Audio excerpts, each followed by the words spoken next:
Yeah, boy. Yeah.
What's poppin'? Is what it is.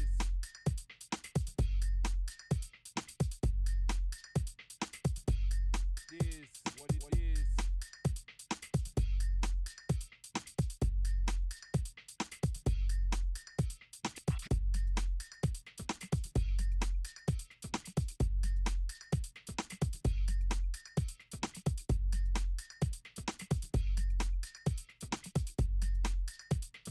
Everybody wanna be a damn MC.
Space people.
put our living stereo stylus in this groove.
Always just a touch of space madness.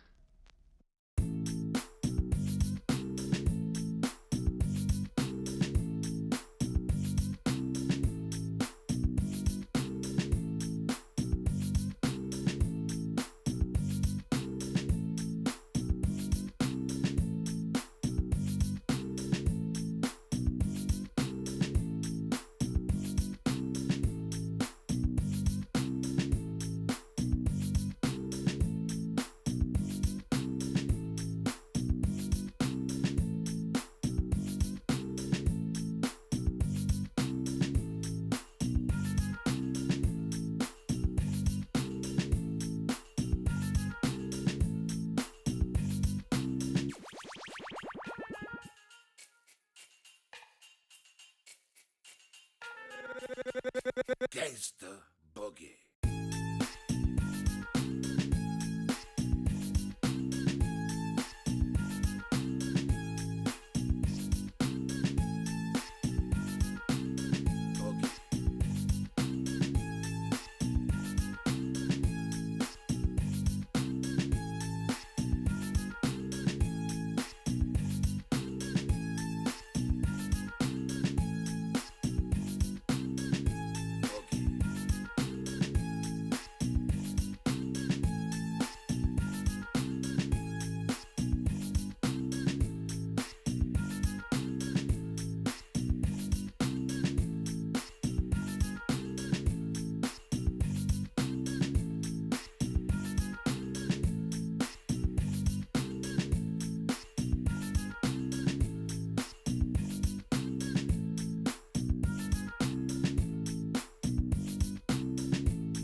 I have a wonderful electronic invention I want you to see. Show you.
Hello and welcome back, everybody. Let's see what's gonna happen tonight in the Rooster Cup Qualifiers, third edition, second game. We do have 10 players tonight that will play on a bit of a different rules.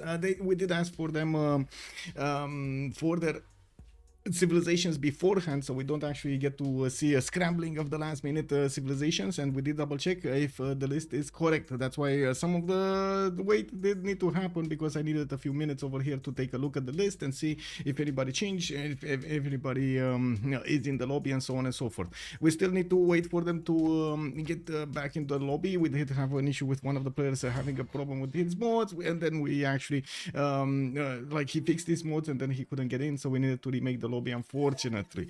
Now we do have them going in, and the same rules will apply on every other sense. 0 CS, we do have also goodie hats set to 1-0, and some of the bonuses have been taken off. Oh no, let me actually switch this, because I think I did a boo-boo. Yeah, there we go, back to this and this, right? Okay, oh my god, 2, 4, 6, 8, 10. Please rejoin. Okay, oops, I changed the map. 2, 4, 6, 8, 10. Okay, Victoria, Age of Empire, please rejoin. And I'm sorry, I wanted to do this before the stream started, so so we don't have these problems actually showing up on the stream. I'm sorry, it did happen. I didn't want to start talking, so we don't actually get to wait that much.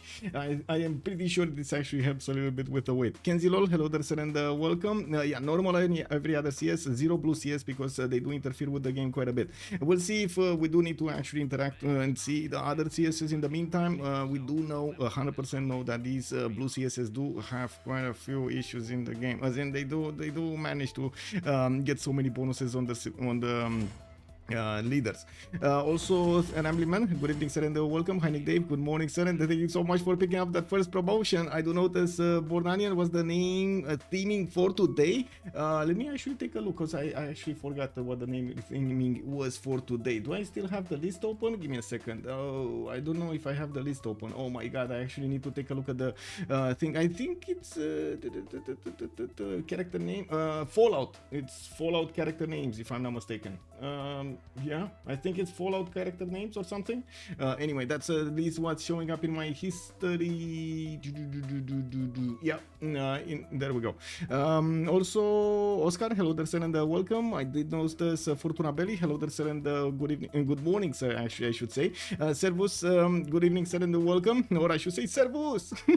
And Sasu, bonsoir, monsieur, bienvenue. Thank you so much for the follow, Blockfish, and welcome to the stream. I did also see and Sasu, bonsoir, monsieur, bienvenue. Alla Fortanto Foni, hello there, sir, good evening. I do see all of the players are fixing their 0ms, and we should be good to go in just a few moments. You can see the list of the players' civilizations. We got Gandhi, we got Abraham Lincoln, Coupe, Harald Hardrada, Jadwiga, Rome, Trajan, well, Victoria Age of Empire and Victoria Age of Steam, and then Pietro with Wilfred Laurier. Let me actually double check something so we don't actually get into, okay, that should be fine. And let me take a look at my Discord so nobody actually top 3. Okay, there we go. Some answers. I still need to actually answer some questions over here from the players. Dario Dingo, good number, my heart. Willkommen. I did also notice. Give me a second so I can scroll up through this. Mr. Breaking News, good evening, sir. And yes, the answer for yesterday was the pyramid has been moved to craftsmanship. That's why we didn't need masonry to be opened. Also, how was Nubia able to build? Yes, that I said. Martinos, good evening, sir, and welcome. Thandorios, good evening, sir, and thank you so much for the kind words. Much appreciated, sir. We'll see how this develops, and I do hope we're gonna get to cross the T's and dot the I's where we need to, so we can get an awesome competition going for the Civ6 multiplayer. It's still, I do believe it is still a work in progress, and as you can see, we are listening to the feedback of the players and adapting accordingly. We're gonna need to see how this will look like in maybe 3 months, 4 months. We don't know yet. We definitely have an idea for how it should look like. We're just going ahead and rolling with the punches to see how it should develop. Mekonzilla, also good evening, sir, and welcome. Let me actually, it's top 3 qualifying, by the way, Mekonzilla, top 3 qualifying. He saw to because maybe open him slot. Okay. Wow, I can't open slot anymore. How is this possible? I can't open slot anymore. Wish I could open slot, but no button. Okay.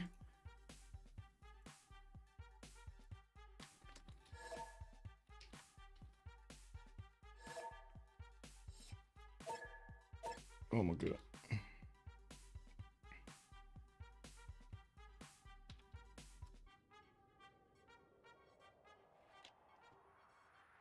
Okay, just still trying to fix the problems of one of the players that cannot get in. Okay.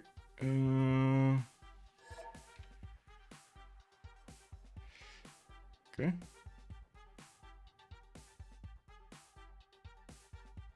Okay, it should be fine. Should be fine now. Okay.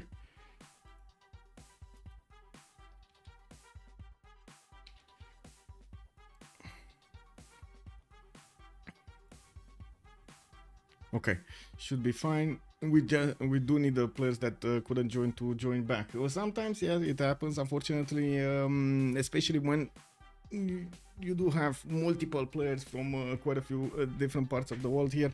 It does happen that the lobby has a few issues. Anyway, it is. We're gonna solve them, and hopefully before we're actually gonna get into the game, so the game doesn't actually get affected by all of these issues. Hopefully, pray to God. Oh yes, let's actually see. La Fifi, bonsoir monsieur, bienvenue. It didn't start yet. No, it didn't start yet. And Michael, I still didn't find my hat. I need to find my hat. Maori is a very strong pick here. Yes. Yes, I gotta say also the players did make a little bit of fun of how many coastal civilizations are in the game. We do have Coupe with Harald Hardrada of Varangian, Victoria Age of Empire, Victoria Age of Steam showing up in the game, and there we go. We do have the last player joining us, and hopefully we're gonna get this ready up and good to go for the game.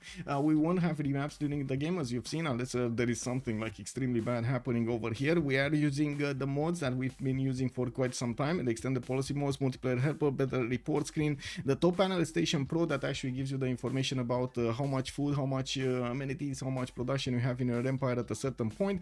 Notifications clear, a better spectator mode with better balanced maps, and of course BBG 601. Oh my god, he actually connected again.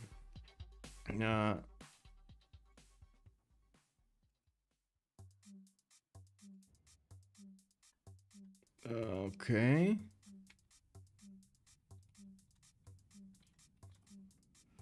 Oh.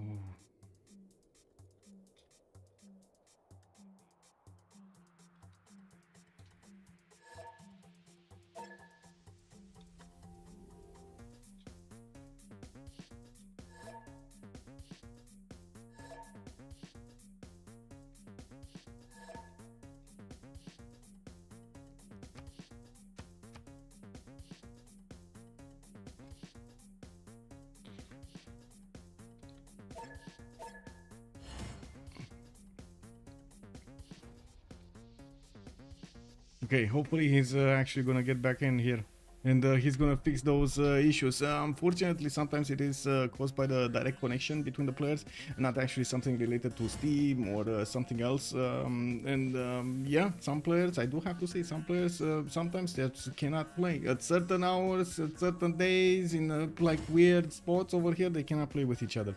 Hopefully, he's actually gonna get the option to get back in and.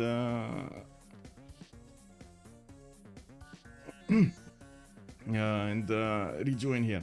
Anyway, in the meantime, I do want to also reiterate a list of players for today. This is, of course, all of their names are anonymized over here on the screen. So we do have for today Hidan, Lobster, Koshak, Flux 666, Polhers, Malm, Soligent, Joki, Kyber, and Ghost Destroyer today showing up for the qualifiers. We're also going to have a third qualifying session on the next Friday, and of course immediately after on Saturday we're going to have the finals. There are still quite a few players remaining on the list that did enlist quite later on, registered quite later on, or actually prefer to play the Friday game. So definitely we're going to need to see after the confirmations are going to go through who is going to play in that third qualifier. I can't wait for the next weekend. That is going to be some awesomeness action.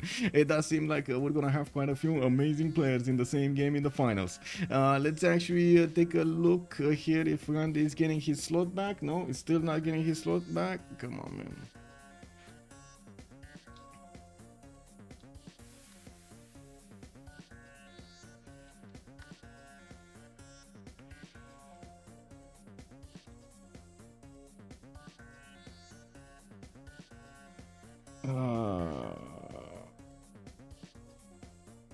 I'm asking if he restarted Steam, because that usually is a bit of a problem sometimes, especially when you unsubscribe from mods.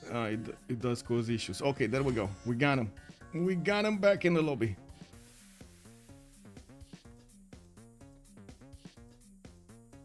Okay, we got him back in the lobby. Let's actually close the last slots and see if we can go. Okay, let's actually see. Is he gonna ready up? Does he have good connections to everybody, or no? This is the big question.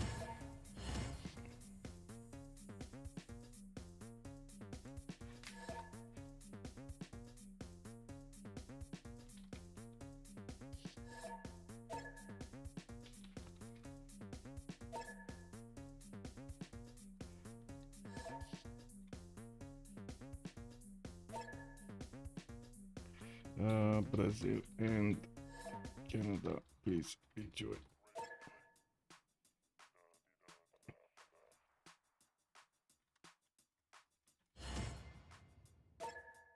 Okay. Yes. I'm sorry that it takes quite a bit of time to actually get this going, but like I said yesterday, it's better to actually fix these issues beforehand to have a better game afterwards. So we will need to give them a few more minutes, and let's see if Brazil and Canada will rejoin here.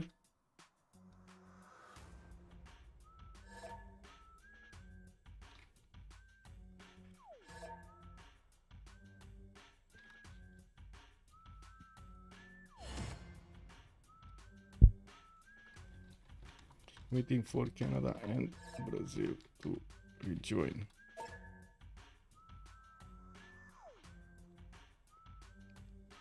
Okay, there we go. We got Brazil and Canada rejoining.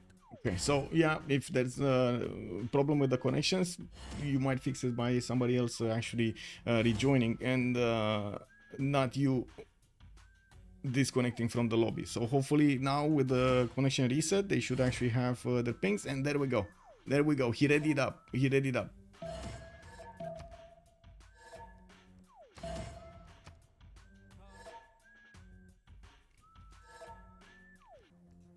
Okay, let's go. Oh, Andres is actually rejoining. There we go. Okay. He's rejoining again. Finn, but wait, Benson was saying Finn should rejoin. Which one of the Finns? Finn Riggs, Age of Empire. Please rejoin also. So we fix that minus 1 ms. Yeah, it takes time. Let me actually put my chat all in order on the left screen over here. Hello there, Papas, and good evening, sir. Also, I guess that you've created a brand for yourself that viewers can't let go of. I mean, hopefully we're actually gonna get a brand developing, but it is an ongoing how to say challenge to get everything going. I would wish that I would develop the templates for the animation and so on and so forth, and when the template is ready, and I do have to say that I have started asking some of the French community casters to join us to cast these games, and I wish that we could develop quite a bit of backbone in graphics that we can actually share. So whenever somebody joins us to stream or cast or sees, or the viewers are actually getting to interact with the Rooster Cup, just as we've seen in the CWC, they do have a standardized model of graphics, a standard, more information at the beginning, a little bit more hype. Of course, yes, we can work on trailers, we can work on promos and so on and so forth, but I think right now it's more important to actually get the template going for the game itself, and actually work with the community to see what we can develop, to see exactly how they like, what they like, what is fair, what is not fair, and what kind of rules we should actually keep on adding. As you can see, we're loading it to the first map. We do have Pangea Classic Ridges. We're hearing Sean Bean in the background there. Also, Kenzie Lol, Maori is very strong. Yes, indeed, Maori is very strong, and I gotta say, I can't wait to actually see what these players are gonna do here. So let's actually ask chat. Where are we going, chat? Are we going left or are we going right? Raffaello, good evening, sir. My hat is right here. It's right here. It's ready to go. If there's any problem, I put the hat on. Right now, we're sitting without the hat on. For today, at least, this is gonna be a no hat day. Or I guess it's a no hat weekend. Where are we going? We're going right, chat. Okay, Heinik Dave has the choice over here. We're gonna see Gandhi tonight. Let's actually see where did Gandhi spawn, and what will he do during the game, or at least at the beginning of the game, because you know, the game is gonna be long, the game is gonna be hard. Let's actually see. Come on, Gandhi, show yourself. Where is Gandhi, and why can't I see him? Did I just overlook him?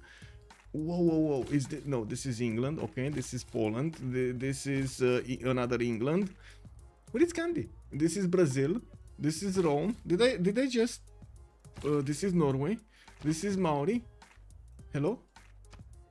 Oh, lol. Okay, there we go. I was just moving around and boom, right in the middle of the screen. Okay, so we do have Benson Brennan here also getting his possibility to sit on a 2-2 base, or he can move on the horse tile. We're actually gonna need to see. He doesn't see the horse tile. He only knows that if he moves, he's gonna get a 3-1.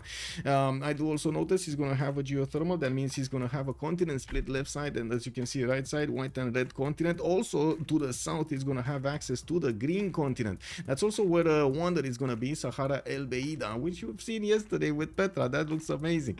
Now we do have him also with the possibility, after he did see the cotton tile, to actually move one tile to the north, even though I don't think he's going to care to actually how to say, settle on that cotton tile. He might have, because if he does move one tile to the north, he's also going to open up the possibility of settling directly on a 2-1 over here in the south on the geothermal. Not saying that's the best way to go, because he does have a lot of fresh water, and as you can see, he did actually choose to go for the 3-1 base here in the south. Has quite a bit of land to actually develop his cities on. West side and right side is actually quite how to say, right side. I don't think he's gonna go further than this. Let me actually make this clear, because I just saw Poland over here, so I don't think he's actually gonna cross the middle of the screen to the right side. With cities, he's probably gonna cross them, or might cross them with traders, with units, with something else, but not cities. We do need to take a look on his strategics. He already has the horses underneath his settle. He does have an iron tile to the left of Delhi, and I do notice he's gonna have a bit of stone chops here. I wouldn't say this is gonna be an easy how to say, stone circles 1, 2, 3, 4, 5. Yeah, no pantheon. Let's not actually go into the pantheon discussion, because we're gonna spend a bit too much time here. There are more geothermals in the south. Easy to see that he's gonna have some amazing campuses, and I would believe he is gonna be happy with this. Now we do need to take a look also during the game how Gandhi is gonna be playing out. I love that we actually do get to see some Gandhi gameplay.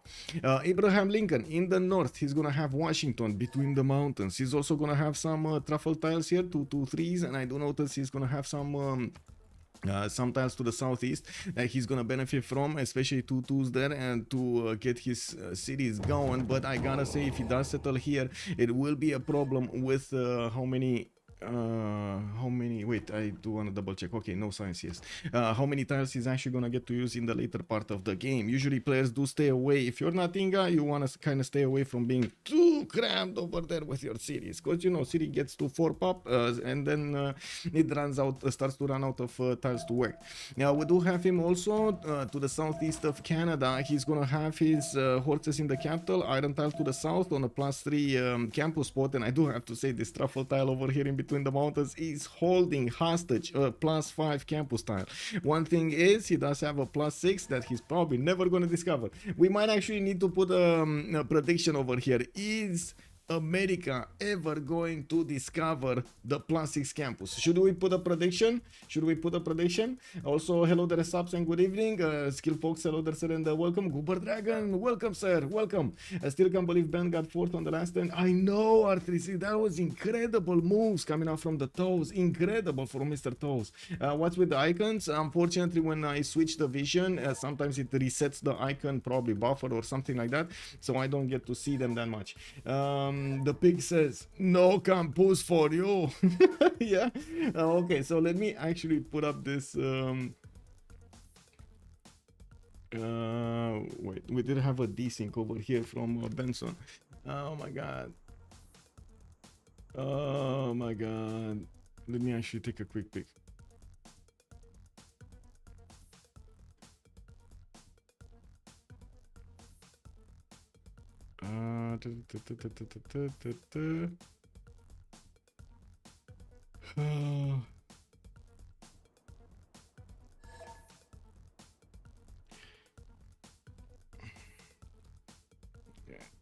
I need to do this. I am sorry, I need to do this. I need to take a look at his mods.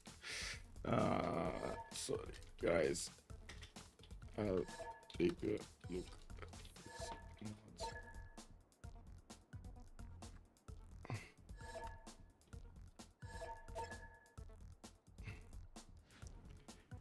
No,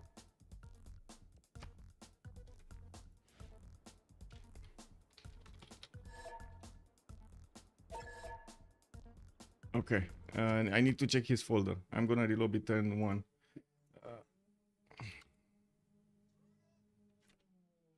Let me actually put up the lobby so everybody can get in, and then I'm gonna take a look at them again.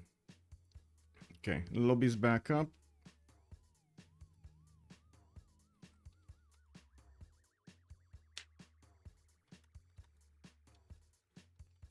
Give me a second. I need to actually go and take a quick pic. Give him the address.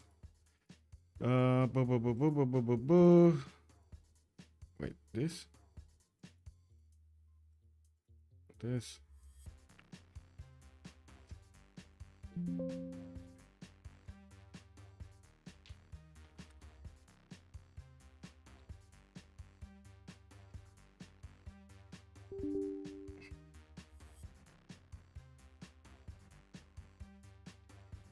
Give me a second. I'm gonna mute myself so I can fix this. I'm sorry for this, guys. I'm sorry. I'm gonna mute myself so you don't hear anything.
thou shall be knighted primer. Alt triangle 8.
Okay, we're back, and hopefully you didn't hear a thing over there for a minute. I'm sorry for the wait over here. We do have him joining right now. There were a few lingering mods, which I'm not sure if there was. We actually found the correct folder because he had a lot of them. But anyway, this looks like it's gonna be much faster to join for him. Hopefully, it's gonna be much faster to join for him and fix any issues. Unfortunately, he did have like 3 versions of the same mod over there. but not subscribed to it. They were just lingering in his mod folder, and unfortunately that actually caused the issue. So what we did is delete the folders altogether. I asked him to verify the files of Civ6 and make the game re-download everything that he needs, and he did actually re-download everything from the mod list over there that we had. So now he's hopefully joining back, and he should be good to go. Okay, let's see, is he joining? Yeah, he's joining. Okay, much faster connection over here. Okay, all good now with 0 ms. Okay, yes, unfortunately, I'm sorry for the wait, but again, it's better to actually fix these issues beforehand than actually going into the game and having them seeing different spawns, or having missing bonuses, or these things, or other stuff. So yeah, welcome back, welcome Commander King. Good evening, sir, and welcome. It was at the beginning I only recognized Kyber and man, a few other. Wait, what? His Halloween costume for sure. This is my Halloween costume. Cake W, man. I do want to say no spoilers. So you have the player list. I've told you the player list, but please no spoilers. Okay, there we go. Okay, there we go. We're going back in. Let's actually see if turn 1 this time is going to be a bit different. Athena is starting to actually find herself something to play with. I do see her meowing behind me over there, asking for attention, and trying to find stuff that she can play with. What are you doing? To man taking his first upright steps, you have come far. No, she's a bit shy. Okay, so let's see if the game is gonna be more stable this time around. Yeah. Okay. Is I'm playing? No, I'm not playing. I'm watching. All I know is there is people playing in the game, Gooper Dragon. Yes, indeed. The game hasn't started. We just started, Lancer. Good evening, sir, and welcome. So we did take a look at Gandhi. We did take a look at Abraham Lincoln. Also, Athena did come by to actually take a look at her also. Hello there, Athena. How are you doing? Meow, meow.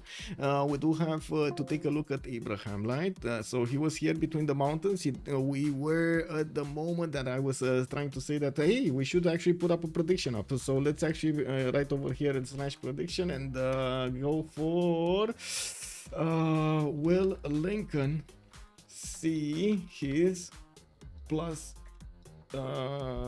his 6 campus before settling 3rd city?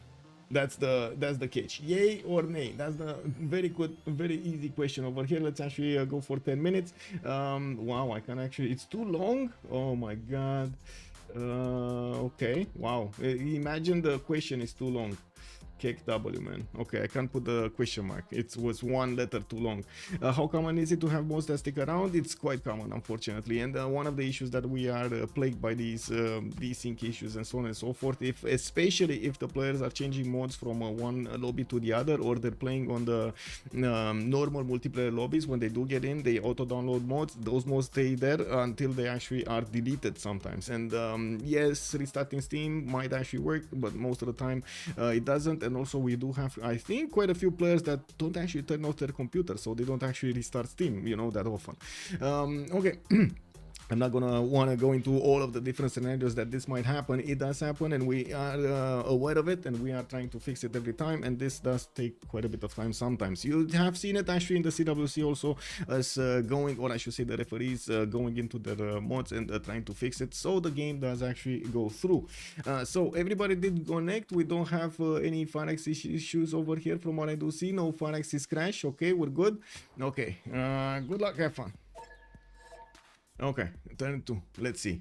We do have Abraham Lincoln benefiting from horses and iron here, in one in the first ring, one in the second ring. Let's see Mauri. Mauri is the bomb here. Let's actually see what he's doing. Tehonianga no Yakupe, we do have him on the left side. He does have his 311 fish over there next to him. Freshwater City in the north. Not that many forest tiles or rainforest tiles around. This would be a much better second city. No desync. Oh my god, no desync. Woo, that worked. He sees the +6 campus only after has built the +3. So put an A in the, yeah, put an A. Let's actually take a look over here on Coupe. he does have his iron and his horses in the second rings, and I do notice we're gonna have him with Matotipila on the right side. Oh my god, Athena is just, oh my god, extending all over the place. She's taking over the keyboard. Oh no, Athena, please do not touch buttons. Please do not touch buttons. They are very sensitive. I think I actually need to take away the keyboard from her. Anyway. We do have Coupe getting his scout out, and I do notice he's gonna have quite a few inland cities just as well as the coastals. Probably will prefer the coastals over the inlands so he can get his harbors going, and of course the bonuses for Maori are also depending on all of these forests and rainforest. I'm pretty sure he's gonna have at least a few inner cities, if not quite a few of them. In the south we do have also Norway on the same seas. This is gonna be quite nice. And who says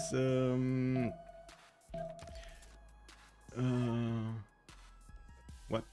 Benson lost cap food. What?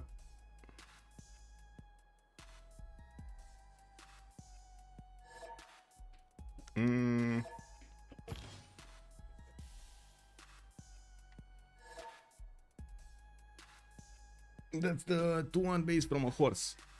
He settled on a horse. But anyway, I guess something is up over there. Why did he lose? No, he didn't lose food in cap. What? Oh, he lost it because of the 3-1.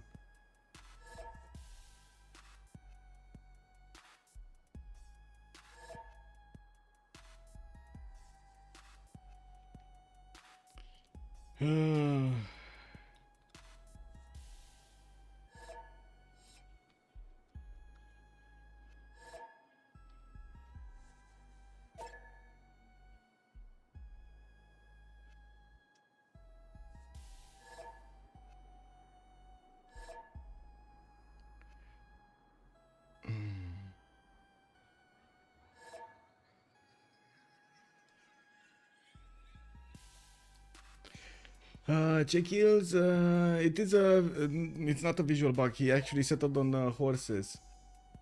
He just needs to discover animal husbandry. Not sure if there is an issue with BCY. And oh my god.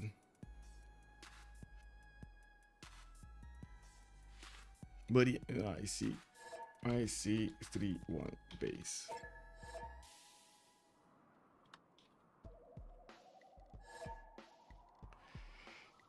I think it might be a visual bug. Let's see, 6. This is a 3-1 base, and he has 6.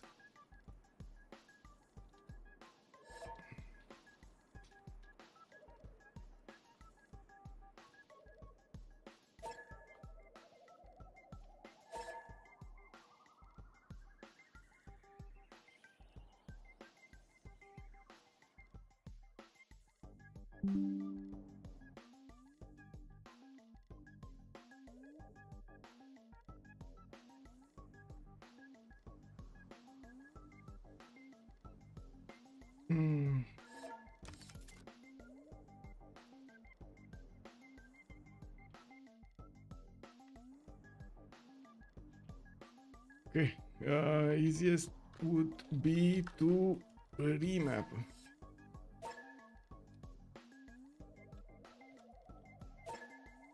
Let's see, put plus now. So nobody wants to remap.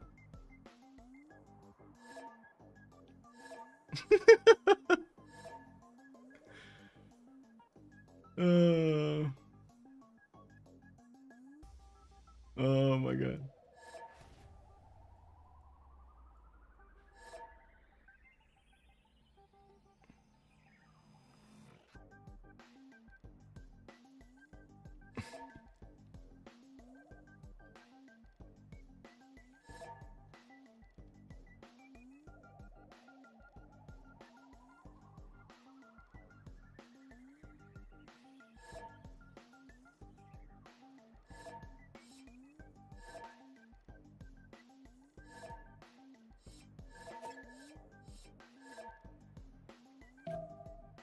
So he's probably working the 2-2 and the 3-1, right? So he has the 6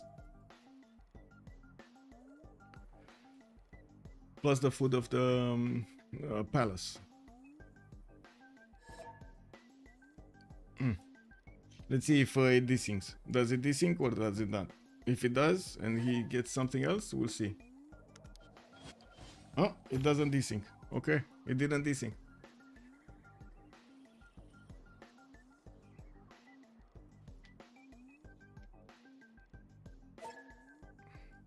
Okay, well, let's actually see.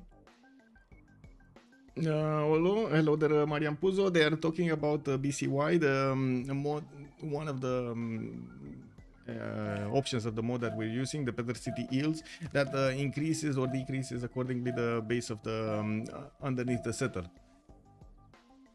Yes. Okay. There we go. Okay, so back to Maori. We're back to Maori. We do have him with the setter coming up in 5, and I do notice to the northeast over here there's going to be Mato Tipira for him to benefit from. I think I talked about everything here. We were moving to Harald. Nidaros, 5 times for a settler. He does have Pantanal, and I do notice in the north he's going to have his city over there next to Pantanal if he wants to, but I'm pretty sure he's going to want to sit again on the coast. We do have him with the 3 marsh tile here to the left side, and I do notice he's gonna have also the incense tile to settle to the southeast. Not bad. Alden is gonna actually need to do something about the barbs though, and we're gonna need to see how he's gonna fix this issue. He will have the opportunity to trade with a Coupe, but this will also mean they will need to split this coast up, and we definitely need to see how each of them are gonna try to actually do that. Since we do have 4 also nations on the coast, you can imagine the players are gonna have quite a bit of a competition on the seas, so we might actually get to see some naval action going. Oh my god. In the middle of the map though, we do have quite a few civs that will benefit from a lot during the game. Also crazy is how I stick up fixed, especially in these we do what we can with what we have, skill folks, you know. The game actually started. Yes, good evening Kashada, good evening sir, and welcome. Also latex supplies, he works in, yes, you see, it seems like oh yeah, okay. Let me move forward towards actually sorry, horses in Nidaros are gonna be 3rd ring out. They're quite expensive. He can actually settle north to get a bit of closer to another one, but again that would mean he's not gonna be on the coast, and I'm pretty sure he does have a bit of a problem with placing his initial campus. There is no easy campus to place, a holy site to place over here for him to get the bonuses from. I would imagine he might actually want to buy a tile over here further away to make use of it. We do have also Jarwiga, Poland, to take a look at, played today by Harrison Robbins. We do have Poland getting 2 of these iron tiles right in the capital with a 3-1 base, and I do notice he's getting his settler out in 3. Still no change over here for Delhi. Still it looks like a 3-1 base over there. Okay. Did he? Wait a second. I'm gonna ask him next time something. If he actually grew into a 3 pop. This would be weird, very weird, if he didn't grow into a 3rd pop. I want to double check this. So we don't get too further away from 10th, from the 10th turn. Let me actually see if he sees something different or not.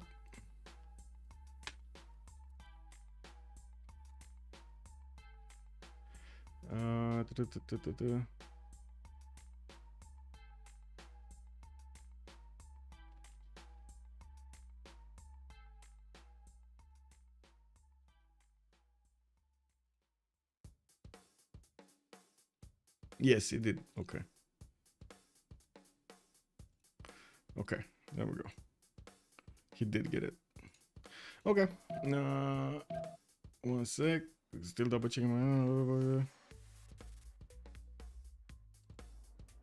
Anyway, now why are the players' names hidden? Yes, Mo, good evening, sir, and welcome. Most of the time it is, well, the reason for that is because we don't want them to bring any kind of history, neither friendship or, how to say, some bad history between them, some bad blood between them. They should make the decisions in the game according to what the game gives them, like according to what kind of neighborhood they're going to have, according to what kind of land they're going to have, their bonuses, and so on. And also the diplomatic aspect like of the whole game, what did happen during the game. Okay, so I can confirm this, and by the looks of it, I did receive some other messages, but we're gonna get there and see what is going on.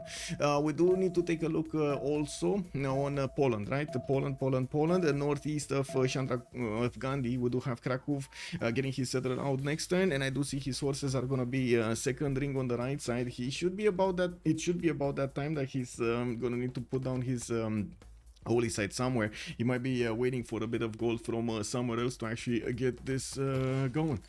We do have him with a settler that just popped out, and I do see he's gonna have Yosemite to the northeast, which he does see a tile of. I do notice his scout is actually close enough to see a tile of. Man, yeah, I don't think he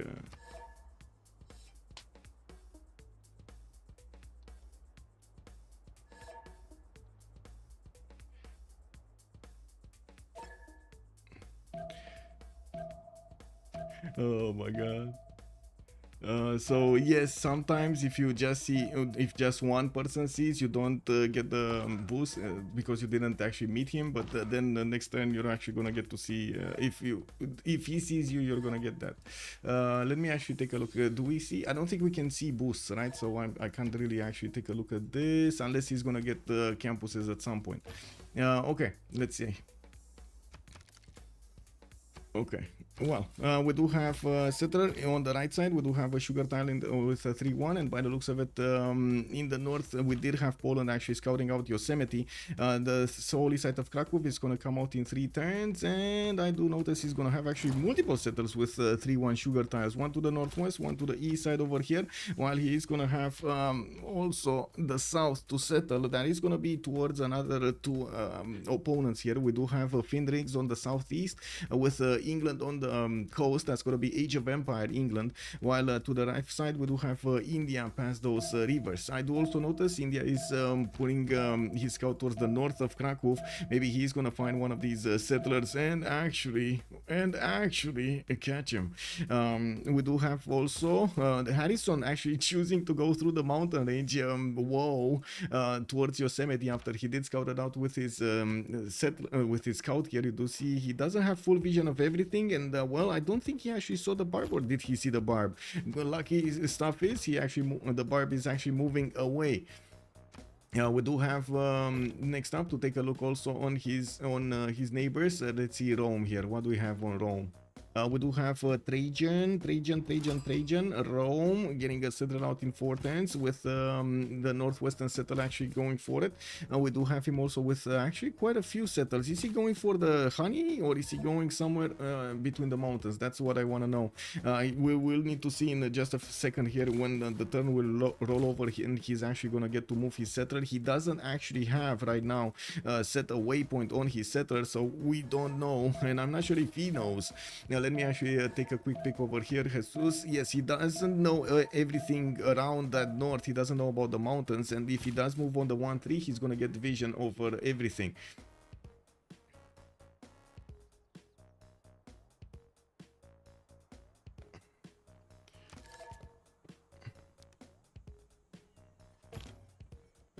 Let me see.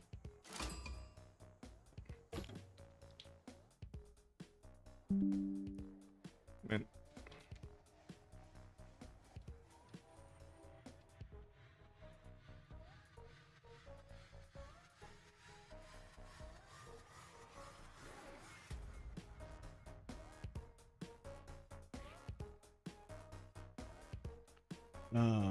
Anyway. We do need to take a look next on Rome, right? On Rome. We do have him with the iron. He didn't actually move for the 1-3. He went for the left side, and looks like the honey settle might be his choice. Or next to it, we do have barbarian scout that just actually got into the next to the borders of Rome. And yeah, definitely he's gonna have quite a few cities around him with enough fresh water to develop his empire. Southwest, his west side actually, he's gonna have Norway. And I do notice he can set up coastal trade routes, may even take the city of Vatican and actually get to set up those 3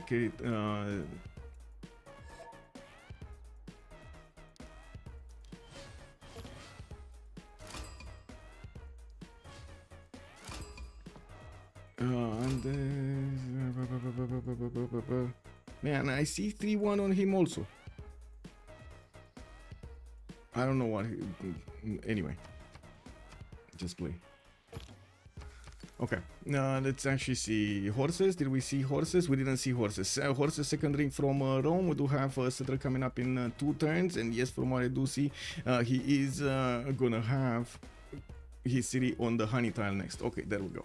Victoria, Age of Empire, right side. We do have Plymouth actually settled Finrigs. That's Finrigs. He settled on Krakatoa and getting that extra science immediately. A 2-2-3 base with a 2-3-1 fertile to the north of Manchester. I do see a 4-1 fish tile, and yes, we do see him scouting with a builder towards the northeast, and will be Namadol on his own coast. And by the looks of it, at the moment, he did manage to get an envoy, and he did manage to get that first meat from. We do also have a tiki hut over here in between those 2 city-states. Jerusalem is going to be a very easy city-state for him to take out. Age of Empire will get some free boats, and I'm pretty sure after he's going to get his harbors, he's going to want to start bonking city-states. Because, you know, like free boats can make you, can get you another city. We do have... what?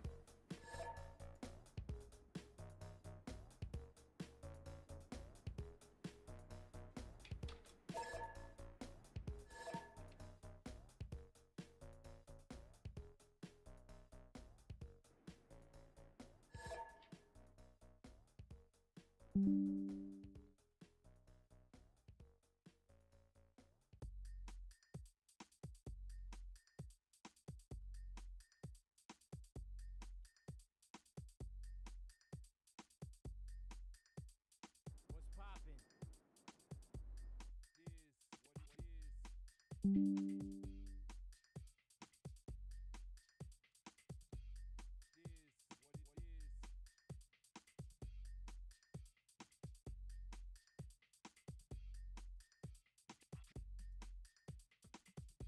what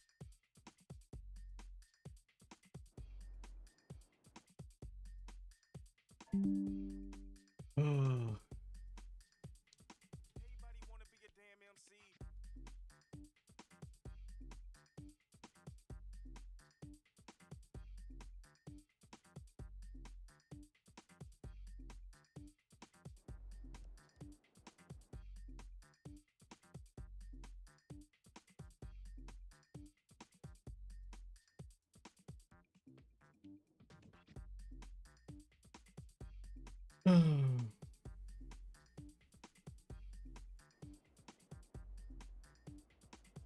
Way better than AI.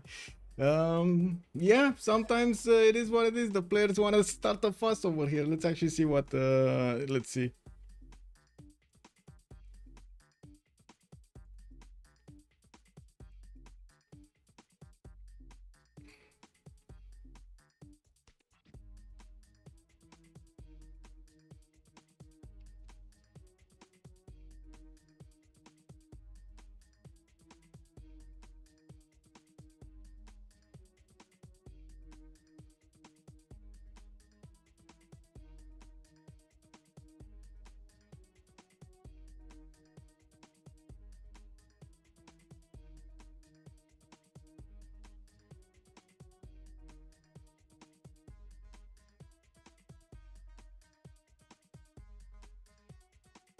This is why we can't have good things. This is why.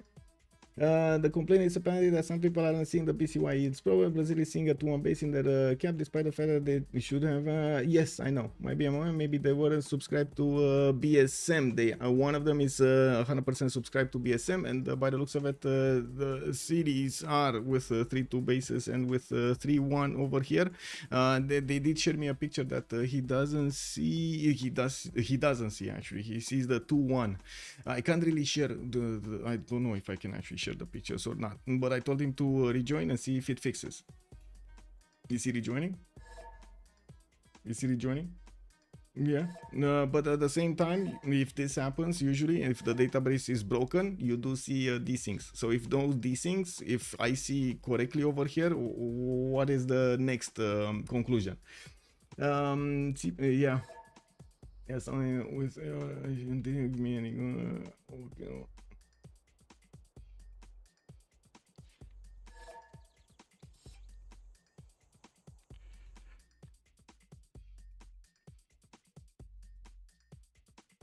Oh, he stopped responding. Let's see. Classic CPL again. In CFR, the hidden caps have no problem like that. It's so sad that the players are, well, I wouldn't really say toxic. They're, I would say they want their bonuses. They know, a lot of them actually know the game and how it works and how it should work and so on and so forth. And sometimes they are looking at the little details, and they are. They know how the build order should look like, and if something is wrong, they do know that it will be a problem. Now, again, I don't see on my screen, you don't see on your screen. I shared the pictures with them. We did actually take a look at their fully what we've seen over here, and there's no desync. So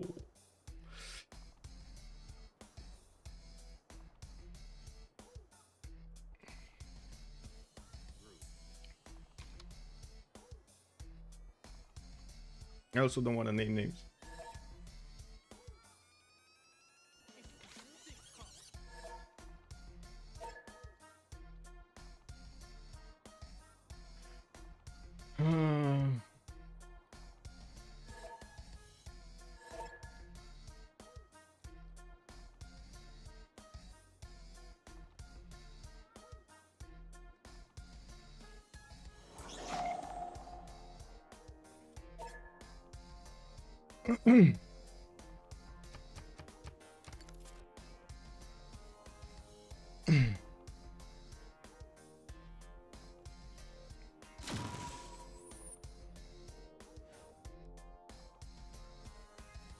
Okay, let's see.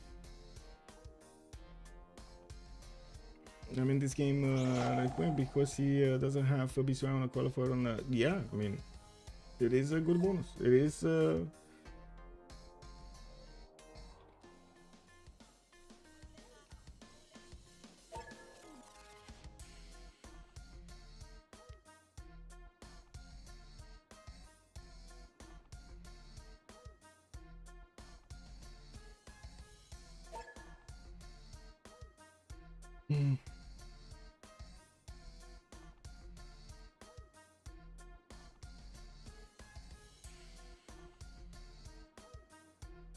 I'm waiting for him to rejoin to see what's happened.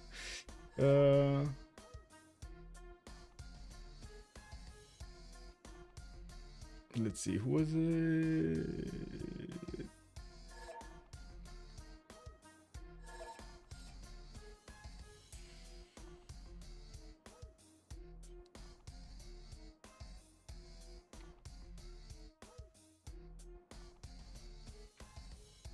Is he in? No. Let's see.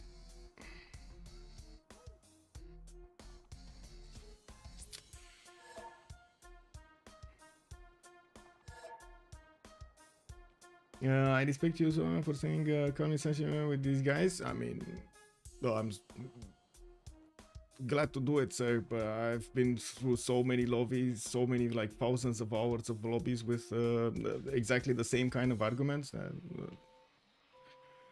The thing is to stay cooperative, right? We need to see how we can fix the problems. It's gonna be a... Let's see, somewhere that was for it is saying it took 45 minutes. Kick W. Did he join or did you join? Yeah, he did join. Okay, what do you see? What do you see?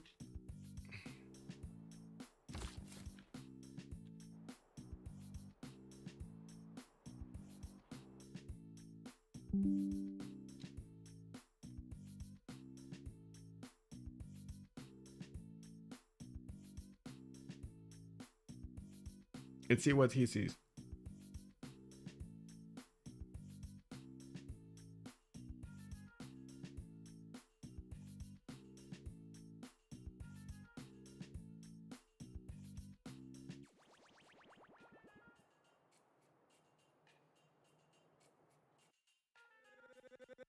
Gangsta boogie.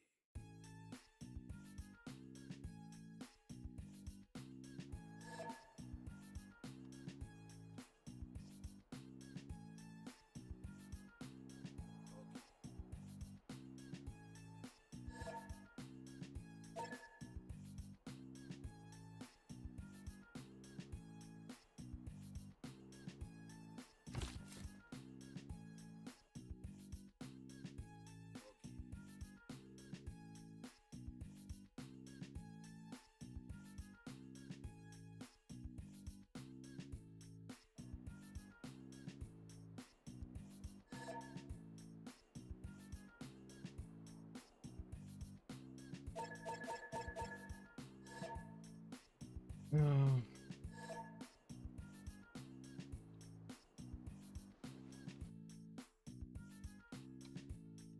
okay, he confirms weak play. Let's see. We're probably gonna need to relobby if we're gonna desync to fix the issues and rip the band-aid. It is what it is. Okay, let's see. What do we have here? Whoa. We were Poland. We talked about Poland, right? He got loads over here. Yosemite, he has for 1 to work, and also a tobacco tile to get that pantheon quickly, and getting his shrines up. We do need to move forward. Rome. He was here. We talked about his sunny tile. Let's see, Age of Empire. Okay, Krakatoa 333. I'm sorry, I'm catching up in my brain what we were going through in the game to refresh my memory, the cache. Let's actually see Victoria, Age of Steam. Victoria, Age of Steam in the north. We do have Bradford and London. God of the Sea already acquired by him, so he's gonna get that extra points of those extra points of production on the tiles. And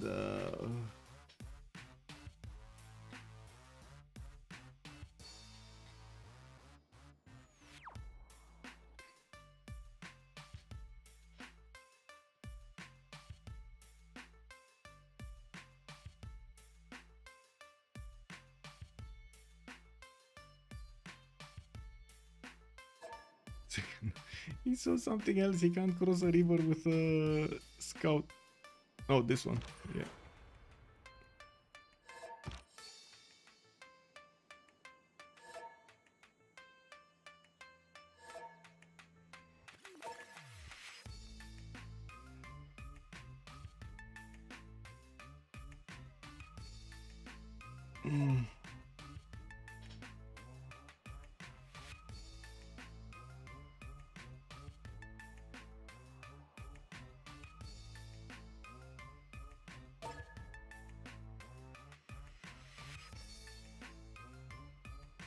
It is a bit of a problem with visual bugs, by the way. I do have to, how to say, I do understand where they're coming from, because usually the players do use the visual feedback from like how many times they grow, how many times they need to actually build something, how many times they get to a certain level.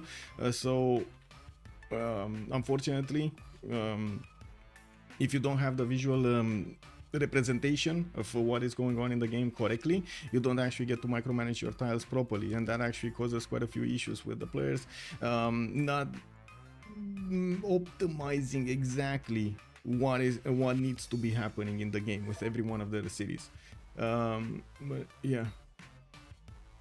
Anyway, I do see America does have a scout next to India, and I do want to double check if he did manage to make a friendship with him or not, because this is going to be quite a problem. Benson Brennan is going to have an issue. Wow, no desync. Kick W. Wow, look at that.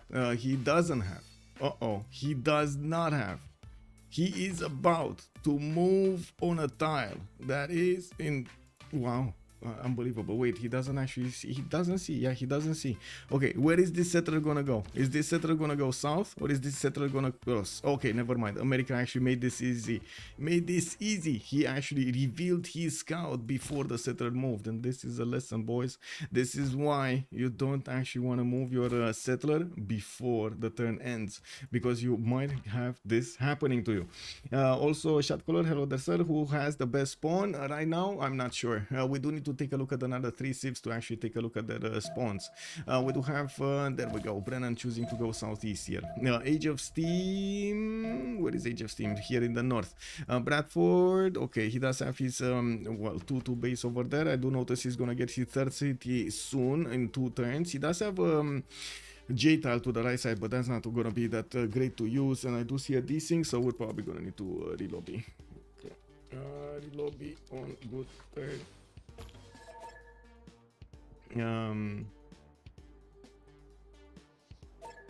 Okay. Now we do have God of the Sea over there, and from what I do notice, he can actually keep on settling some more cities on the west side, probably 2 more, but they're looking very bad, since they don't have enough hills for him to sustain a continuous development over here. With 3-4 pop cities or 5 pop cities, they're gonna lose their ability to get tiles. He has some lakes in the south that he can develop, but I'm pretty sure some of them will actually be acquired by Poland, or at least one. While I do notice he's also going to have a barb camp to take care of. We do have builders coming around here from the city of Bradford, and we're going to need to see what his horses look like. One in the capital, one in the second city, with an iron tile in the second ring here from London. We do have also another iron on the right side as the third ring. We do need to see if the game will actually desync next or not. So if it doesn't desync, we're gonna relobby really quickly over here to fix the problems, to fix the desync issue. Okay, yeah. Okay, so whoa, big forest fire here in Canada. We're gonna get here, but oh my god, big forest fire here in Canada. He does have his Temple of Artemis already in queues and building it, and getting his third city moving towards the northwest. I do see Athena just came for a little bit of petting, and we do have him also benefiting from a culture tile here. That's a jade tile underneath the city of Quebec. We also, by the looks of it, will have a lot of extra food and production on these tiles that he will get from the city of Quebec, from the forest fire over there in both cities, in Ottawa and in Quebec City. We do have him scouting to the right side, and by the looks of it, we're still waiting for him to actually see Pedro finish his turn here. Did he cross the river or didn't he? Yeah, he did cross the river. Okay. We do see America also has an exposed settler going through the mountains here. By the looks of it, English warriors are actually coming very, very close to the American settler of Otto. We do have also the Brazilian scout trying to see what's going on through the mountains, and I do notice that Otto at the moment is moving one tile at a time. Well, he doesn't have movement. This English warrior doesn't have movement. If it's up to a race, I'm pretty sure the settler will actually get through with a shift enter. Now we will need to relobby.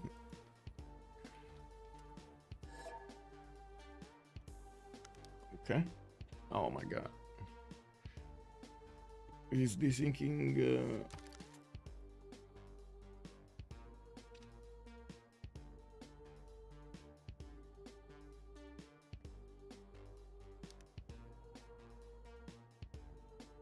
No, he's oh my god. Oh my god.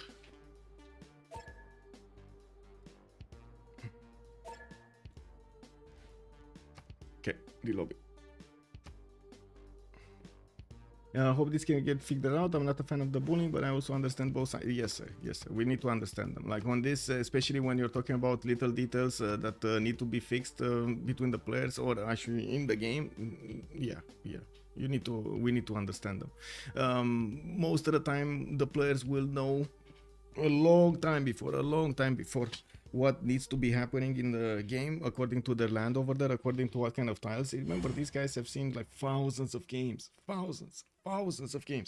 They also have played a lot with the different settings. That's how BCY actually evolved. That's how a lot of the actually mods in the game did evolve around the experience of the players and their encounters in the game with the different problems that the game threw at us, basically.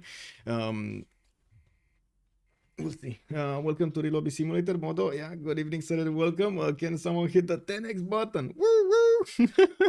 Choo choo!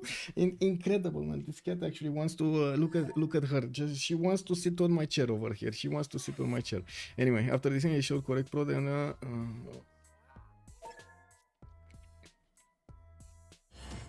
okay, let's see.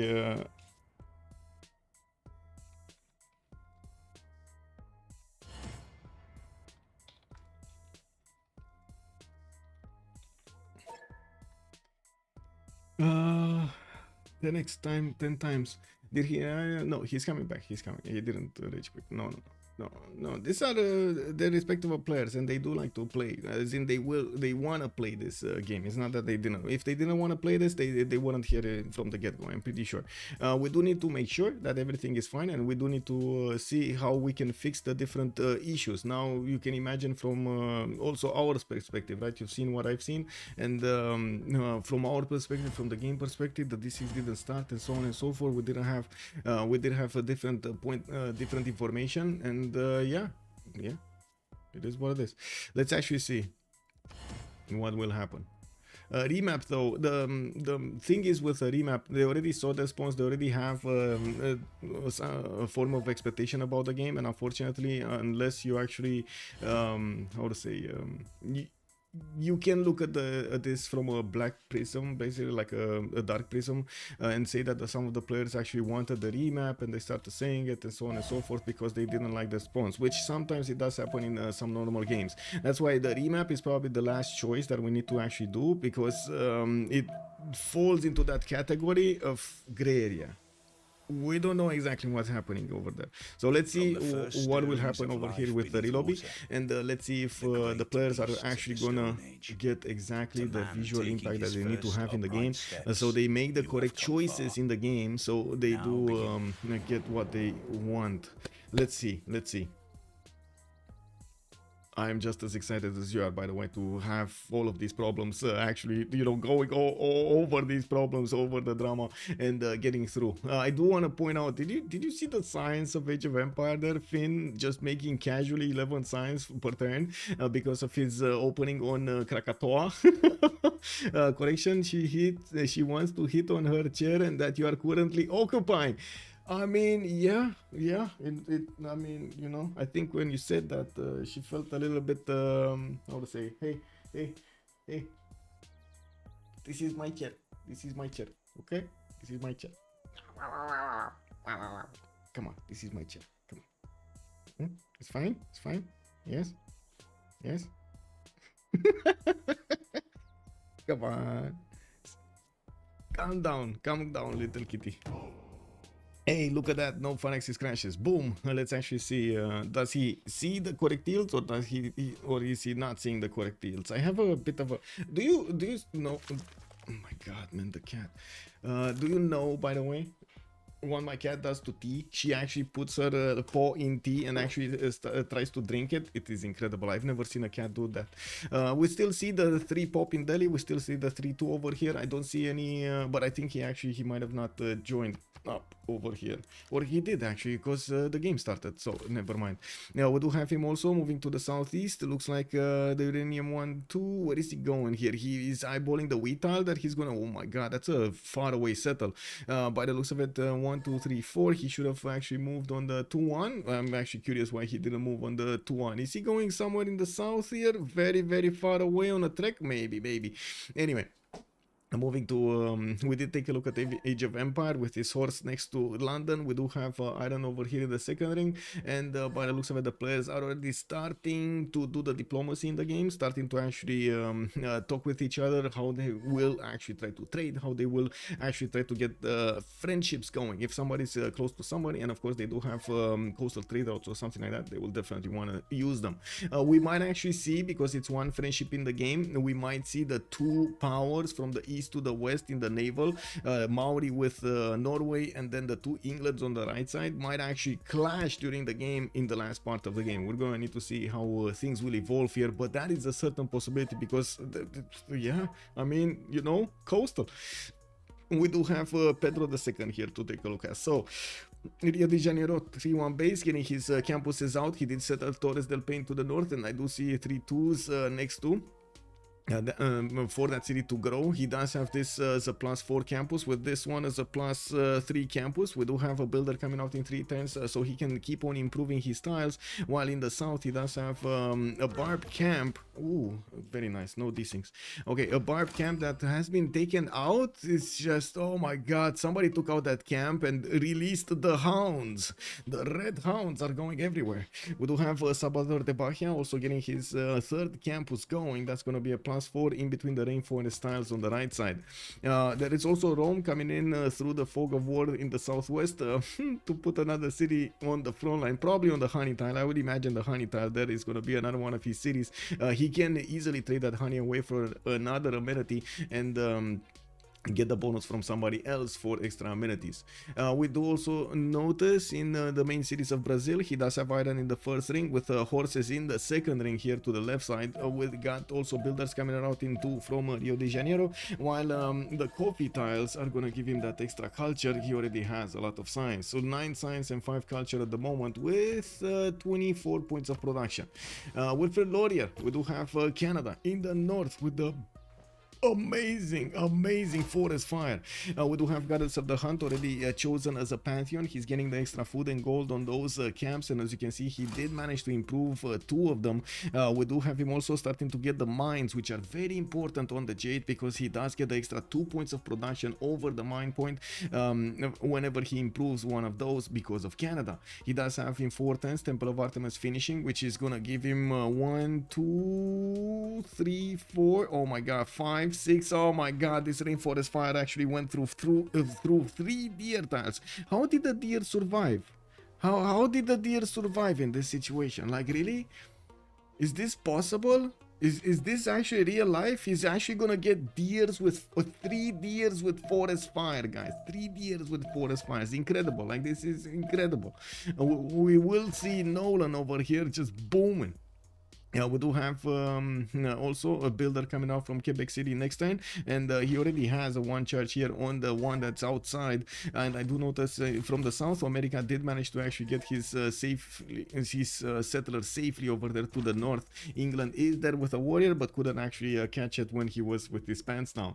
Now also, so volcanoes destroy fish, but deers are as immune to fire as horses. Basically, Lancer, that's what I see. I don't know, that's what you see, right? I think that's how it is. Oh yeah, casually getting a 2-4 deer tile, guys. Casually getting a 2-4 deer tile. Medium deer is best deer. Teach fish this ability, please. Yeah, we need to. Oh my god, this is incredible for Canada, by the way. Incredible. 6 science, 6 culture. He has Halifax settled on the west side. He's gonna also have quite a few cities on the western side that he can keep on settling, and there's nobody here in the southwest that could actually interact with these cities immediately. We do have yes in the North America, which he's probably gonna be friends with, and on the right side, I would imagine he's not gonna wanna go that deep past these mountains. After, if he actually goes further than Quebec City on the eastern side, he will expose his city to attack there to attack from multiple enemies. I mean, England and of course a possible ally, but we don't know. It's kind of a frenemy here on America. We do have him also benefiting from an iron tile somewhere in the capital. Yes, in the first ring he has some silvers to improve, and oh my god, this is an insane game. 5-4-4 deer tile. Oh my god. Anyway, and he's gonna have more of these. I mean, that's just 1 tile. He has another 2 that he needs to improve there. I'm pretty sure he's very happy with this pawn. Moksha establishing in the capital for the extra culture and the extra faith over there from the districts. We do have him getting another deer tile here, a 2-3 this time, not a 2-4, to get to improve. Not to mention his other tiles are getting improved. Can you imagine from English perspective, from Malaki Benjamin's perspective, what is going on over here towards the north? What is going on with this warrior over here? Incredible. We do have to take a look on everybody else if they did manage to actually get some pantheons. We got God of War and Plunder over here on England, and I do see Roland Vidokers coming in. He has his first boat, might be going directly to Jerusalem, but I do want to double check his vision. Yes, he does know about Jerusalem. This is what I wanted to see, if he only met Namadol and got that envoy in, or did he meet also Jerusalem. Now with also God of War and Plunder, he's gonna add more points from each of his harbors to his admiral points, or when he's gonna get an encampment down, he's gonna get 1 more point of general per encampment. And of course we do have him with the merchants as well, if he's gonna put down commercials. I doubt he's actually gonna put many commercials down. It's probably gonna be more of a harbor game here, but this city over here is gonna be inland, so you know, anything might happen here. We might see a commercial at some point. I do want to point out a major difference between the harbors and the commercials, past all of the bonuses, the gold and so on, is the fact that they cannot be spied on. The harbors cannot be spied on. The commercials, yes. Harbors, I don't know, man. They cannot be spied on. You can't put a spy over there in the harbor. Can I get the save file? I want to play as Canada R360. I can imagine. But only after the forest fire, right? Because it's not guaranteed that you're actually going to get a forest fire. I can give the saves after the game. Not right now, please. Let's actually take a look on everybody here and take a look at their faith. We got the holy site, so Pana did settle that to 1. He has his third holy site coming in, and I do see he put his second one here on the +3 tile next to the volcano. Delhi is gonna get a holy site with only a +1 for the extra how to say, profit point, and I don't see him actually getting projects here. He's gonna just passively get it for a few more turns. He does put priority on the trader, and maybe he doesn't care that much about what kind of religion he's gonna have. I'm pretty sure Poland will care, because he does need to get it as quickly as possible. Poland does benefit a lot from having that extra relic from the beginning, and with reliquaries he's gonna get so much more faith, and that's basically where his faith is coming from at the beginning, through his monumentality, or to his monumentality. Poland does have a problem though. There is a trader here that is meeting a scout, so it looks like the princess might be in trouble. The slinger might not be fast enough, nor is it strong enough to actually attack into the scout and delete it immediately. He doesn't have a second unit to move from the south, and if this scout just stays there, he might just take the trader at some point. Kick W. Is this trader moving south, or is he moving north? It looks like the graphic is telling us he's moving north to Lodz, but to be honest, I've seen this before, and it doesn't actually, is not a rule. Like, if the graphic, sometimes the graphic looks one way and he's moving the other way. Also closing, guten Abend, my herr, willkommen. Yes, Michael with the fancy no hat look, very handsome. So yeah, new look, you've seen. Kick W. You know, I'm gonna need to start. Whoa, okay, there we go. Scout actually moved away. He's fine. Harrison is fine. We got him getting his religion up. He already has his 2 cities with holy sites. He's gonna spread it in both. Gets Moshe in the capital for the extra culture, and moves that his 3rd city towards that sugar tile. I do have to point out, this city is a bit awkward because it doesn't have, again, that many hills. He's definitely gonna get the food, but when it comes to the production, he's gonna need lumber mills. He's gonna need to improve horses. He's gonna need to improve some more hills, and even gold. If you think of okay, he might fix that with gold. Even gold might not fix these issues, because you see he only has a single 2/2 tile and then the horse, and that's it. Okay, you can say he's gonna work the sugar tile for the third population, but what happens with the other ones? Wait a second, there's another 2/2 over here. I stand corrected. He has 4 pop. He can work 4 pop. Oh my god, amazing. What is the secret behind Spileless Harbors? Do they have some cashiers like commercial hubs? They do not have cashiers. I'm not sure what that is all about, but yeah, it is a thing. And I don't think BBG actually thought of it beforehand. Firal Jack, good evening, sir, and welcome. 1 friendship or 2? It's 1 friendship. Okay.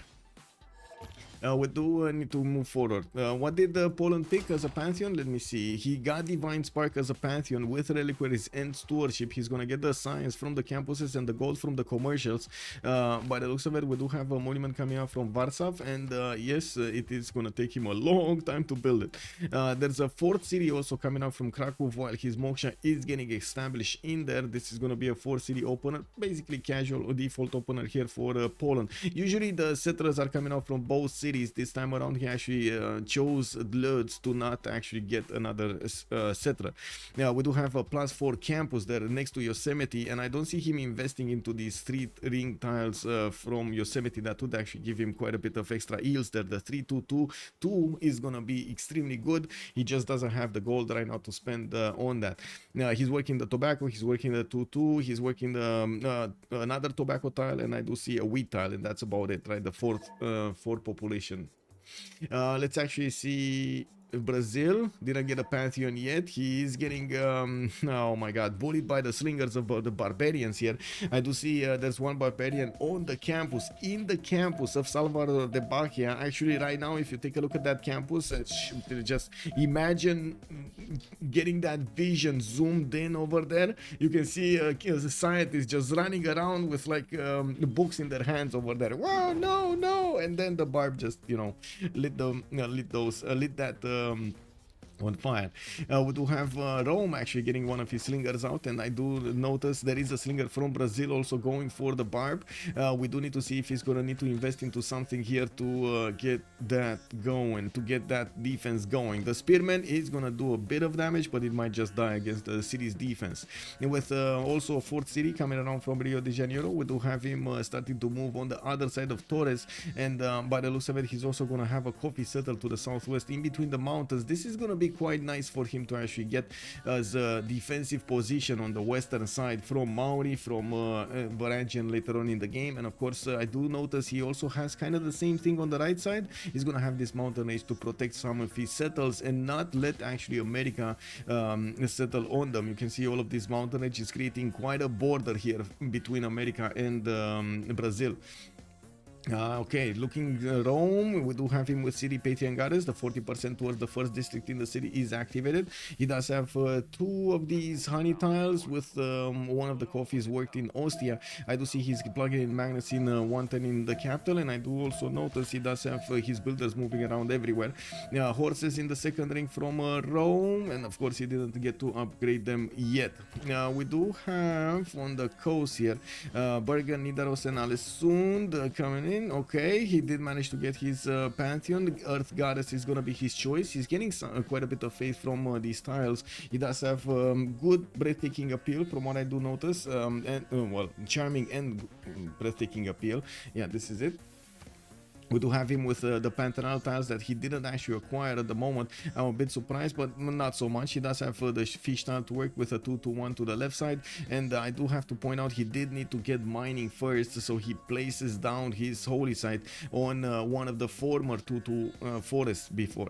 He does have a trader coming out from there as well as Moksha in the capital, while I do notice he did settle that incense. I believe it was an incense tile here. Yeah, it was. Definitely quite a few more cities that can be placed on this coast, with another city that he can take out entirely, Vatican.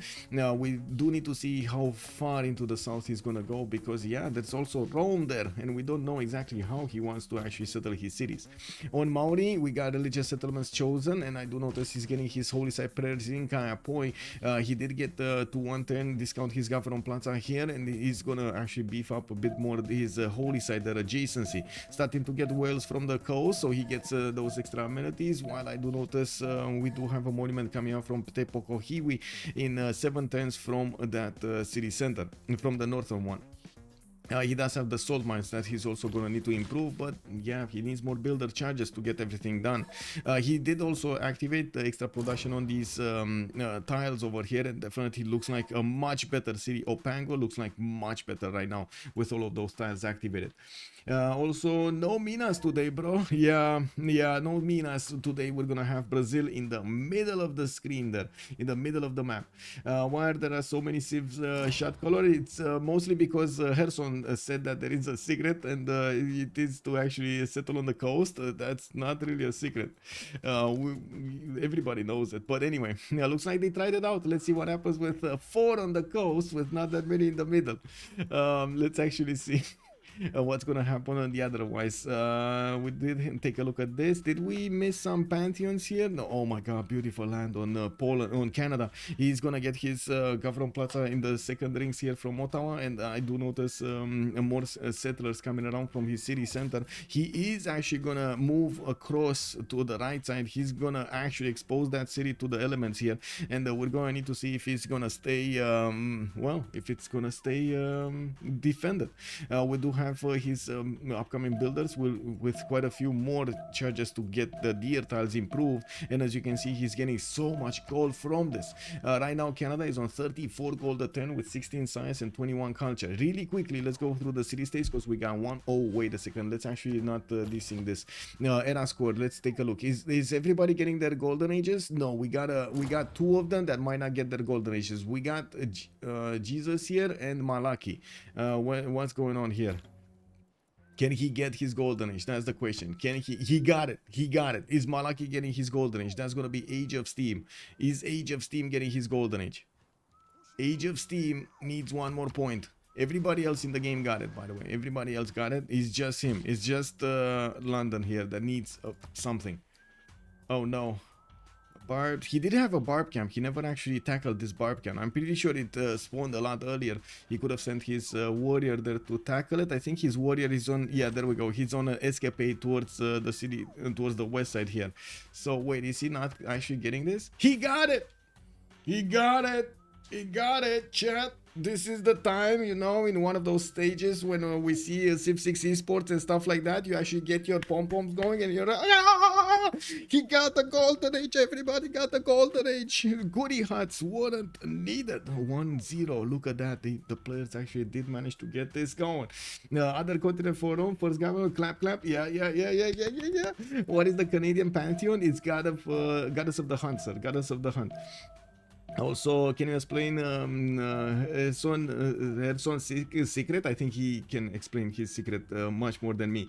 It's powerful when you are the only naval Civ. Herson has a specific game where he could make that choice and show it out. Okay, had a specific game. Yes, basically he had a specific game. Now we'll see in the finals, right? He did actually get into the finals. We'll see what does happen with all of the other players also getting into the finals of the Rooster Cup. That's gonna be like 3 players from the first game, 3 players from this game, and 3 players, the top 3 players from also the Friday game. That's going to be a third qualifier that we did introduce in this third edition of the Rooster Cup because of the player demand. Actually, we at the beginning we didn't know exactly how many players will want to get into this, how many players will enjoy it, and so on and so forth. And there we go. We actually had 40 something, 46, 48 players that did register, and in the last few days we did find out that some of them, yes, granted, they actually wanted to go for the novice tournament, and they signed up for the Rooster Cup as well. And when they saw the players, they were like, oh, maybe let me go for the novice qualifier, please. I mean, which is totally fine. Everybody has its own development in the, how to say, in the gaming scene, in the multiplayer scene, and we everybody understands this, even the high, how to say, experienced players. But I do have to say, however, you get a lot better, a lot faster if you play against better players than if you play with your own peers. So always you need to actually search for games to try to get better according to what you can also manage as expectations. You cannot expect to actually just jump into a very, very powerful game and immediately get a win. It's not gonna happen. Like, let's be real about this. Minto Panda, good evening, sir, and welcome. Also, we are 10:32, so we can actually take a look at their bonuses, what does happen during the game, what will happen during the first era. Pen, Brush and Voice on Wilfred Laurier, 17 science with 41 culture. Looks like he still needs quite a few cities. He has 2 settlers out with Odin's Chamber coming up in 3 from Ottawa. He's preparing his empire to go tall here. We're going to need to see how he's going to also try to get his setup. I do see a major difference actually, or I think it is a major difference than we've seen before. He did go 1 theater square into 2 campuses and 3 campuses actually. So wait a second, no, 3 I see 2 theater squares. 2 theater squares with 1, 2, 3 campuses, and yeah, 2 theater and no government plaza. He did get the government plaza as well.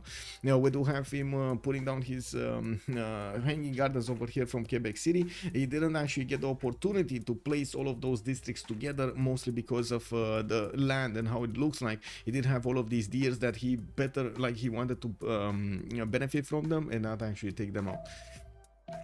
We do have to take a look next on Brazil. Pedro II, 4 cities strong. Salvador de Bahia did finish, or actually most of the cities did finish the campus instead of the last one, Fortaleza. We did have him with the Government Plaza placed. No specializing building of choice. He is queuing up settlers here, 2 of them, 3 of them, and we're going to need to see what kind of land he's going to grab here next. We do have him with 22 science and 34 culture, 43 points of production, while he is using Pen, Brush and Voice to increase his culture output from his districts. Looking at Victoria, Age of Steam, he did manage to get his golden age, 9 science, 12 culture with a Pen, Brush and Voice. We do have him getting his government plaza out from London, and I think one of the barbs actually stole one of his builders, didn't he? That's a one charge builder that is very confused right now. The thing is, this one charge builder can actually keep on running. He might actually move on the 1-2 in between the turns and then move on the 1-3 and nobody's gonna catch him. Kick W, man. This is gonna be fun to watch if Malak is actually gonna have a barbarian builder just running away from his city. Oh my god, man. Anyway, no, we do have him with that God of the Sea giving him a lot of production here, and he did buy a warrior from London. He wanted to make sure that that city is going to be, and that settler is going to be safe, and I do believe he's going to need to take care of this barb camp. It looks like in the meantime Cahokia is doing the hard job for him, sending a few warriors towards his opponent here. We do have also 22 science and 40 culture on Victoria. Age of Empire did manage to take out Jerusalem and move quite a few of his warriors. One of them levied from Namadol. Wait a second, this is levied from Namadol, so yeah, it's fine, it's fine. He's just this is another continent. Yes, it is another continent, so he got a free warrior. That's why there was a unit. I was confused, why was there a warrior there? Ah, different continent. Age of Empire. Ah, click. Now we do have lighthouses also coming around immediately after he did manage to get his harbors down. Campuses also from Plymouth. That's gonna be a +2 over here. He did actually improve the mine on the iron, but he doesn't know about the iron yet. You see he's lacking a point of science there. Now while he does have another iron tile here from Liverpool, he already improved multiple horse tiles. He did also open himself up for spying with the commercial from Liverpool. Of course, trade routes much better, right? I mean, okay, sure, spies, yeah, bro, yeah, what can they do? A lot of stuff. Anyway, we do have more of these boats and galleys that are gonna need to take a look at all of this coast. It doesn't look like he's actually gonna get easy connections to the south to anybody, while in the north we will need to see if he is actually gonna connect his empire with Victoria later on.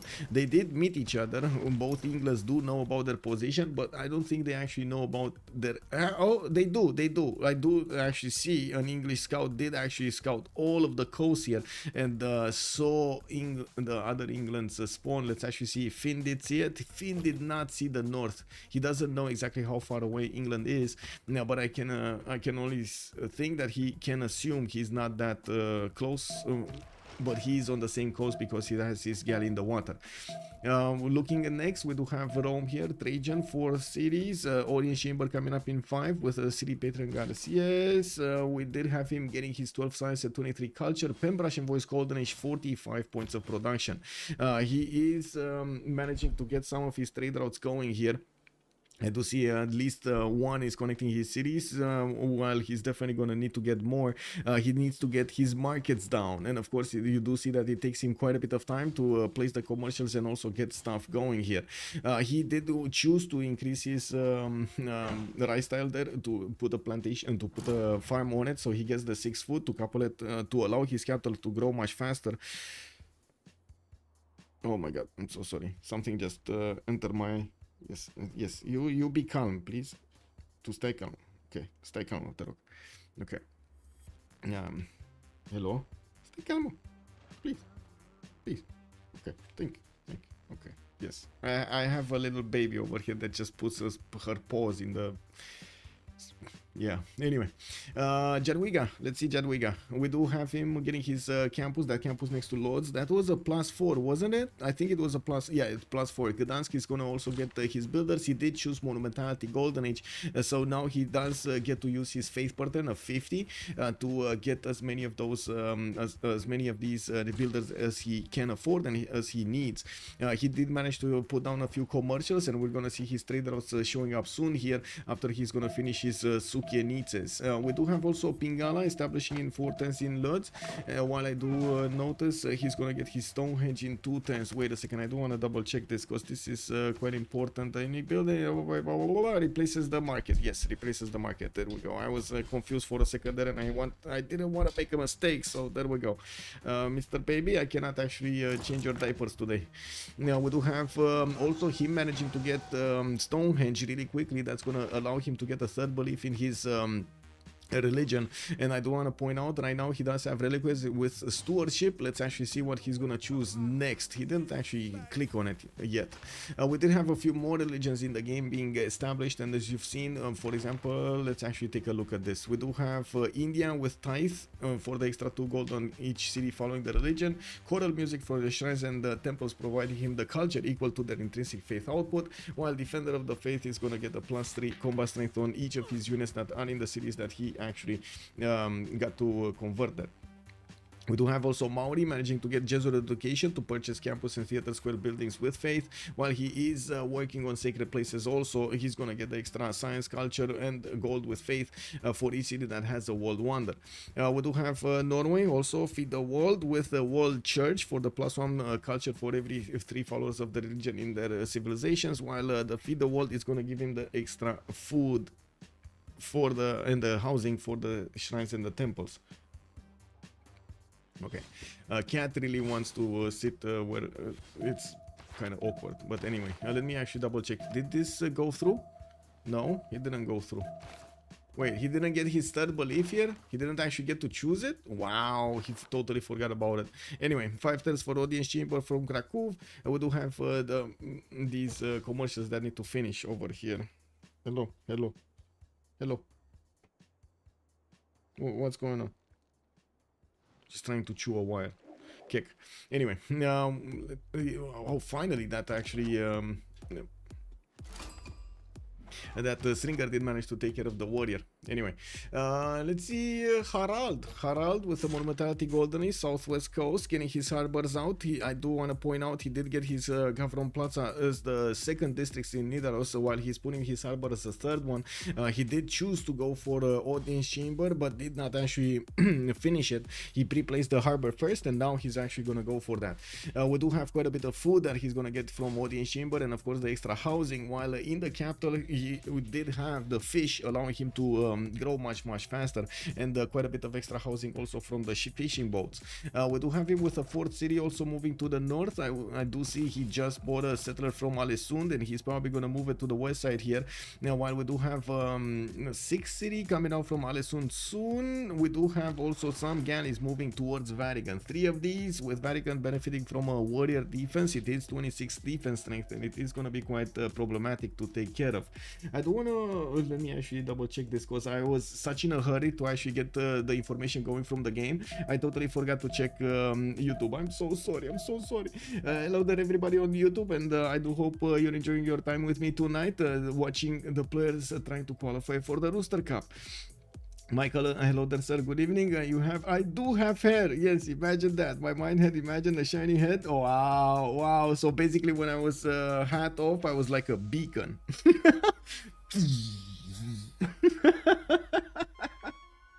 Rafael Maniacar, good evening sir and welcome. Herson is not playing today. No, he played and qualified actually on Friday.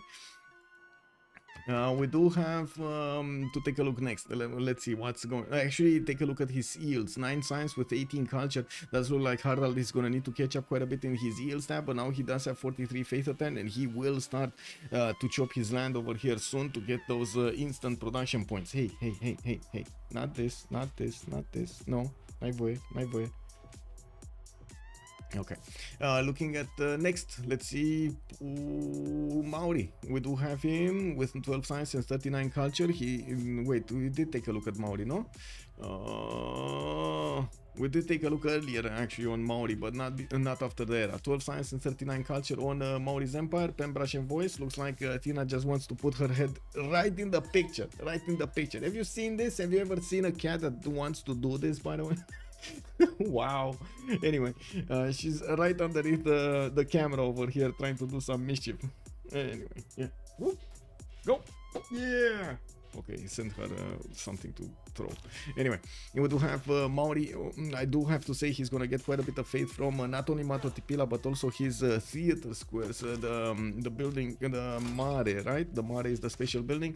We do have him getting later on 1 culture and 1 faith to each of the city styles with a passable feature, all natural wonder. That is gonna be amazing for his faith generation and his ability to buy those buildings with Jesuit education in the theater squares and in the campuses. And you can see how he's prioritizing getting those Mares out quite quickly. Not unheard of, not uncommon actually on Maori. Drink water. Oh my god, you just reminded me. I actually put a coffee on the brewer and I totally forgot to get it. Let me see. Oh my god, thank you so much for reminding me. Alar for Tantoni, thank you so much, sir. Oh my god.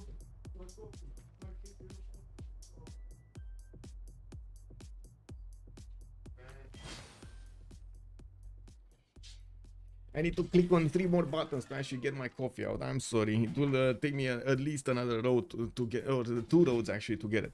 Anyway, let's actually see what do we have here on Maori. He did manage to get his 13 science, 42 culture, 5th city also, Taumutu. 3 of them are inland. He does have another one that he could settle to the north of Pokohiwi, and we're going to need to see when he's actually going to get to settle it, or if he is actually going to get to settle it. I'm pretty sure he's going gonna negotiate some settles with Norway here. Norway is sending a missionary towards him, and I'm pretty sure Maori is not gonna be happy actually having the Norwegian missionary just spreading his religion into his lands. We do have Norway benefiting from Feed the World and World Church, right? So yeah, he does want it. We do have also Crusade activated on Poland. He got Crusade on Poland. Can you imagine Crusade with Wing Hussars? That's just gonna be incredible. Looking at Abraham Lincoln, four cities strong. We do have him finishing his pyramids, and I do see he's turning a campus here from San Luis. We do have also Etemenanki being placed over there from the city center, benefiting from extra production on those tiles. Not to wait a second, did he get Lady of the? He did get Lady of the Ritz. I was like, what? What? We do need to see some farms over there to actually get that science going. We do have him, of course, needing to actually connect his cities with the traders. Right now he has the 3 that he settled connected to the capital, trying to get the 4th market going for another settler, for another trader. Stayed on 4 cities though. He did manage to get a merchant, and of course the pyramids is gonna be amazing. Free builder and extra builder charges, 1 builder charge on every one of his builders thereafter. It is gonna be awesome. Do wanna double check this? Give me a second. There we go.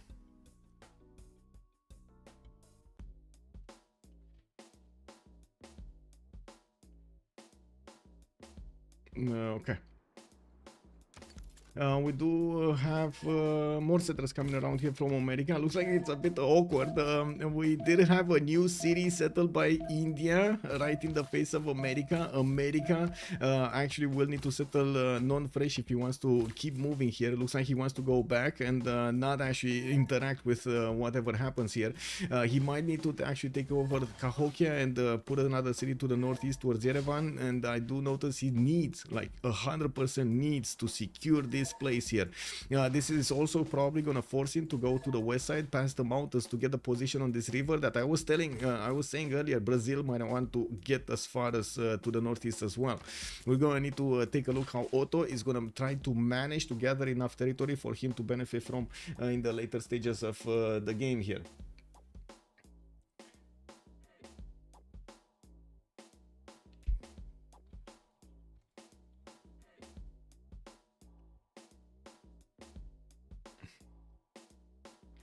Anyway, 7 church builders are juicy indeed, Duke. Yes, indeed, Duke Ducks. Good evening, sir, and welcome.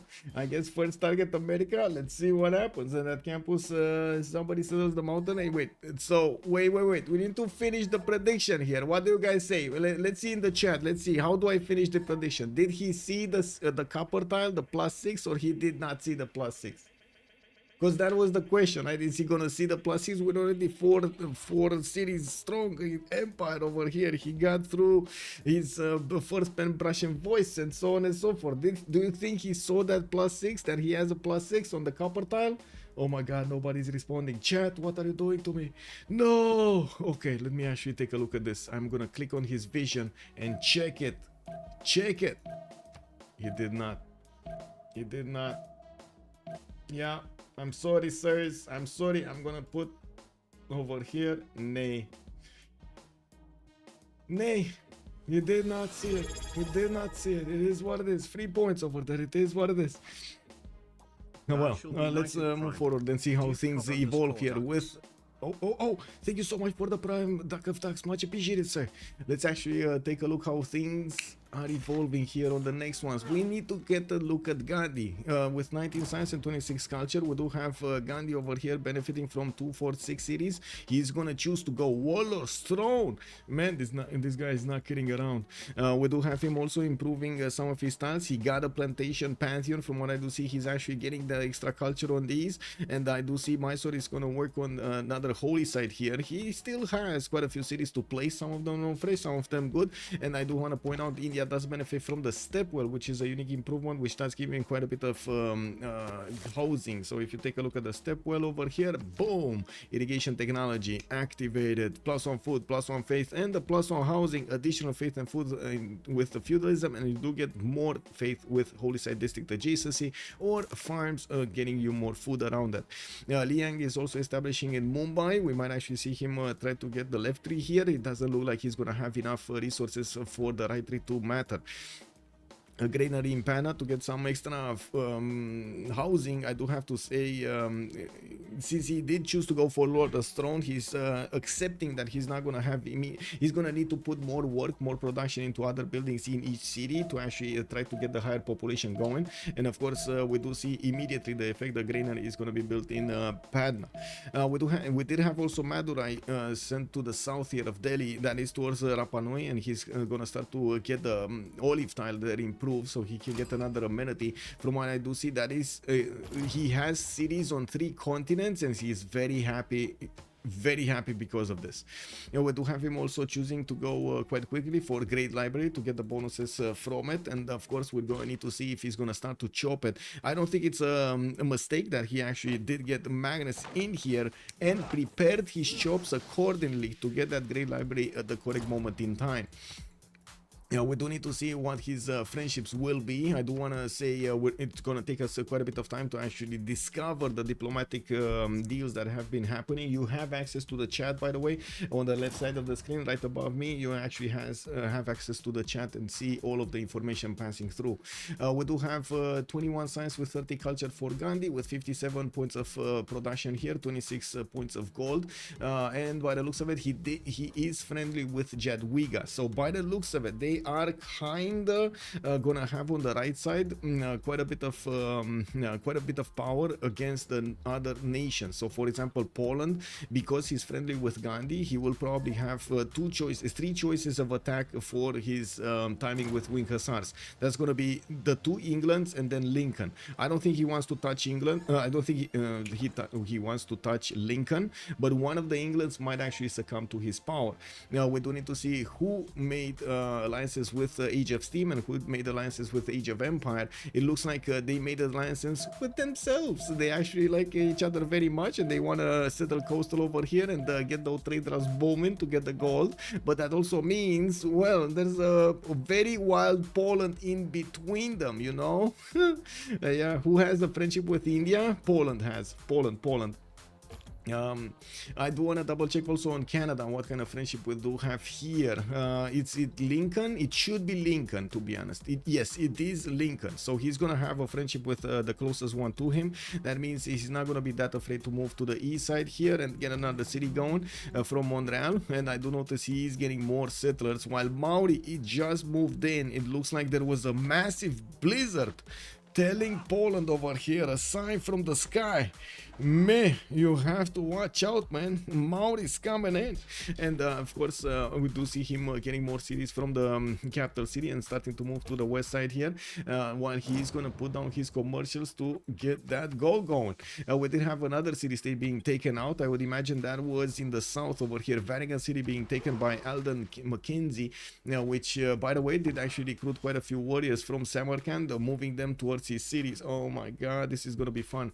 I'm pretty sure he actually made a friendship with Coupe here, and we might actually see all of these warriors try to go against Rome. Yeah, he did make a friendship with Coupe, so on the seas he's safe. He's not safe against the other 2 Englands, but they have their own problems to take care of. And we do see the massive spamming over here of harbors from his cities, another holy site in Drummond, and well, he still has so many more tiles to actually get to improve here.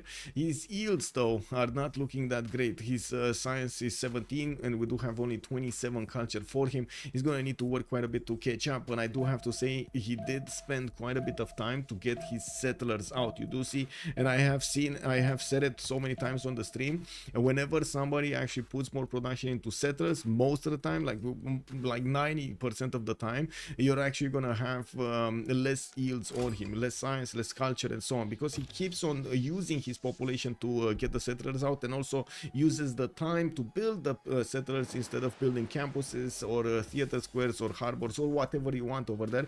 He's not getting or like the buildings in them, he's not getting his stats going. Now that's kind of a, you know, how to say, a sword with 2 sides basically, because you might get less yields during the game. You might be exposed at the beginning of the game to an attack because you don't have that science, that culture. But at the same time, you do have lower cost in your districts because you don't discover that many civics, that many technologies. You remember I did spoke quite a few times that you do first of all want to lock in that production from your districts, and second of all, each time you discover a civ or a tech, the district cost increases after you have already discovered the district. It starts to tick up.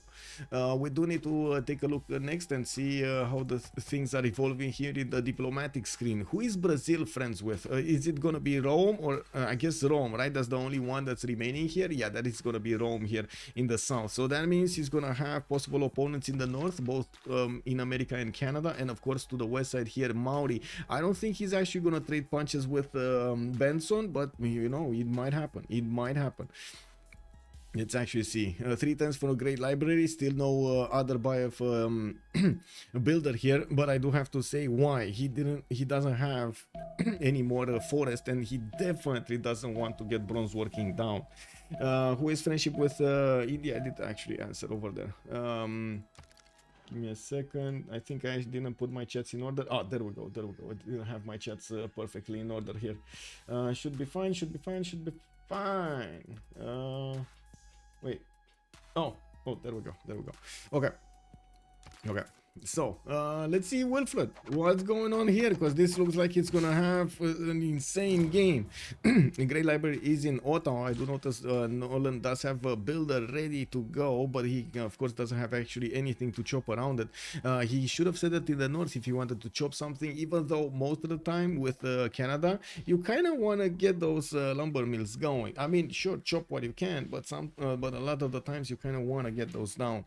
The extra production is just insane. Now we do have more libraries also coming up from Quebec with 109 points of production. He's not yet the top one in the production, but as you can see, he's optimizing some of his tiles, and he just got to 112 here by buying more tiles in Halifax and allowing himself to chop some more of these builders. He's probably already reaching, yeah, he not only reached, but he passed the feudalism timing, going for divine right and having 5 charge builders. Now we do have him getting his markets out for those extra traders, and this is 10 turns before the next era starts. We are 1045 right now. Now the first one in production is Coupe on 246 series, and we do have him going for his mausoleum very quickly. He did manage to get his 2 theater squares with 2 mares going, while he's gonna be his third one here in Opango. That's a campus in Opango, not a theater square at the moment. In Taumutu, going for another campus. Definitely wants to pad those science numbers along with the culture. Now that he also has the benefit of faith per turn, we got him on 37 faith a turn. We also see him starting to recruit a few admirals because, I mean, you know, passive bonuses over there. Yeah, some insane land over here with some reef tiles on the coast that he's gonna get to upgrade. You see a builder is already moving his way over there in the north, and there is a Brazilian scout seeing what's going on, with also a third wonder coming up from Kaapoi. That's gonna be Great Bath. He's gonna get to defend this river, or I should say the improvements on this river and these series with the Great Bath ability to not allow the floods to go through. We do have Motopohue, more settlers coming around here. Okay, more settlers from town. Okay. So the next phase is gonna be securing the Golden Age, getting some bonuses that he will definitely need in the next part of the game, and also expanding his city count. Now you do see the 3 settlers that are coming out from the south, from the southern cities. He definitely has this idea. He wants to get another wave of cities over here in the south. We do need to take a look also on Brazil, because he did manage to get his carnivals going, and I do see he's gonna get quite a few of these projects. By the looks of it, Brazil is itching forward in the Great Scientist screen, and very quick to get Isodor of Miletus, 57 out of 60 points, while England is on 3.4. He did get to 47.2. He probably even projected for that. We do have some horses coming around from Poland into the... Look at this horse from Harrison. It's actually arriving in the city of London to see what's going on there. Knock on their door, see what happens, you know. Now we do have a campus research project from Bradford, and I do notice a mausoleum has been placed down there. Where is his industrial zone? Wait, what? Is this the correct England or am I just not seeing it? KW, man. Wow. Well, I don't see it. Maybe I'm blind, but I don't see it. Do you see it, guys? Maybe I'm blind. Anyway. Yeah, we do have Poland in the south here with settlers coming around from Lodz, and I do see he placed Gdansk in the north, getting that city to work on his builders. I do also notice campuses coming out from Warsaw and amphitheaters from Krakow. One engineer the points from the lighthouses because it's Age of Steam, so no projects. No projects. This was a bonus added in the last version of BBG, right? Yeah, Draconian, thank you so much, sir. Much appreciated. Also, Dios Pasia. Good evening, sir, and welcome. Thank you so much. We do have theater squares from Gzno, and by the looks of it, let's actually see what Poland is going to do on the right coast. He definitely will settle cities there, while England is going to put a city so he can connect his economy to the other England. We do have India looking at what is going on here to the south of Namadol, and I do want to point out Namadol is still Finn's city, so he's getting all of that extra culture from the coast here. Finn is also on 61 science and 78 culture, getting his importance mausoleum at Halikarnassus, and I do want to check the races. So first of all, it looks like Great Library has been finished and it was secured by India. Second of all, mausoleum is being built in 3 places. I believe one here, but looks like Bradford might have actually just given up on building it, and another one was here. So this is in 3 turns, this is in 4 turns. While we do have 2 available chokes for England, I don't think Mauri's gonna want to chop anything, right? So this is gonna get he's gonna try to hard build it. I think actually England might actually get it here. Finn might actually get it. We do have also Brighton settled on the inner land. We do have Hull in the south, and I do notice he can definitely keep on expanding towards the south of Brussels here, getting more bonuses. In the city state screen, I do see Mexico City did get soused by Brett. That will be Mauri. We do have Nolan keeping Hansa. Nolan is Canada. We do have also Namadol on Finn, Malaki on Yerevan, Malaki being Age of Steam. We do have also Cahokia being kept by Otto being Lincoln. Okay, that's more gold for him. And I do want to double check this. What's going on here? Industrial zone logistics projects coming in. Did he get he did, no, Brazil got him. Brazil got Isodor, and it looks like America is trying hard to actually get Emotep. We might see Brazil just rolling a few more of those great engineer points with the carnivals. No, he's not. He's going for his Chicanitza. And let's actually keep on watching here. Samarkand, Alden, he's gonna get that going. That's Varangian. Samarkand should have been here, right, somewhere, because he got all of those warriors to oh no. Oh, you see what's happening? And you see this, by the way, Colosseum got chopped in the city of Jesus Bridges. Yeah, I mean, Jesus Bridges, man. He got this going. 4 turns for a Roman settler coming up there. And we do have more cities on the right side. I do notice Norway is bullying in Gazargamo with the units of Armagh here. We might see him taking down that city. I do also want to point out again, Varangian is friendly with Mauri. He's not friendly with Rome. And by the looks of it, Mauri is trying to get another city there in between on the tip of the whales. Okay, well, we do need to see if this attack will go through. I do want to point out, we do have I would say 5 warriors right now just sitting in the city of Skedsmo, waiting for their upgrades of berserkers. 2 turns for feudalism for Harald with still his monumentality golden age. He is on 23 science and 30 culture, while Rome is on 26 and 52. Now with Colosseum activated on Rome, we do have +6 amenities in his capital and in some of his other cities, with +3 also to the north and to the west side. And Gazargamo is actually doing quite a bit of damage. Norway did pillage the majority of those tiles and recovered some of his health on the levied units here, while I do notice Rome is actually going to try to get that city away from him. He definitely can. I mean, 2 shots from these horses should be just enough to take down the city center entirely. And I do notice Norway just keeps on pillaging, doesn't actually attack the city center with those units. He can't, I don't think he can keep it, right? He cannot keep it because he already has Vatican City as a city-state. And I do notice this tile over here. Oh, that's a monastery. Okay, never mind. Okay, next up in the city state screen. Rapa Nui not being kept by anybody. Andreas does have Antananarivo. Andreas being Brazil, and I do notice Armag is being kept by Alden. That's again Varangian, with Nazca being kept by Brett. Brett being Maori. Brussels is being kept by Finn. Finn being on Age of Empire over here. We're going to need to see how he's going to get the bonuses. Well, when is he gonna get the bonuses? The 15% production towards wonders. That's how he got his mausoleum going. Look at that, taking it away from Canada here. From Canada, wow. From Maori. We do have in 2 turns Intelligence Agency also finishing up in Tehonianga no Yakupe. And I do notice temples coming up in 3 turns from Kayapoi with harbors in Wakanawarewa. We do have Motopohue getting out in some campuses, and Opango is soon gonna have 7 pops so he can place a theater square from that city.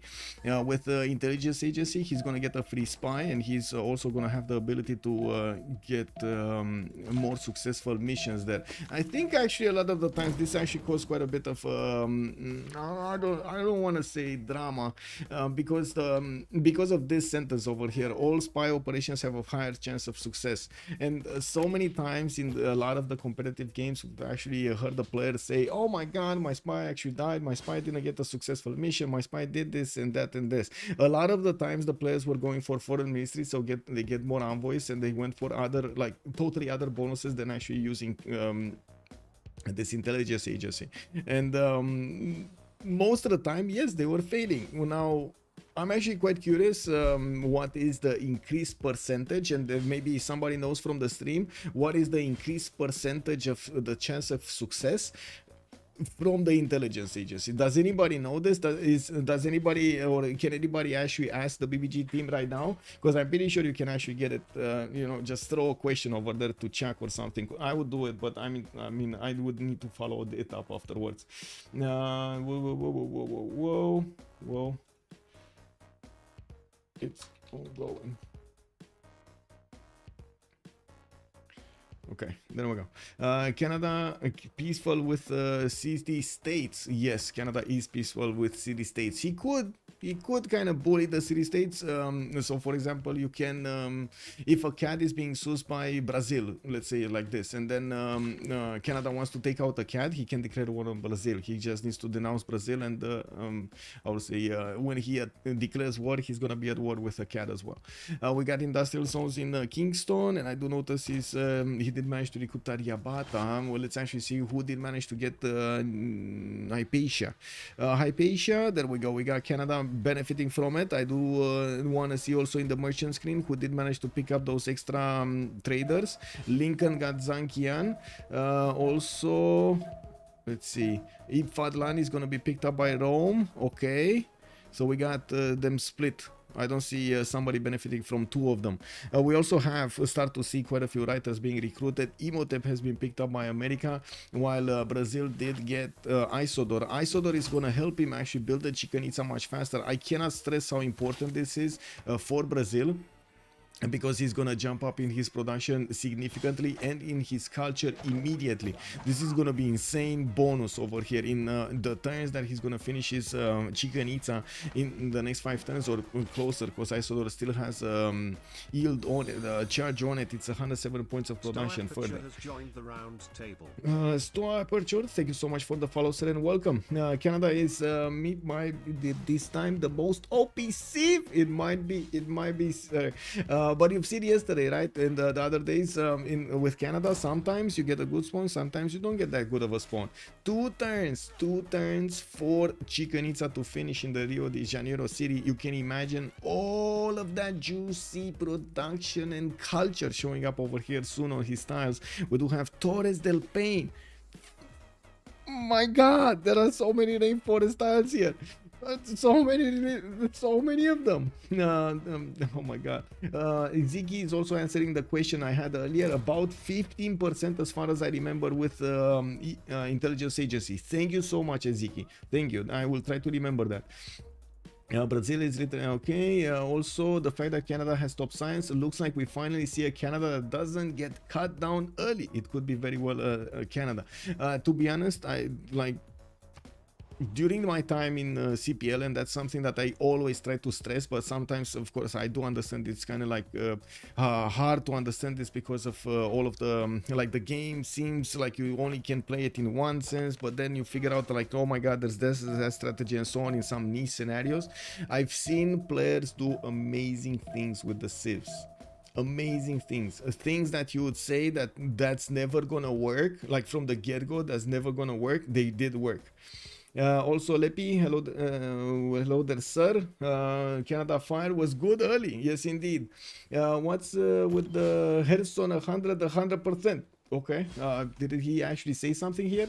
I don't know. Anyway, those Canadian cities look like easy and fast to take. Also, Mami Wook, good evening, sir. I think no counter spy is in a city. You have 60% chance to siphon funds, and if you have intelligence agency, it goes up to 74% for siphon funds. That are the numbers I see when either go for Grandmaster Champion or intelligence agency. I'm not sure if that is correct though. So, Mami Wook, we did have an answer here from Iziki telling us 15%. I can actually ask more information from BBG to find out. How are the stats between both England so different? First of all, different land and different approach to the game. We did have the southern England benefiting from a free city, basically Jerusalem, giving him quite a bit of an extra boost, and also a kick over here from Plymouth settling on Krakatoa. He did manage to get the Pantheon quickly with he did have a faith, right? A faith from something, I don't remember what, but I'm pretty sure he had he had his Pantheon quite early on. But anyway, that doesn't matter, it's got a War and Plunder anyway. He did get a mausoleum in the city of Plymouth later on, and by the looks of it, yeah, 28 science and 52 culture on Age of Steam in the north. We do have him on 2, 4, 6, 7 cities. It took him quite a bit of time to get this going, and I do see he did follow up with the industrial zones next from his cities. He does have 10 pop in London, and we're going to need to see how he's gonna go into his free inquiry golden age, because we're coming up very close to the next era. We're 3 turns out from looking at the next era bonuses. With Wilfred Laurier getting his golden age, I do see Pedro getting his golden age. Victoria gonna take a while. Oh my god, he's going dark age, he's going normal age. He's 38 out of 49 points, and he really needs lighthouse. He's trying to chop it, by the way. You can see he's actually trying to use all of his builders to chop it. Getting more boats out, but he already has boats. Getting another Royal Vito character he already has. Is this the splendid industrial zone? No, that's not a splendid industrial zone, but I do see he's getting his setup going properly for those aqueducts here. Yeah, we do have him also with 5 less population here than Finn, but that shouldn't actually matter that much. We do need to see, come back, if he's gonna manage to get the points. I don't think so, but I gotta point out something. You've seen the players actually try to secure their golden ages well before, like already when they saw there's like 10 more turns until the next era. They started building wonders, they started getting all of those points for them. They were, in their mind, they were already putting them on a timetable of how they want to see their empire evolve. We do have also Rome here with 50 out of 50. That would be his 50. 2, 4, 6, 8 cities for Rome to actually handle. 9 with Engazargamu that he actually got with the help of Varangian. I do notice Varangian is actually sending these warriors back to Samarkand, or did Samarkand move them back for a few turns? He got to levy that back, and as you can see, they're just standing around next to the lake there. Some baths are also coming around from Jesus, and I gotta say here we do have a beautiful setup for his industrial zones in between these cities. I would imagine he's gonna put another bath here, and we will see that. Wait, he can't put a bath here. No, I don't think he can he put a bath here? He can. Okay, can he put a bath, or can he not put a bath there? Well, I'm pretty sure he would have put it there. But anyway, I just remember the Age of Steam got God of the Sea. Yes, he did get God of the Sea early on. Yes, quite early on. He can to the mountain. Okay, there we go. We got our answer. He can to the mountain. Very nice, very nice. So he will put another industrial zone here on the wheat tile. It's just a matter of time until he's gonna place that down. And we do have Ostia also getting a bath soon. One turning it. Can you imagine the production here? Beautiful. Let's see. Rome is on 169 points of production. I do want to point out right now, look at this territory. Look at Brazil go. 76 science, 160 culture. We do have Andres Ascens, the one that I did actually complain that he has no yields over here. It happens. I mean, it happens, right? That he just casually gets 77 with 172 over here. Imagine what would have happened if we would have remapped for him. Can somebody just say the first word that comes to mind? What would Brazil do if we would have remapped this?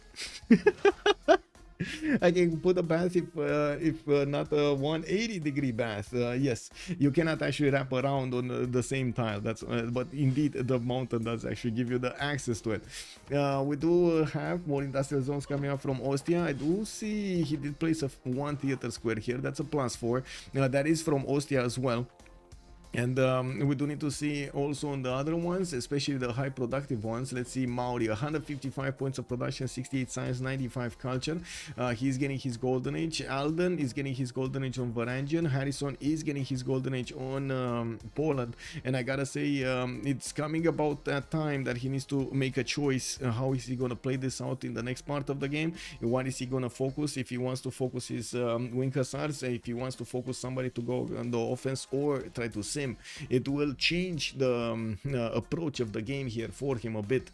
We do have also Lincoln, 63 out of 49, and I do see Benson is 62 out of 56. So almost of everybody did get the golden age except Malaki. Malaki 39-49 is unfortunately not getting there. It is a bit awkward. It is a bit awkward. We do have a Great Lighthouse also coming around from London, and also workshops from Birmingham. Theater Square here, that's a +3. No, +2, sorry, +2. No, it's not a +3. Oh my god, he can't get it. He cannot get the golden. He cannot get the golden age. If only he would have been like a few turns faster, right, on 2 wonders, he could have gotten it. Okay, he bought that. And even if he chops the lighthouse, he still doesn't get it. Anyway, it is what it is. Normal age. He needs to understand normal age. This will make it a lot easier for Poland to actually, now to say, think about the target, right? Between the two Englands, it's clear who's gonna have the less yields over here in the next era. Malaki is unfortunately down to 37 and 35, and he will need to somehow put up a defense against the mighty Poland with 80 science and 80 culture. We will need to take a pause for 2 minutes to let them go through the Congress, and we're gonna need to see it through afterwards to see what kind of choices they made, what kind of how to say golden age options they chose in this era. Who will win? Yeah. Let's get the prediction for who will win. Prediction. Let's get the prediction going. Click.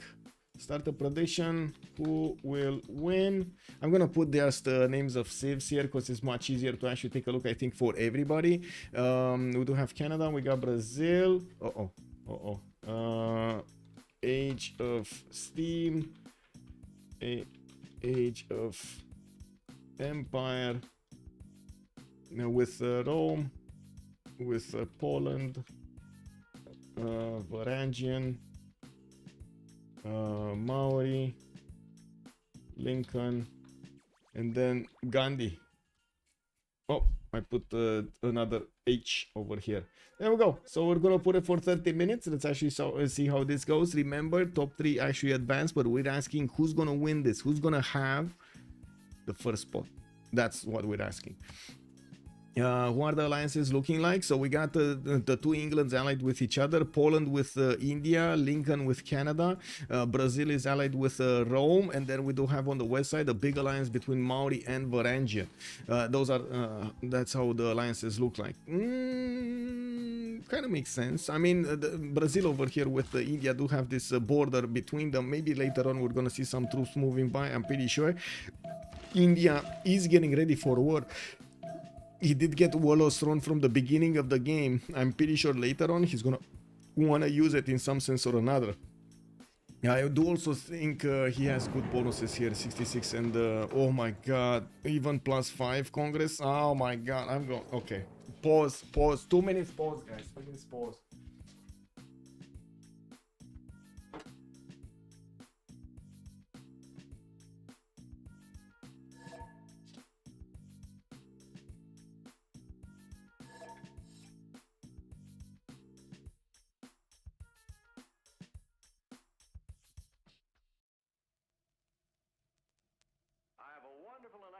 invention I want you to see. Show you.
Okay. The whales seem nice, they say. The whales seem nice, they say. Okay, let's actually see how the whales go in this lobby. We got Wilfred Laurier here getting his 160 science, 156 culture, a turn 56. Boom! Even an explosion around me. I have no idea what it is, but it is what it is. 200 production over here also on Wilfred Laurier. It does seem like he's getting his campus research projects going. Newton is probably gonna be soon. Yeah, there we go. We got Canada on 46 points, 113 points out of 155. He should get it with the next two projects. We do have also Pedro, 160, 145 with a free equity golden age. He is getting his Classical Republic going, and look at this beauty. Look at this beauty. We do have Brazil starting to put rainforest lumber mills here, so he's gonna get all of this land. Guess what? With more production, 215 points. Zoloti, Pancake, good evening, sir, and welcome. A bit of a different game today, don't you think, chat? Don't you think? Let's see some yays or nays in the chat. Don't you think it's a bit of a different game today? We do have Malaki, also unfortunately 37 and 35 here. Also Phil Mathard, good evening, sir. Yes, we do know what friendships they have. Finn is going to be 167 with 83 on free inquiry golden age, 141 points of production. He's getting his industrial zones down and working on the workshops while he's putting down more cities. He can put one here and of course get a canal to work it on the coast as well. We still have him sending settlers towards the southern coast, and they will benefit from the fertile settle to the south of Brussels, where I do see England, the other England, is putting his money in there. Canada usually low science but culture too high early. This is being played by a master. Exactly. Yes, this is the difference. This is a big difference. We do have Jesus also with 121 science with 69. I'm not sure how to pronounce that, by the way, other than Jesus. Jesus, maybe. Free inquiry golden age on him. We do have him on 2, 4, 6, 8, 10 cities, and I do notice, of course, with Colosseum, he's getting that extra culture going. He's working on campus research projects as well, trying to snatch the happy scientists, which he couldn't actually. Look at that. Canada got slot ordered by Lincoln. Lincoln did manage to get Isaac Newton, while Canada did only get Ibn Khaldun for, well, I mean, did only get, I'm sorry, Ibn Khaldun is a very strong one, so don't get me wrong. This is not disrespecting Khaldun, okay? Not disrespecting Khaldun. We do have to take a look here also. Jarwiga, 145 science, 75 culture, 158 points of production with 94 faith. Does seem like he is starting to get his knights out. And in the Congress, we did have Millie getting +5. I do want to point out Lincoln is going to get quite a few free units here soon. We do need to see when he's going to start putting down a lot of these. Where is he sending them? No? Oh, he's sending them to kill Yerevan. Okay, that's what he's doing. He's getting himself a 10 city, 2, 4, 6, 8, 10 city. Yeah, oh my god, nailed it. We do have Varangian also 68 science with 55 free inquiry golden age for him. The fact is he didn't actually get that many of these like harbors, and he didn't manage to get them to +7 or double them. I don't see him actually working the double card. Does he have the double harbor card? Not yet. He doesn't have the double harbor card yet. Okay, well, I do also notice he's starting to get more campuses, making use of some of the tiles of Pantanal, getting Victor in the city of Alessund, and starting to get trade routes from his neighborhood here. He does have 150 faith a turn, and he just upgraded a lot of berserkers, 2, 4, 6 of them. I mean, there was no other reason to bring those back to his land if from Samarkand if he didn't want to use them, right? It's either for defense or offense, and the question is he actually gonna go on Rome here or not? Jesus. Okay, got it. I'm gonna say it like that. Well, he still can snowball. He's just protecting himself from invasion. It's a masterclass. Yes, Coupe Culture Bomb. He did Culture Bomb Norway. Look at that. He took away his harbor spot. He took away his harbor spot. Incredible, man. Oh my god. And they're friendly also. They're friendly. They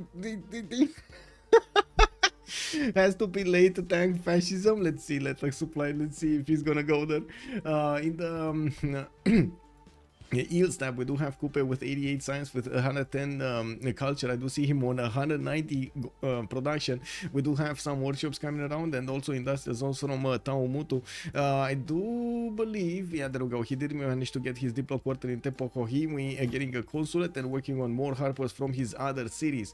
Now, he kept on going on Penbrush and Voice, didn't want to switch to a free inquiry. He has like half of the cities on the inner side, and not all of them do have commercials nor harbors, so it's gonna take time to actually get all of that science. That means we will have Pedro and Wilfred getting and also Age of Empire here getting a significant boost. I do also notice Trajan just doubled his commercials. Maybe let me actually take a look at one of his commercials.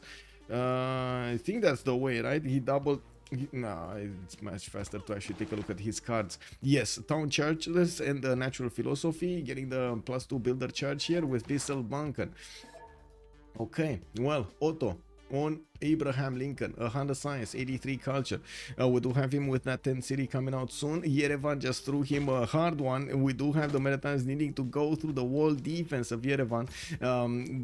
This is not going to be cool, man. This is not going to be cool. He does need to bring a warrior to the south, but unfortunately, I don't think he can. He should actually move his swordsman across so he can actually put the city under siege, not allow it to heal.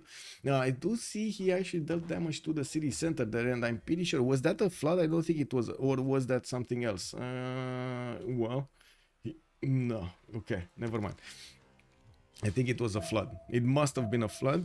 No, or maybe he did the how to say, he did damage it earlier and then the city got walls or something. That makes more sense. There is a wall declaration being sent here. Andrea says that he's declared war on Alden. Andrea is Brazil. On Alden, that would be Varangian. So I think this is where the war starts. We got Varangian declaring war on Jesus. We do have Norwegian berserkers going towards Dure Cortorum, trying to get into the Roman borders with a general. He wants to put pressure on Rome here very quickly, and as you can see, he's getting his berserkers extremely quick to Dure Cortorum. Now, Rome did take a chance of not actually keeping his border safe on the towards the direction of his opponents, and as you can see, that will actually cost him quite dearly. We do have him needing to actually pump out units right now, and we're going to need to see if he's going to manage to actually defend this. Now, walls are going up in 2. We do have... wait a second. There was a cat in the game. Can you see? No, cat is Nolan's. Who is Nolan? That's Canada. And the cat is over here, so that's not going to work. Varangian might want to take it, but that's not going to work. A flying toilet, good evening sir and welcome. Thank you so much for the raid, much appreciated. Let's actually give a big shout out over here to the man, the only, a flying toilet. There we go, sorry for bringing out a little bit more tease, flying toilet, but it is what it is. I gotta say, every time I read your name, I still think of a flying toilet. It is what it is, you know. Or that toilet, do you know that toilet in the middle of nowhere on a on a coast somewhere, on Escape from Tarkov? Oh my god, man, you should actually check that out. He rated me the 2 minutes ago, but I ended the same time. Okay, yeah, there we go. Pravanashian, by the way, guys, be very nice with Pravanashian, and please take a look at his streams. He's looking like he's gonna wanna actually get a few more streaming games going. He does like the novice tournaments right now, and hopefully we're gonna see him in also the CPL Premier, in the other how to say, in the other tournaments, right? There are so many of them, 1v1s, 2v2s. Come on, man. He was about to die. This toilet. Wait, you were a flying toilet? You were? What happened there? Anyway, let me finish with Benson here, and then we're gonna take a look at the war, because it looks like it started. And whoa, Rome just said no. What? You want to actually send units from a levied city state to me? Well, I tell you how this works. You know, I put more envoys in city state, those units will just fly away. I'll play the 100%, yeah. Good evening, loader logs. Hello there, sir. Yeah, on Benson we do have 108 science and 137 culture, still on 2, 4, 6, 8 cities. We do have him also getting his GMC out in 3 turns, and I do notice he's getting another wave of builders. He did choose to get a pen brush and voice golden age this time, and we gotta see over here if Samarkand is also gonna get de-levied. I gotta say, Rome just saved himself from losing the city of Durekorton and giving enough time to the ancient worlds to finish. We got him also getting a knight here from Antium, which is gonna try to get as quickly as possible to that southern border so he can get this going. Now, I gotta say, Norway just re-levied Samarkand. That means these units cannot move right now. He has another 2 units that are his, basically, here, that could try to get next to the Recorder and attack. Another 3 are coming from Vatican City, and that city is trying to build Stave Church, another one. That's the unique temple of Norway. He's also getting a battery ram, but that's 5 turns from the finishing. And I gotta say, the battery ram will need 1, 2, 3, 4 turns to get next to the record room to actually attack into it. So you can imagine this is gonna be quite a challenge to actually take that city center with what he has right now. Oh my god. Okay. Well, with Lorien, 186 science, 196 culture. We do have workshops coming in, multiple commercials coming out, also archaeological museum in Quebec City with universities. And I just remembered, man, I wanted to put a coffee on the brewer and I totally forgot again.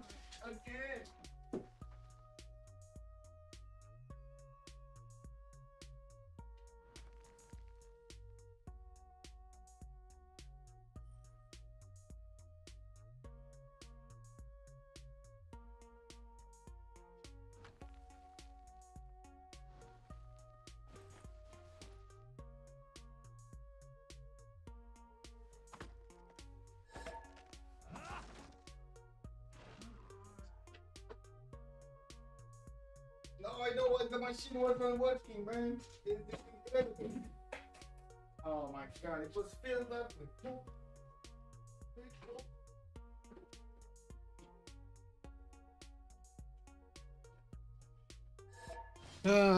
I wasn't paying attention, and the machine has like a storage space for like how to say, the residue that comes out of the coffee beans and so on and so forth. So that got filled up and it didn't want to charge. Now it should have charged. So I'm gonna just go around and click another button to get my coffee. You know. He has Temple of Artemis plus Ibn Khaldun. Yes, he has a lot of amenities here. This is incredible for him. +6 in 2 cities. It doesn't even need 3, 4, 5 cities. +6. This is incredible. Now we do have him also on 310 points of production. That at the moment still not the best production in the game. Abraham Lincoln does have that, and I do see Lincoln is about to break Yerevan's borders here. Those GG, thank you so much for the follow, sir, much appreciated. Now we do have intelligence agency also in Washington coming out in 2 turns. More American Maritimes are getting deployed to the south. He did also send James of St. George, being worried that Brazil might at some point think of attacking into him. While I do want to leave the screen over here to see what Norway is going to follow this attack with. He has a lot of farms to replenish the health of his berserkers, and his berserkers can take on the knights no problem, with quite a few archers coming in. We're gonna need to see if it's gonna be crossbows here saving the day for Rome. Machinery next turn, Divine Eye next turn for Rome. He's getting his knights out, and we do see he keeps on trying to build a few more archers. Now usually an army of crossbows can actually save the day against berserkers. We'll see this time. Artemis is just for 1 city. Not on wait, we double check that.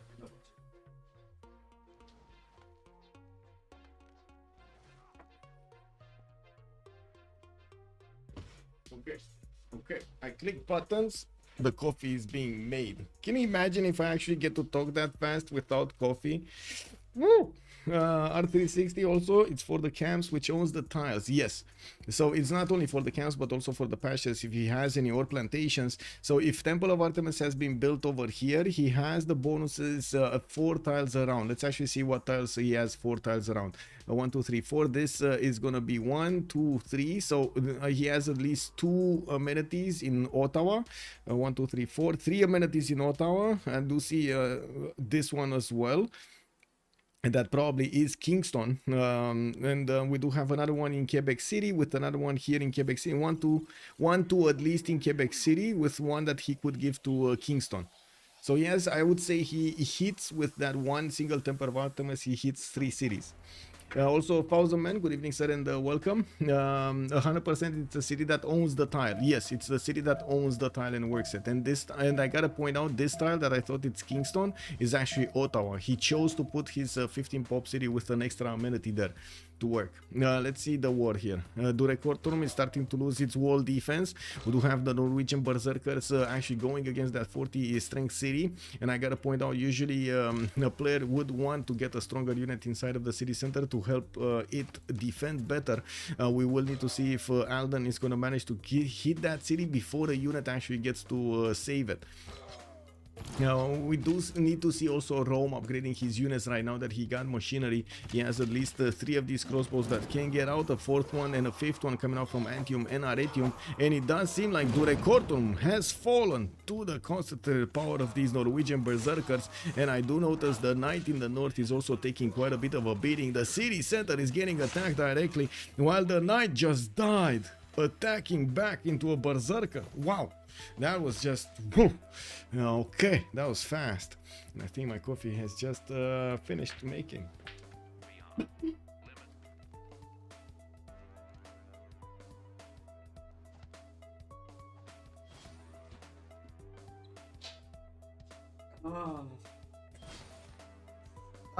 The smell of coffee in the evening. Who doesn't like that, eh? Who doesn't like the smell of coffee in the evening?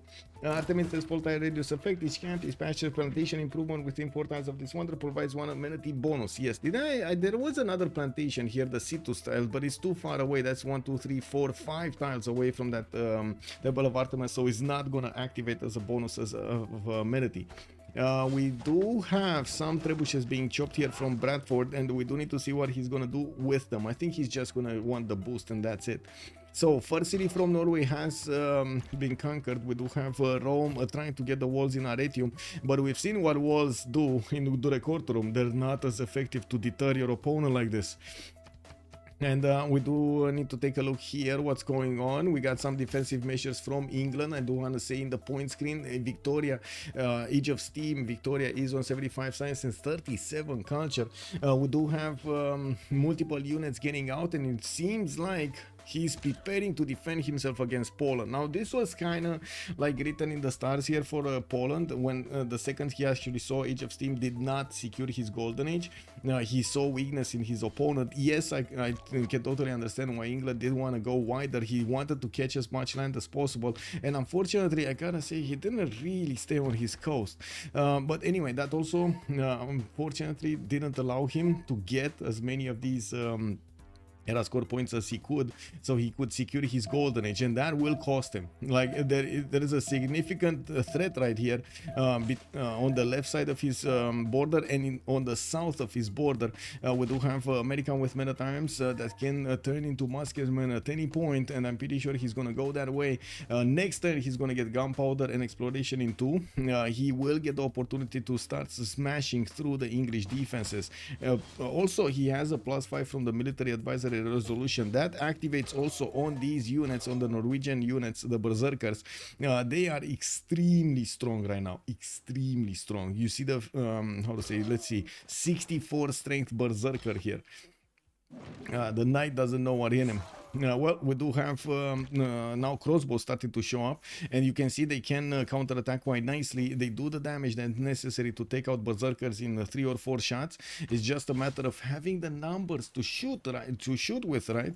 And since we do have so many Berserkers showing up, and I would say Rome kind of disrespected over here the Norwegian timing of the Berserkers. He never actually put a unit to defend himself in the southwest at all, not even a Roman legion or something.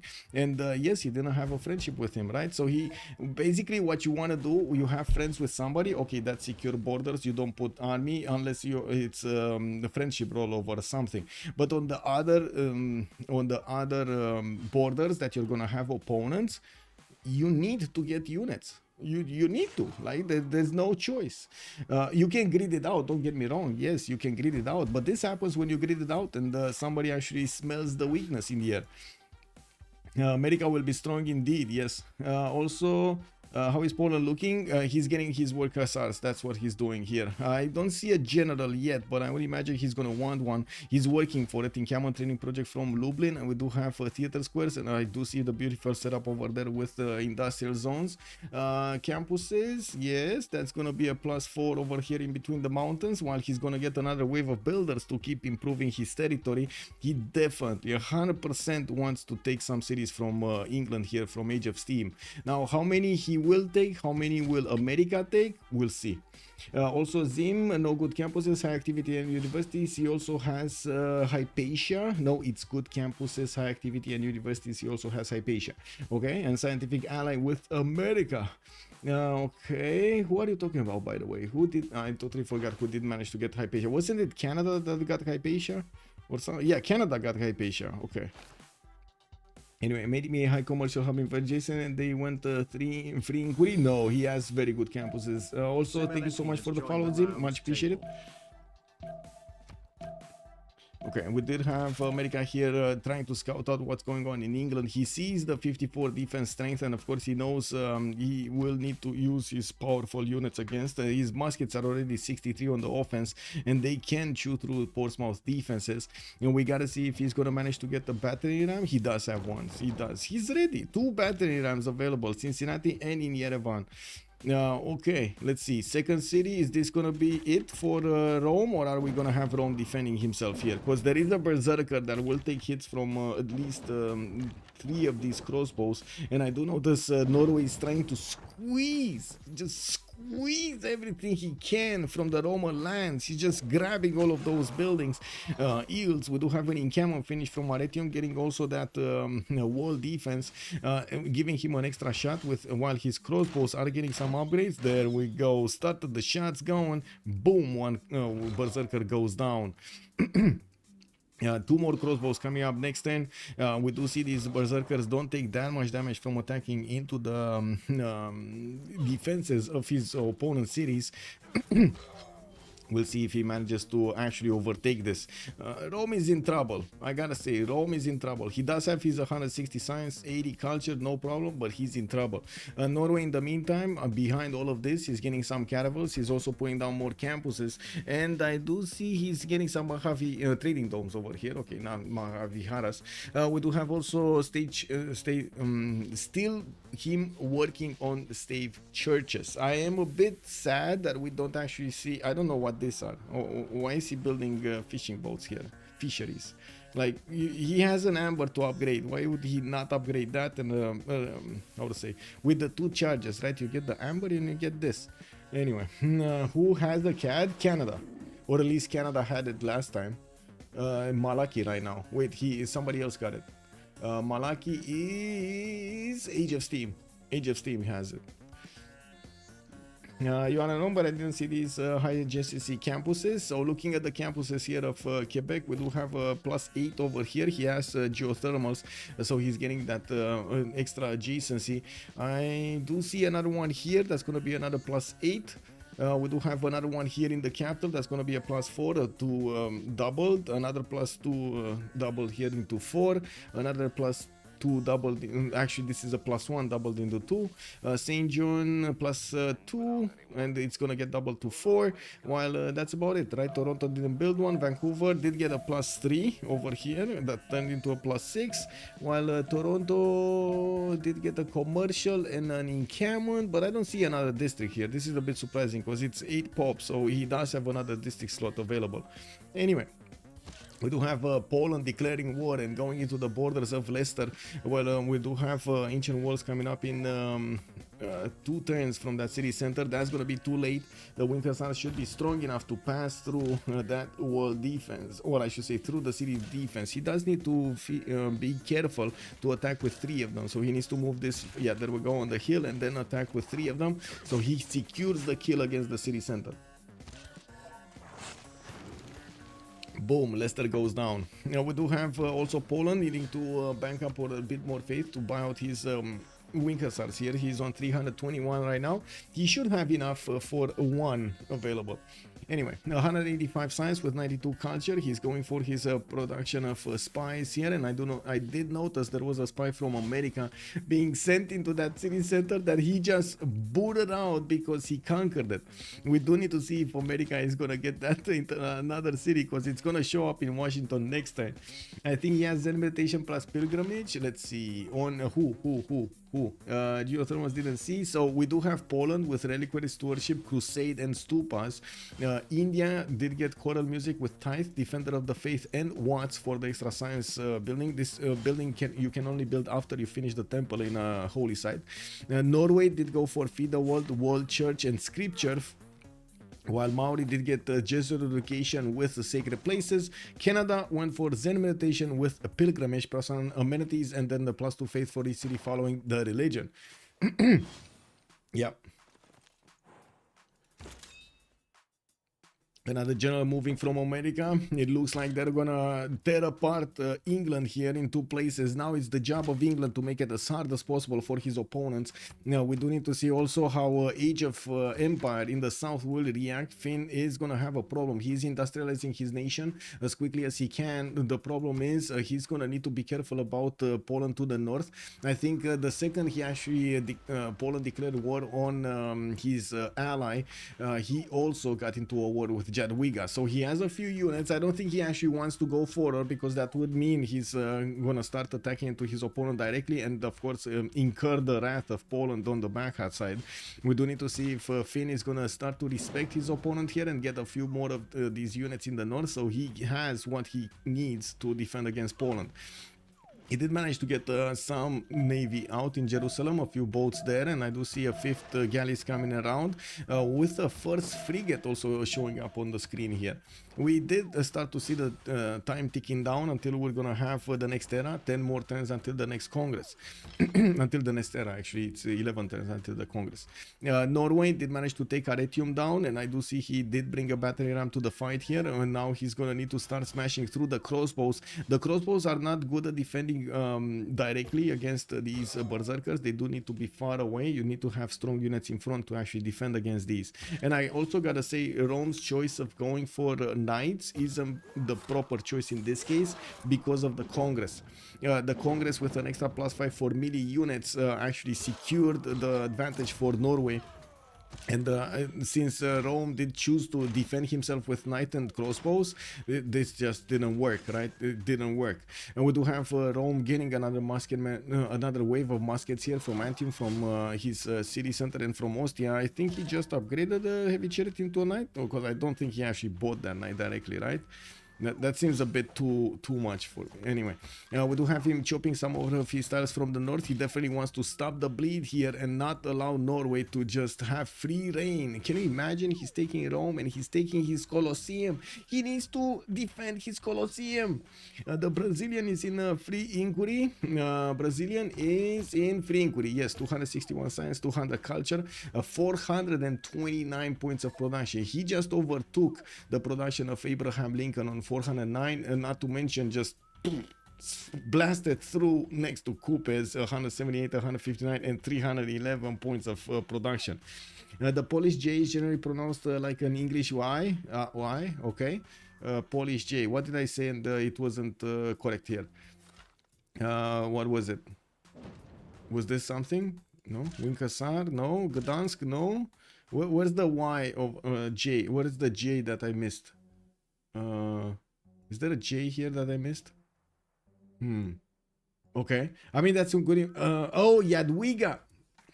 Jadwiga. Oh my God. Naj9. This is one of those Eureka moments, you know?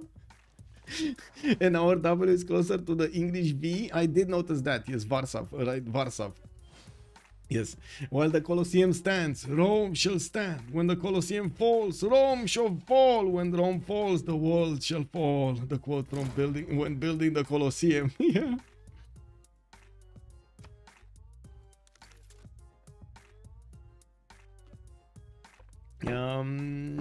So my boy Science is straight up wizardry. Woo! Yes, it is. Okay, he's getting the voodoo going. We do have some spies here in Brantford, and yes, I do see amphitheaters coming in. Quebec City is gonna finish Kilpakisivani in the lands of Wilfred Laurier in the screen, because we didn't actually take a look at the score, right? This is before the second era and before any kind of civilization is gonna be overtaken here. We do have Canada showing up with 500 points. Andreas is gonna be 490. We do have give me a second. We do have Otto on the third one with 483. Coupe is 479. Harrison Robbins is 465, and then Finn is coming up with 461. You see how close these players are right now? They're very close. We got two of them that are lagging behind, Jesus and Malaki, 360 and 342. We do need to see what will happen over here. Of course, who will get the series, because it does seem like, and how long this will take. If it takes longer, it will slow down both Poland and America from doing their sim, and it will allow the other ones that are not actually winning getting a lot more points. So for example, Coupe is definitely going to have quite an advantage here on the western coast. I do have to say, we did consider the fact that at the beginning of the game we're going to have these two seafaring nations on the right side and another two on the left side. That means they could actually interact with each other in a naval conflict on the seas. We do need to see if Finn is going to start to build up a navy. I'm pretty sure if he will start to build up a navy, he wants to get his industrial powerhouse going first. He's on 296 of production, can actually or should be able to keep up with Jadwiga's 220 and 140 faith a turn. He definitely has a good goal per turn, 124, and by the looks of it, he's working hard on getting a lot more of these. I do want to also double check if Maori is getting good faith per turn. He's on 89 faith per turn, so you can imagine it's going to be quite easy for him to buy out buildings in his campuses and theater squares, and we do see him benefiting from a lot of production right now, a lot of production on all of these tiles. Shipyards coming in. He does have also theater square free from Wanganui coming up in 410s, while he did start to connect his empire to the capital city, or I should say to the cities of Norway. I do notice Norway is also starting to upgrade caravels. Wait, are we actually talking something like an attack on England here? Is Norway actually gonna fight a land war and a sea war at the same time? Guys, is this actually happening? Oh my god, I have missed it, but why is it called the Rooster Cup? It's because Soligent, which is the how to say the sponsor of the tournament, he has been sponsoring the funds for the prize pool from the beginning. He has a lot of chickens, and he has been talking about his chickens for months now. He has been sharing pictures in off topic in our general chat and so on about his chickens. So I thought, you know, it's his cup, right? The Rooster Cup. He's a rooster, no? Coupe is I don't want to no, I don't mean any disrespect. I just try to get something going that would also be funny. And also I kind of found quite funny that the rooster has like two O's and you can put two eggs inside of it, you know. Norway, the Giga Chad warmonger. Well, by the looks of it, Alden here is not stopping for anything, man. Do not pass go directly to your opponent's cities. We got Rome here getting smashed. Looks like Norway did manage to take down the walls of that capital city with musketmen coming around to fight. It does seem like the Norwegian units are starting to run out of steam, and this is gonna slow him down. You might actually see Jesus here going towards his opponent and try to take his cities away from him. Now we do have Jesus also getting a few more of these muskets, nice, from the other cities, building up horses, probably for the coursers, even though, yeah, they're fast, but not that strong. We do need to see if Rome is gonna stand the test of time here. A lot of pillages still happen, a lot of them, and Norway did manage to take out his opponent's Gavron Plaza. Audience chamber is not giving that extra amenity or food. We didn't talk that much about India here in the middle of the territory. We do have India with 186 science, 190 193 culture, Penbrush and Voice Golden Age, 5 turns for Terracotta Army from Mysore, while I do see temples coming up in 2 from Kozhikode. Yeah, we do have Jabalpur also getting a campus out. I do see he went for city parks, and he has probably been puddle jumping his Liang everywhere to try to get the parks. I only see 1, 2, 3. Okay, he has 3 parks, 4 parks. Does he have 5 parks? Okay, 5 parks. Okay, so he needs a few more in the cities, and it's fine. We also I gotta also mention there are very few choppable tiles here in his empire. Like Brazil only chop his tiles that he really needed to, right? All of the other ones he actually really wanted to get Chicanitza on. The bonus of extra production and culture is just insane here. 500 points of production on Pedro, 300 science, almost 200 culture. I do also notice Mimar Sinan he has been recruited by Age of Empire. I do see he's going to get that extra narrative quite nicely in his series. Filippo got recruited by Canada, and Lincoln did manage to get Leonardo. Now, Lincoln, I guess, didn't manage to actually get his mausoleum at Halicarnassus. That doesn't give him the extra charge on Leonardo, but still having an extra +3 culture on each of your workshops is insane. There can be only one Rooster. Exactly. And right now, I gotta say, the Rooster right now, the main Rooster that we have right now is Trinda, right? He's the Rooster. He's the one. He's gonna need to defend his title on next week on Saturday 1800 against whoever gets into the finals, right? That's gonna be the 10th player over there showing up to defend his title. Every time you say Pedro, the Pedro songs pop ups in my head. Karade, good evening, sir, and welcome. Love it, Rooster Cup, because he owns a lot of chicken. I mean, you know, you gotta do what you gotta do. Actually, I do have to say, is everybody here familiar with the KISS principle? There was something where I had a discussion like 20 years ago with I would say a guy from France that was having some some radio studios, and he was doing he was a lot in this business, in the marketing and in the music business, right? And sitting down with at the table with him at some point, he tried to explain to us, because we were like, me and my friend, we were like kids, and we were trying to figure out what's going on with a lot of stuff in the world and so on. Movies were just new back then. Music, we were just getting the tools to actually work it, other than the DJing and stuff like that. It was quite a bit of a period, right, of learning. And he said, you know, everything we do is on the KISS principle. Does anybody know here what the KISS principle is? KISS. Does anybody know what the KISS? Exactly like KISS. Does anybody know here what it is? Does Lincoln not have power plants up? Let me see. No, he doesn't. I don't think he has it.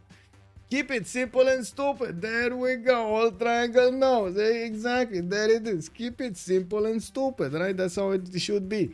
And that's exactly the principle I applied for the Rooster Cup. We do have, my father emphasized this to me. I can imagine, Linda. I can imagine. It is a very important part. Yes. We do have also, good evening, ma'am. Hello there. And I hope you are enjoying the show.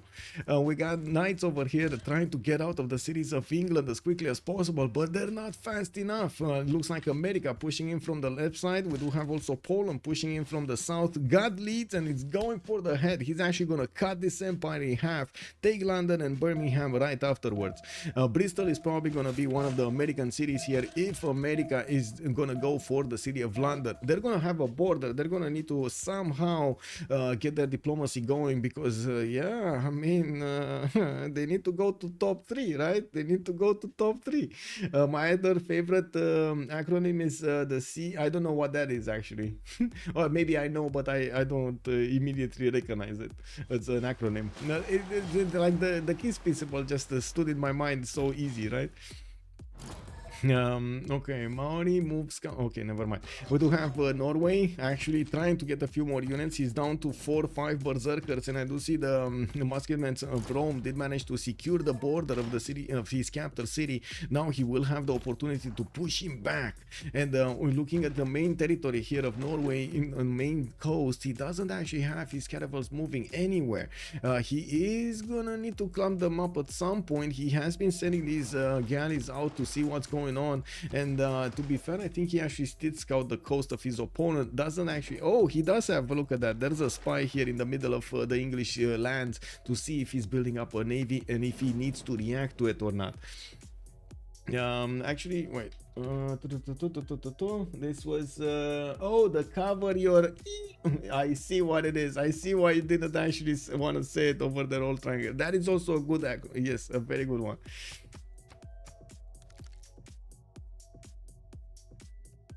Okay, encampment training projects coming up from Maori to get the general here. Looks like I'm pretty sure they are expensive right now. There are 155 points with the Renaissance Industrial Generals, Gustavus Adolphus being the next one. Adelaide places a great engineer. We do have in the scientist screen 500 points to get one, and I do see already with the 155 marker for writers. Now nobody actually picked up a musician yet. There weren't that many projects being done, and oh my god, we got Mount Eastern 70. Boys, the first mount is coming out here from Canada. We will see a lot of forests being placed over here. I mean, this doesn't look like a Canadian best land for a lot of national parks, does it? Or am I mistaken? What do you think, guys? Is this a good land for national parks, or is it not?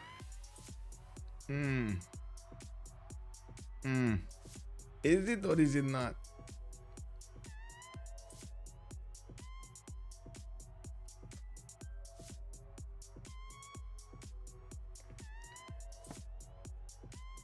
No? Okay, nobody's saying anything, so it is what it is.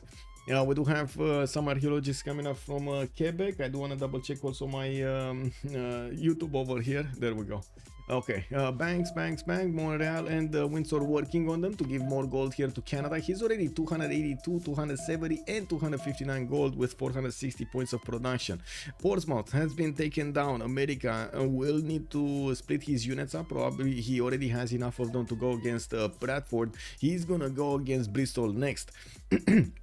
We do have Poland also getting shot from the coast. England does have one Sea Dog that can do a lot of damage actually to these wing hussars, but even if you would have had like 4 of them, it would have definitely been quite hard to stay on that coast next to London.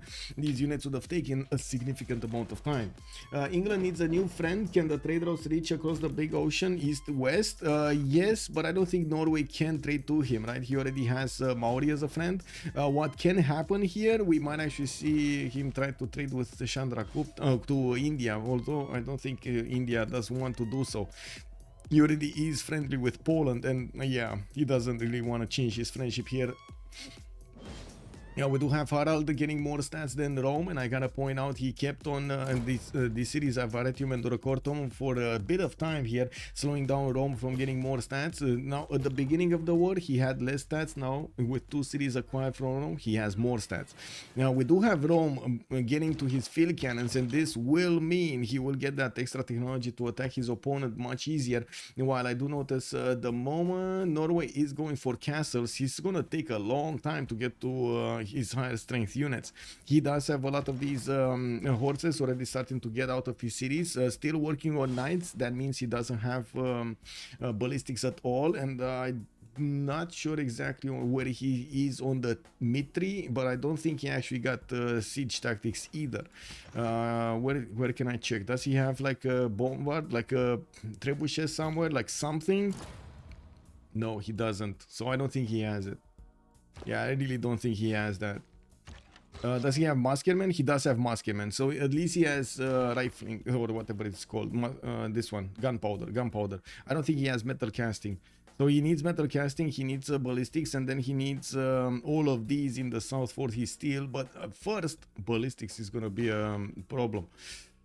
Anyway, we're starting to take this down 4 turns until the next change of the era. We do have Wilfred Laurier 7 points out. I do see Pedro II is gonna get that going.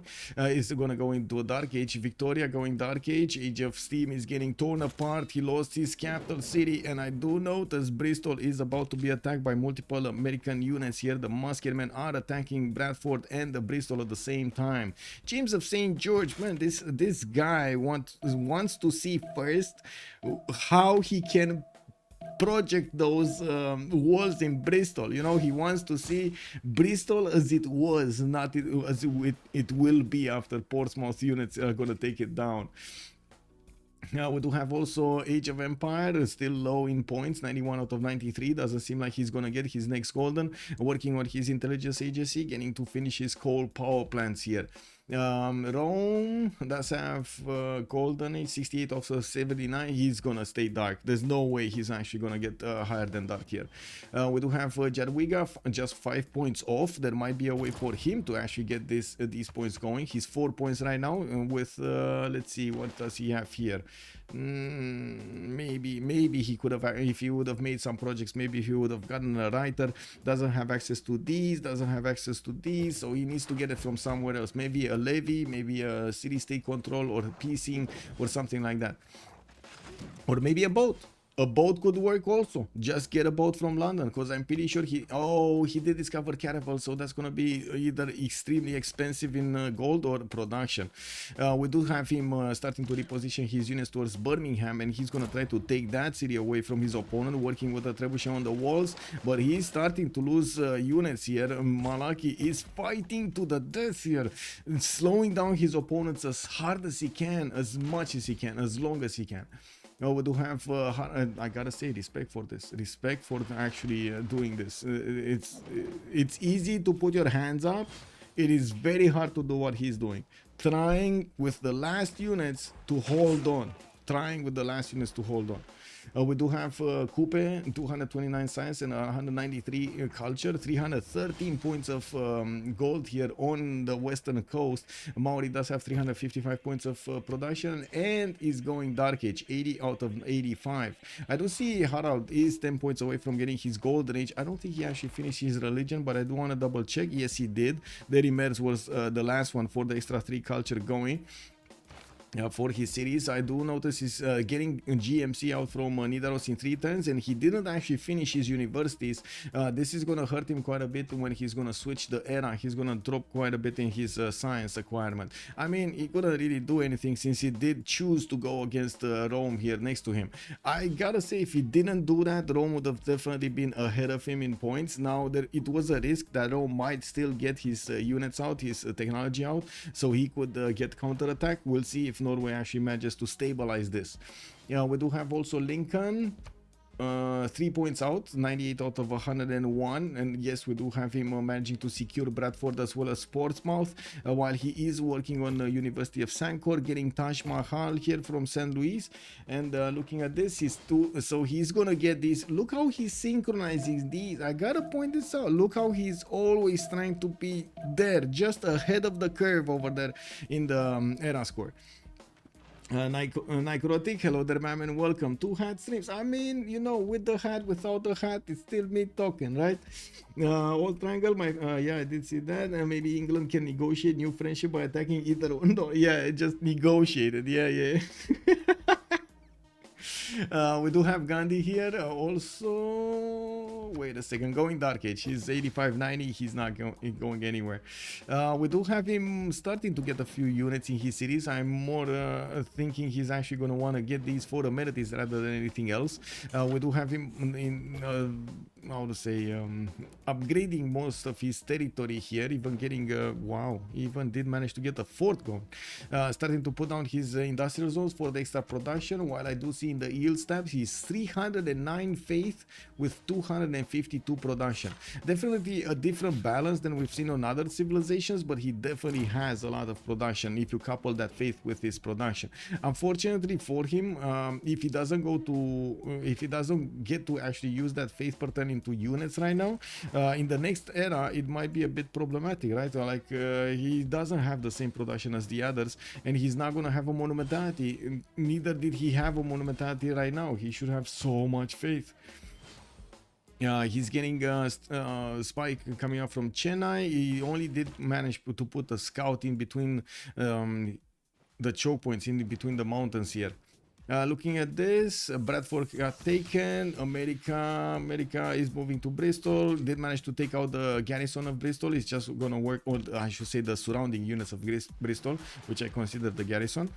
Poland is also about to start hitting Birmingham here. He does have a trebuchet that needs another turn to move and shoot the city center, and he definitely wants to do the damage against the walls with the trebuchet, not really with these wing hussars, because they take so much damage on return, right? That's the problem. You don't want to take that much damage on return. Yeah, we do have Leicester working on the granaries, and well, we're going to need to see how things are going to shape up here. Looks like Finn is getting his statue of Zeus from Liverpool in 2 turns, and will get quite a bit of a boost in units, but they're not upgraded, right? Only archers and some spearmen and a battery ram. He is starting to finish also his shipyards finally, after he did get his coal power plants going. Looks like Finn did jump up considerably in his production. He's on 519 points of production here. We do have Canada also jumping up to 351 science with 300 culture, getting his banks out for more gold and industrializing his nation with coal power plants. Started to put a few of these sparks. We're going to need to see how much he's going to do in the next era, since he will have a golden age, or there's a strong possibility he will have a golden age. Just needs one more point and there is one more turn. Just needs one more point and there's one more turn. Did he finish his religion? No, he's gonna finish his religion right now. He got holy waters and he did buy another apostle. That will give him the golden age. He's starting to also put a few encampments down. He did get his first Mountie, and of course with that he actually got the national park. We do need to see, did he get his GMC out? Oh, by the way, Forbidden City has been built here in Canada's territory. He's benefiting from an extra wildcard policy slot, very important. And started to get quite a few artists. Let's see what's happening in the tourism screen. He's 81 tourism, 1074. Okay, not that much. Usually the tourism on Canada does ramp up much later in the game, past turn 80. So we're going to need to keep on watching in turn 80 to 90 to 100 what will happen here if he chooses to go for that culture victory or not. Because I gotta say, the second he actually reveals himself for going the culture victory, he becomes a target for both Brazil and Maori, who both of them do want to get that slot, right? Abraham, by the way, did actually get above Canada in points. He's 634 after he did manage to conquer the 2 cities from Age of Steam, and he did also manage to get quite a few bonuses from Wonders and his city centers. We got Wilfred Laurier on the second one, 621. Poland is third with 590. Pedro is fourth with 586, followed by Coupe on 566 and Finn on 563. We do have Benson also on 523 that needs to do something, needs to figure out how he can get out of this situation. He does have 3 continents worth of amenities, and honestly, when I saw 3 continents worth of amenities, I was expecting him to go a bit wider than this. Let's see his amenity count. What is it? +6. He's +6, and this is not with Colosseum. He just has so many amenities. So like the cities over here, I would have expected him to put some non-freshwater cities. It shouldn't be that big of a problem with Gandhi to have those non-freshwater cities, especially if you're in aqueductable territory. You can easily get how to say, the setup going with a city over here, get one of those aqueducts, put more of these industrial zones next to it, get industrial zones around them, and also benefit, by the way. Look at this. This is a +4 campus that he's not using, a +6 campus that he's not using. Also, Raffaello, I'm back and I'm seeing England fighting against 2 people. Yeah, I mean, he's standing. I mean, he did slow him down quite a bit here. He did slow them down. Surely Lincoln attacks Poland. It might happen. It definitely might happen. Otto might keep going. He does have strong units even against these, how to say, even against the wing hussars, right? These are 65 versus 65. He can keep on going. This one doesn't even have the general bonus. This is a general bonus one. Let's see. 69 against 65. Let's see a high strength one. 69 against 73. That's a 73 because he has also the general. We're jumping into the next era, and we do have Canada securing the golden age. Victoria didn't. 10 points out. I do see Poland did get his golden age. Alden didn't get his golden age on Norway, and we did have also Lincoln securing his golden age. So we got 3 golden ages this time. 1, 2, 3. Yep. Point screen doesn't seem like anything's happening here, but I gotta say, America did amazingly well over here to get everything going. We saw him stay with 4 cities while others were on 6 or 7. We saw him get that, well, I guess he was fighting in the dirt with the city of Yerevan, but still managed to do it. And now taking those 2 cities immediately afterwards from Age of Steam did give him quite a bit of an advantage here in points. It was Poland that rushed to take the capital, and of course you can imagine America would have wanted that capital also. Did they declare war against each other? Because I see they're actually moving units. Or is this, wait a second, I do want to double check this. Because they might have declared war against each other. No, they didn't. Okay, there's open borders basically between them then.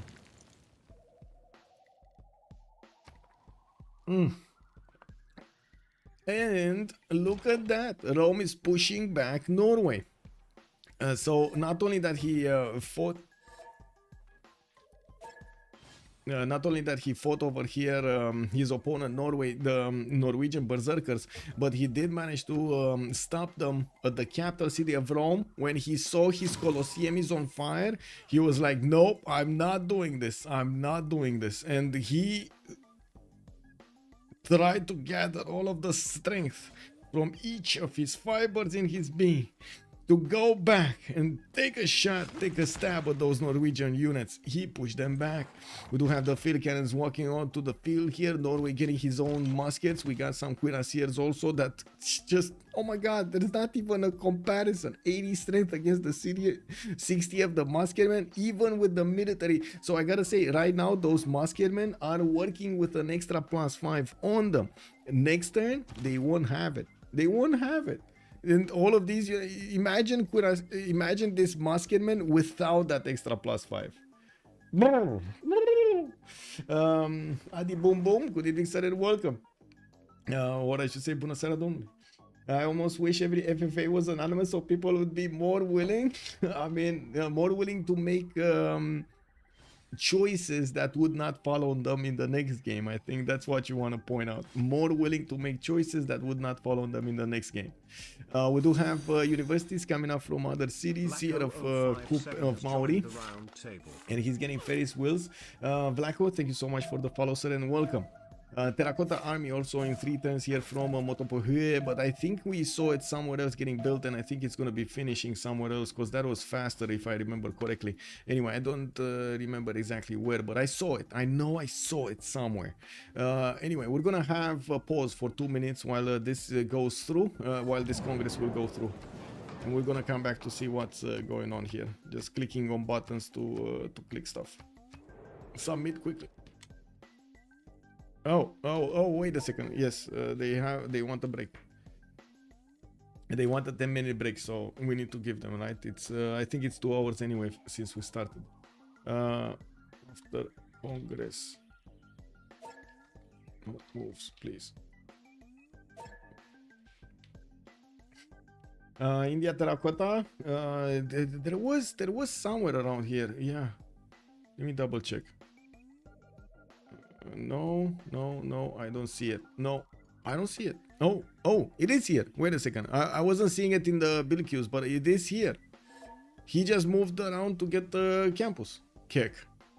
Oh no, is he gonna lose this because he wants to build a campus? Campus. Well, that might happen because Moto Bohue is gonna be very fast on getting that going. Yeah.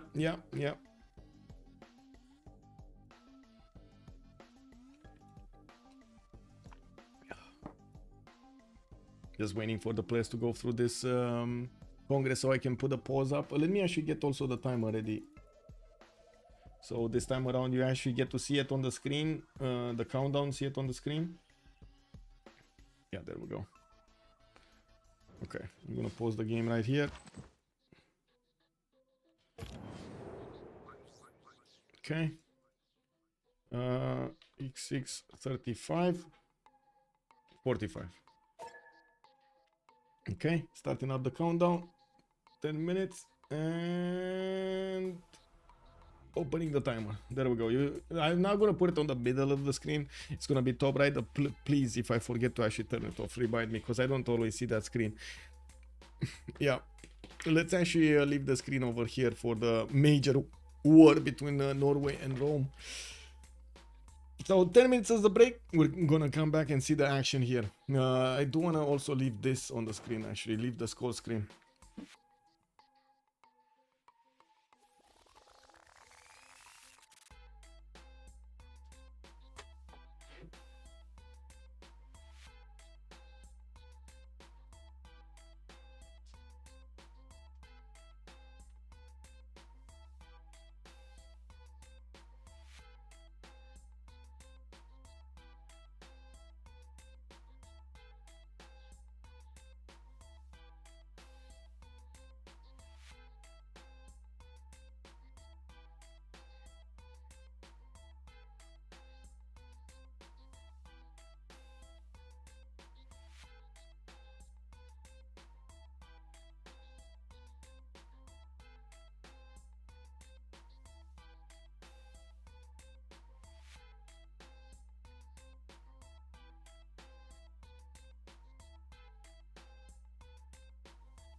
Okay, let's actually see. I do need to drink some water. We're at 42 right now. We do need 3 more minutes for them to join back. Oh, okay, 2, 4, 6, 8. 8 out of 10. Okay. Lepi, also good evening, sir. Next big move will probably be attacking Canada. It might be. Oh, 8 out. It might be. Kind of hard challenge to actually attack Canada here. Very hard challenge to attack Canada from from the perspective of Lincoln. Not saying it's impossible, but it's going to be a challenge. And we're going to need to see if Canada is going to actually try to put some units to defend himself. He did manage to get intelligence agency and Northeast chamber, so he doesn't have GMC to work with. Well, he does have only 63 faith, so that definitely makes sense. Let me drink some water.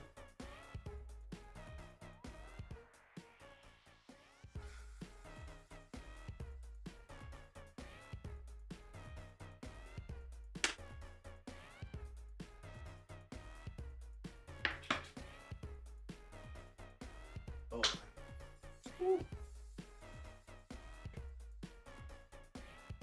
Yep. Let me plug back in.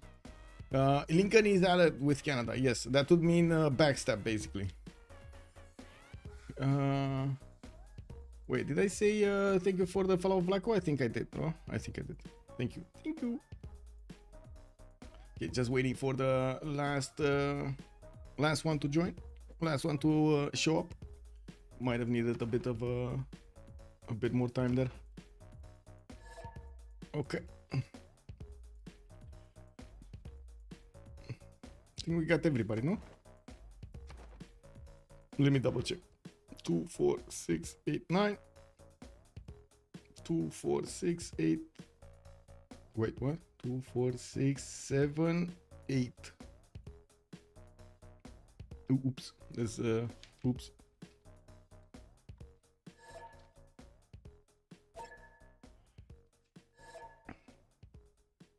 Two, 4, 6, 7.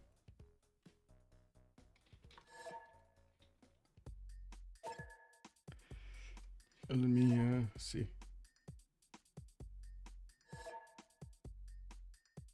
Oh, I see. Oh.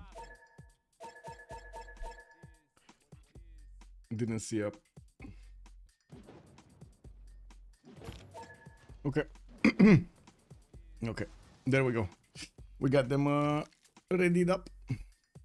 Military engineering morale. We do have Filippo over here and also needing to build up a wonder or something. We do have also, I gotta point out, Canada is starting to put encampments down. This means he's starting to get ready for a war. He knows he might be on the chopping block if somebody thinks to go for first or the top 3. So he needs to be ready to defend his land over here as soon as possible.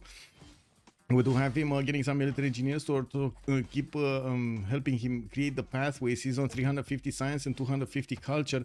Going for sanitation, this is a bit of a risk for him to actually try to go for labs as quickly as possible instead of going at least a bit towards steel, so he can defend himself over there with higher strength units. He does have his mounties, which are going to be amazing, especially since he did manage to put a few national parks, but unfortunately he doesn't have the number of mounties. He just has 1. We do have the next era started, so we can actually check out their bonuses. Reform the coinage this time with 500 gold at 10 for Wilfred Laurier. He also has 606 points of production on his empire. Pedro did go into a dark age with 336 science and 309 culture. It looks like he is gonna get his Oxford University in 3 turns there in the city of Torres del Paine, while he is industrializing with coal power plants everywhere. Now we do have him getting some armories and putting down some more encampments. While I do notice archaeological museums are coming out from the south, he also did finish Alhambra, which is amazing for him, getting himself another one of those military policy slots here. Veterancy, craftsman, rationalism with natural philosophy for the extra science from his campuses, while he did also manage to put in a trade confederation to get the extra bit of culture and science on his international trade routes. Wieselbanken is basically a must at this point in time, and the Republican legacy is also basically a must at this point in time. He's trying to get as much happiness as possible in his cities, and he is keeping his citizens with +6 over here in the majority of his cities. That is one of the perks of having this street carnival, the replacement entertainment complex on Brazil, which doesn't cost you a district slot, and it does give you +2 amenities. Darko Perry, good evening sir and welcome, thank you so much for the follow. Who got terracotta? I don't think it got built yet. No, it was there were 2 nations building it. It was Coupe and India. Wait, did India get it? No, it's gonna happen next turn. India is gonna try to get it next turn. Where was it? Wasn't it here somewhere? Oh, here in Motopohue. It's in 2 turns, so it's gonna be taken away. It looks like India is gonna get it. Yeah, India got it. I'm actually curious, did he get his spy also? I do notice Chennai, it does have 2 turns for another spy to come out, and I do see he does have, yes, he does have a spy that just got a promotion here in Padna. Usually the players do want to use Terracotta Army to help them to get to a level 2 spy as quickly as possible, because that gives you 2 levels of extra diplomatic visibility over your opponent, and activating that might actually secure the war against your opponent there. Now we do have also Krakow starting to get a few more of these spies, and I do notice he keeps on adding more of these specializing buildings in his encampments, the armories, and soon to be military academies.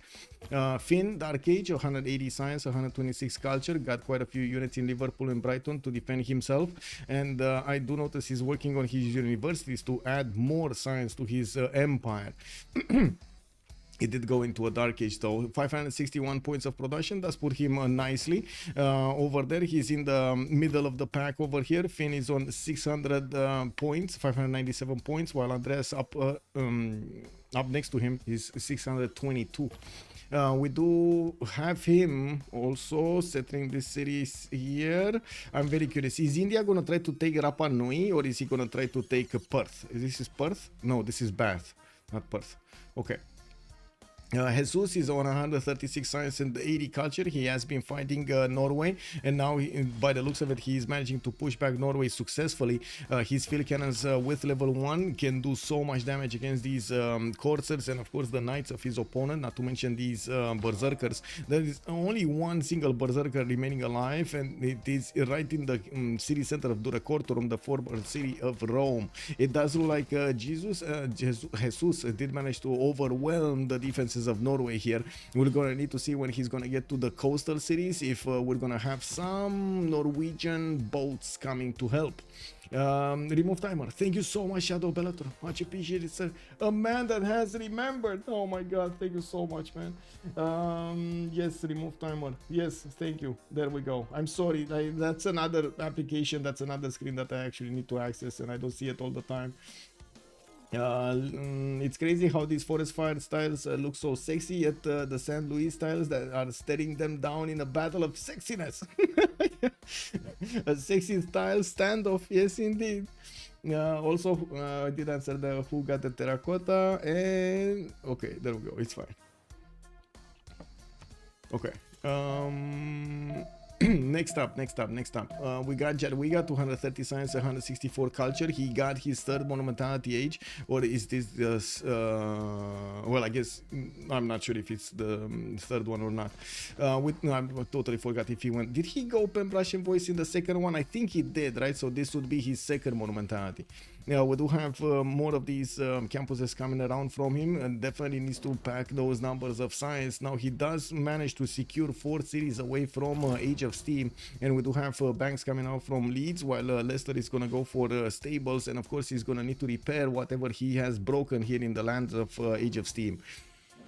We also see Norway, that's going to be Varangian, defending himself with everything he can against these Roman units. He does have the walls just taken down by these bombards and of course the field cannons. I would imagine the field cannons are prioritizing the units, and you can see they are doing so much damage here to the units of Norway. Did manage to put a musketman in the north, and actually it was fast enough that it totally deviated the courser pathway. That courser was meant to attack the field cannon, but it just didn't get there in time.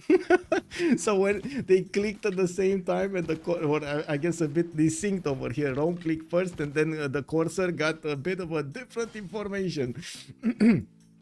We do have Dure Cortonen taken away immediately. Jesus did manage to recruit Amina as a general, and of course you can see the extra strength of these cuirassiers against the Norwegian units. Now Norway is 4 turns away from getting ballistics and 6 from nationalism. I do see Jesus did already discover military engineering. Oh, no. How the military academies technology, military science. So yeah, so many military things. And by the looks of it, we do have Rome much faster on steel walls, which will allow him to protect his cities and also give him access to tanks a little bit much faster than Norway. We do have some pike shots showing up here. These are not gonna stand the test of time against the field cannons, and I'm pretty sure, yes, even the muskets are gonna get to challenge them on the battlefield.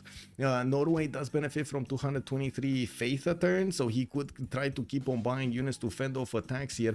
We're gonna need to see what kind of units is he gonna prefer to buy to try to fend off Rome from taking out his cities.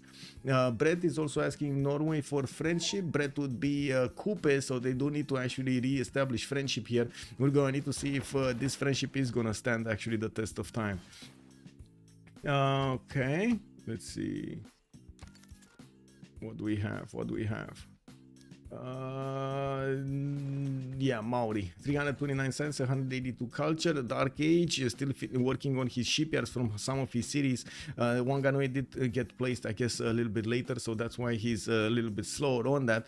Getting some aquariums for the extra amenities and finishing up his factories. He's one-turning factories in some of his cities.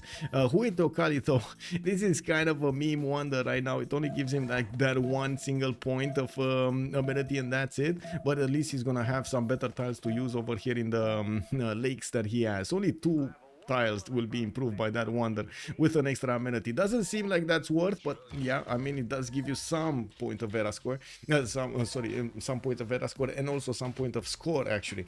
Brett does have right now only 4 points from the wonders, and I do want to take a look what kind of wonders he built. Great Bath, that's it. He built Great Bath and that's it.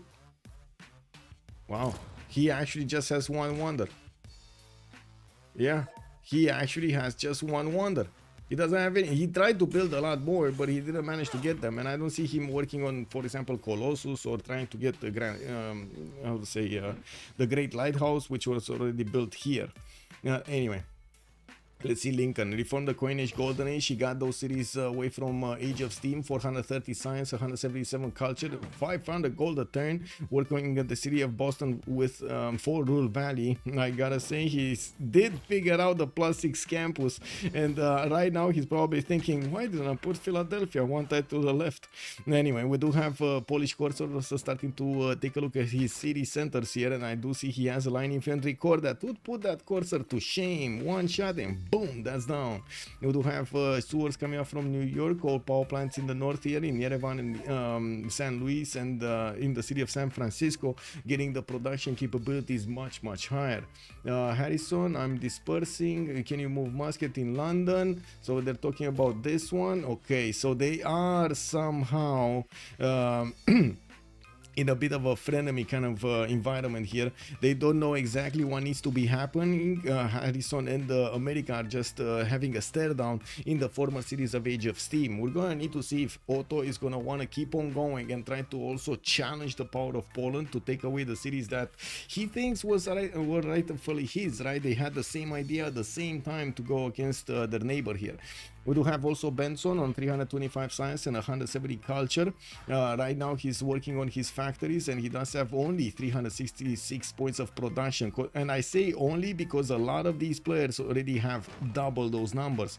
You can see 700 production on Wilfred, 660 on Pedro. We do have 660 on Coupe, and then Abraham Lincoln is already on 825 points of production. That is insane. And look at the goal per turn. Gandhi at the moment is actually having a bit of a problem. No goal per turn. He's in a dark age and he doesn't get that much goal per turn. 16 goal per turn is not really gonna work at this point in time.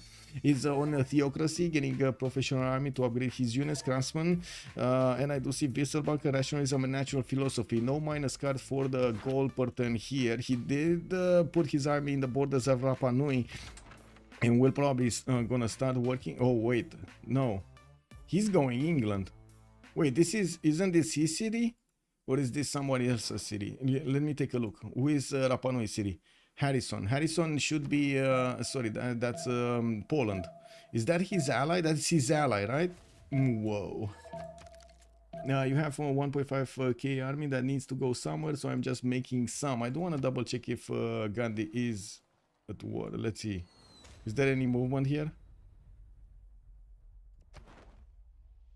Rapa Nui. Yeah, he's at war with Gandhi. Okay, there we go. He's at war with Gandhi. So he wants to take that city away from his ally, by the way. He's taking it from his ally. Okay. Benson is also, you have 15 that needs to go somewhere, so I'm just making some. Okay. Yeah, I mean, you can take a look. India is respecting his northern neighbor. America is gonna see these cuirassier corps right on the front line, and will know that that he doesn't have a shooting possibility, or I should say an attack possibility on India here. You can see how India is also preparing his spies to send to his opponents here, so he can get that extra diplomatic visibility just in case. This is like one of those most, you might have it, but you know, just in case, break glass, stuff happens. Landorius also, I'm so done with hoping players will do what I want. Canada needs to settle the West like yesterday, but I do have the frame of mind to realize that these guys are far better than me. It happens, man, it happens. And I'm telling you, we're gonna see a lot of surprising moves over here during this tournament.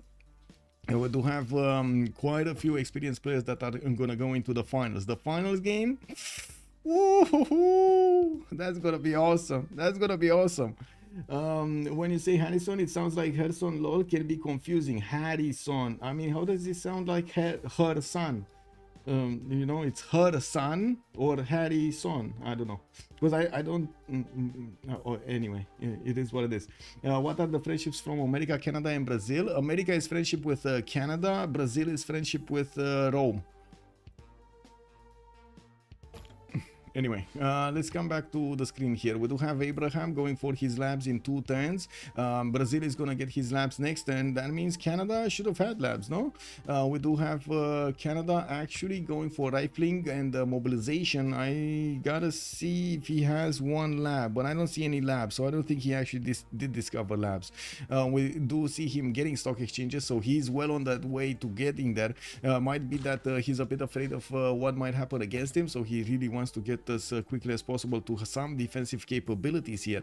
We do have only a few units from Maori deployed to Mexico City to take over that city center, giving him Maori a 2, 4, 6, 8, 10, 12 city empire. 12 city empire on Maori.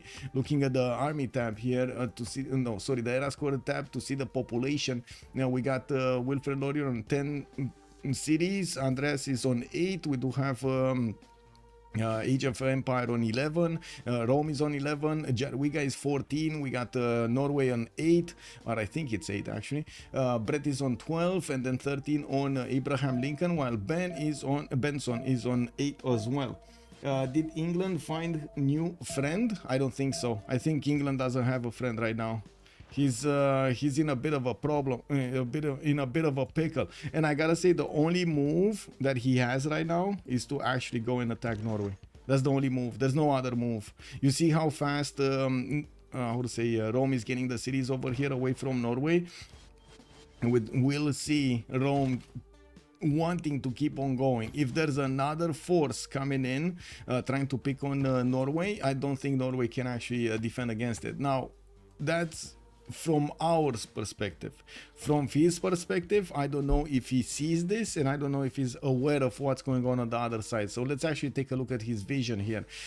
Finn does have the vision here, and he does know that one of the cities of Norway has been picked off. He does know that Rome did actually manage to get back the cities that Norway took away from him. Now that they are fighting with same technologies, I'm pretty sure Rome is just going to want to click as quickly as possible on combustion and try to get there faster than his opponent. Now we do have Harald just discovering his ballistics, and we will see soon how quickly he can actually get to rifling. That will be quite a bit of a differentiator here between them. Remember, the science wasn't that far between them, right? 143 on Rome, 165 on Harald. This isn't much of a difference over here. They should have like only one or few turns difference between them.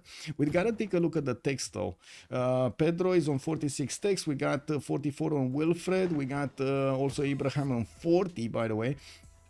Coupe is on 40, Gandhi is on 40, Jadwiga on 39, Victoria Age of Empire is on 39, while Harald is on 34, Rome is on 31. So it looks like Harald actually has 3 more technologies than his opponent. It might be a bit of a difference of, how to say, the top 3, right? We did have Norway going for caravels, and I don't think actually Rome went for the top 3 for exploration. No, not exploration. How do you call this? Cartography, for cartography. Now we do have Rome also, yeah, doing a bit more damage to his opponent. He can actually attack quite easily with his field cannons, and you can see that he can climb on this hill over here and hit those units right on the other side of the lake. You know, we do need to see if he is going to manage to build quickly the new units out. He doesn't have that many encampments. He did build 2 of them, and that's about it. That doesn't really allow him to get multiple cities working on a lot of units, and also available to get cores out immediately. He shouldn't. Yeah, there we go. He's going to get nationalism next turn. I don't think he can afford to core up, because he just doesn't have the numbers of units available. It does seem like also Norway is going to try to take back the city of Vatican with his caravels. That could be actually a good strategy here. The caravels are 55 milli strength, and that city is 65. We will see steel walls activate as soon as Rome actually discovers that technology, and it's not far away from getting there. We do need to see also if there will be a fleet upgraded. Looks like England did get an ironclad and is getting some frigates out. This is the only play. This is the only play for him. There is no other play. I do have to say that there are some side effects of actually attacking Norway here. The second he's going to declare war on Norway, he is probably going to declare war on Maori as well, because they're allied, and Maori is on the seas. He's going to feel threatened. When he's going to feel threatened, he's also going to want to get some boats to feel himself a bit more comfortable, right? To make himself feel more comfortable. We're gonna need to see if he's gonna be getting a navy to also attack back Age of Empire, or when he's gonna see the actual target of the game of Age of Empire is gonna be Norway and not him. He might just forget about it. It's definitely gonna be a question mark if Breda is gonna try to get there or not. We do have Otto 780 points. Looks like Nolan is 738. Abraham Lincoln did manage to get securely a lot more points than Nolan. Harrison is also on 727, with Brett on 726. Andres Sens on 700. We do have Figs on quite far away, actually. 67 points away from Andres below him, while Benson is going to be also quite close to them. We got some new buildings coming around. India is gonna try to get Wonder Apadana in his capital to turning it. While he kept on working on the city of Rapa Nui, it does seem like his bombard did take out the walls of that city center, while his units have tried to pillage some of these tiles. Did he actually? Yeah, he got to pillage a Moai, lumber mill, and the theater square.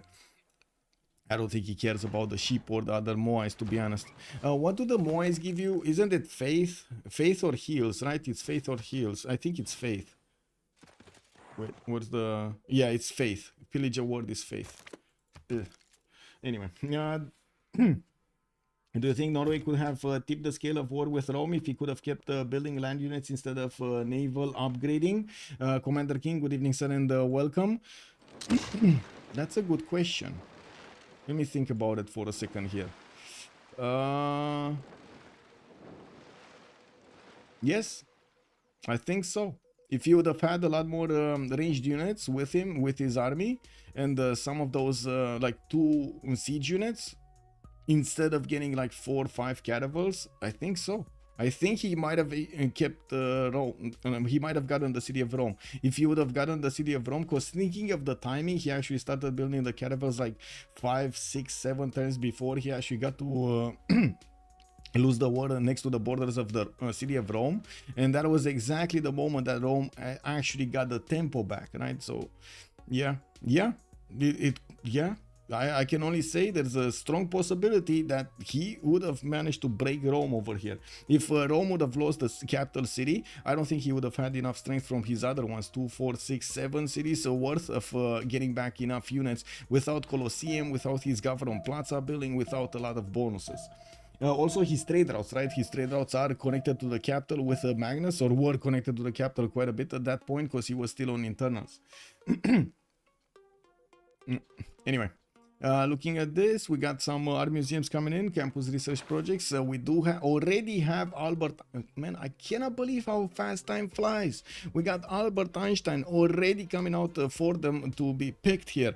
He's showing his hand over here, and I do notice quite a few of them are going to finish projects. I do want to see how many are. Oh my god! Oh my god! Did you just see Canada try to get there and got it? He got 383 points in just a single turn and got the science, got the campus. Amazing, amazing. We do have some more coal power plants coming up from Maori, which is kind of surprising to me, I gotta say, for a nation that actually really likes nature and cannot actually you know, work without tiles, without rainforest or forest tiles. It kind of is surprising to me that they actually can't build coal power plants, not gonna lie. But anyway, we do have armories here in the north, a level 2 spy from Canada in the cities of Maori. We do need to see if Canada is actually going to get an army out. The moment he's working on his research labs, and I don't see any army anywhere. Looking at the score screen here, Wilfred Laurier does have a decent 443 points of army. I do have to point out Abraham is almost 2,866. Now the goal pattern looks good on both of them. Science looks comparable. Culture is a bit better on Canada, and of course the science will explode while those research labs are going to start to finish here. We do have a general also for the modern era. Rani Lakshmi Bai has been recruited by Canada. Napoleon also has been recruited by Victoria Age of Empire here, and I do see Canada did also get Dmitry Mendeleev for the 50% production towards research labs. That is very important. We're gonna start to see also some of the new important merchants here show up, especially Mary Catherine Goddard, to get him that extra diplomatic visibility, not to mention the toys. I didn't see the toys one. Did you see the toys one? I didn't see the toys for those extra amenities. No, there's no toys have been acquired here. I'm gonna see who's actually gonna get them. We do have musicians still, you know, slowly gathering here. 4 points on Brazil, 3 points on Canada, 8 points on Maori.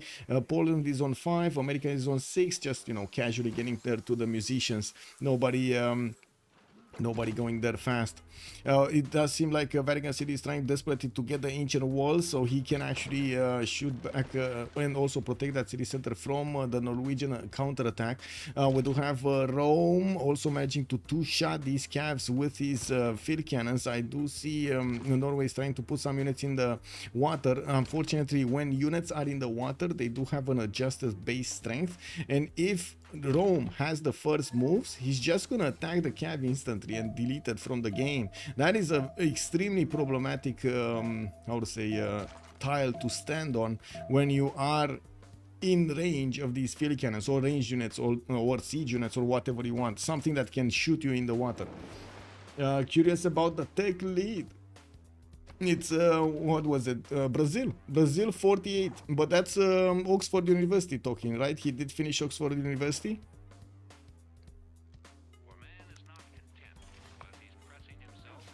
We got him also with an antiquity site, unfortunately, on well, on a tile. Anyway, some infantry armies are also coming around, being hard built over here in his cities. He's getting quite a few of them, so I would imagine he doesn't want to get to use them. His infantries and his military engineers are going towards the city of Nazca, towards the northwest. While I don't think he actually got to get a city, right? That would be a good, interesting extra city for him. Antananarivo to the north is his own city-state. And he does also have the opportunity to actually attack Maori here with no problems whatsoever to smash through his empire. I do want to say one of the first people that actually used the infantry armies extremely efficiently was Colento, and sorry, the one and only Colento from Hearthstone. He did have like a year and a half or 2 years of him playing in the Civ6 community. Wasn't allowed to stream it, but he did actually play it at the highest competitive level over here with us. And the fun part was he was always trying to find these different strategies than we were used to. And one of the first ones that actually got to use the infantries, and we were like, everybody was like, no, no,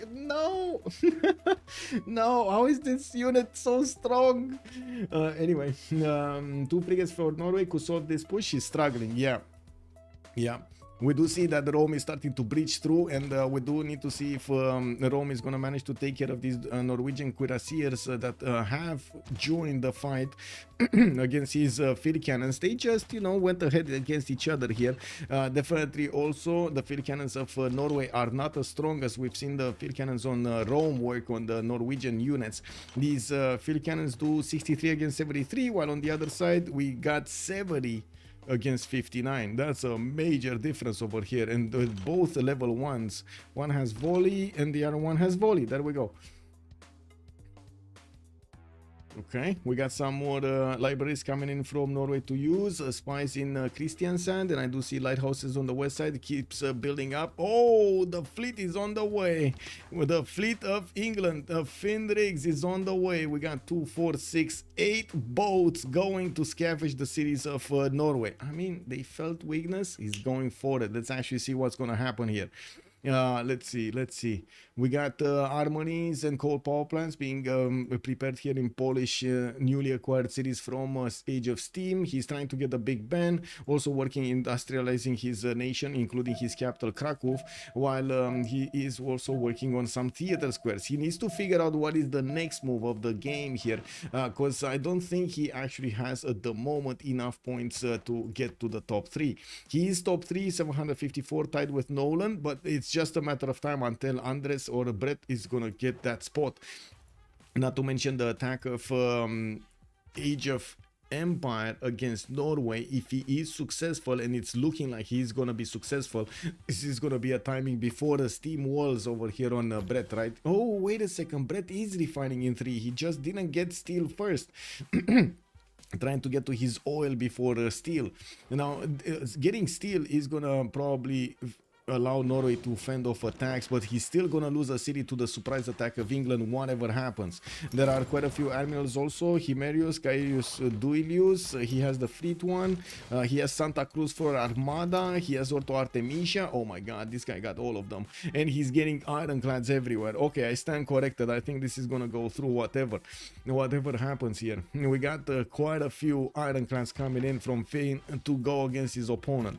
Rapa Nui has also been taken. Looks like Gandhi is going to manage to get a few more points from that city center. While I gotta say, he still didn't actually settle these other cities here.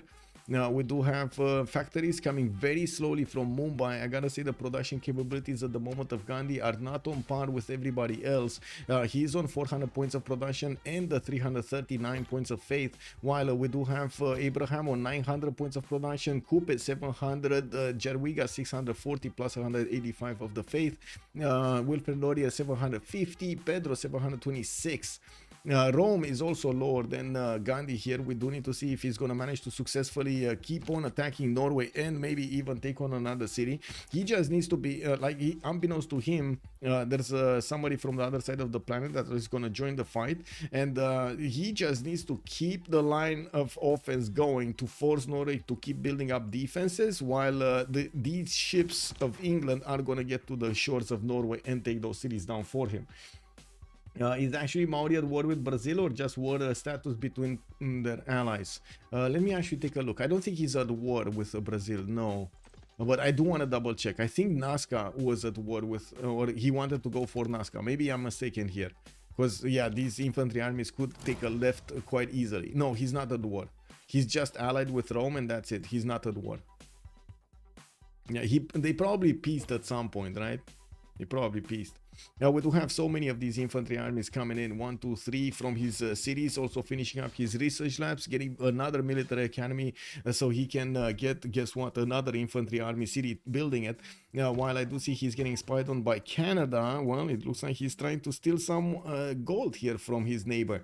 One of the also pieces of information that we need is how much gold they're making, because yeah, you might have a very strong army. If you don't have the gold percent to upkeep it, that's not really an army, is it? We do have Andres on 172 gold a turn, while Canada, for example, is 767, Rome is 191, Victoria is 110, and he already did upgrade the majority of his cities, the majority of his units. It doesn't seem like he's gonna have a problem getting some redcoats on the west side, which I gotta say they will get to fight on another continent if push comes to shove and Poland wants to come against him. I find it doubtful though that Poland is actually gonna try to go against England, even though I do see quite a few units are starting to move slowly to the south. We do have spies from England getting into the city of Krakow and Warsaw to try to spy on that neighbor, while he did put an encampment right in between the mountains over here of Preston to try to fend off any kind of attack, and also has a frigate inside of it for that defense. Is Kupe the war safe to conquer because terrain not developed? I wouldn't really say that. No, I wouldn't really say that. You can immediately develop this land with because he likes to place a lot of forest, and you can immediately develop the land with your own lumber mills and so on. Not to mention you get so many chops, man.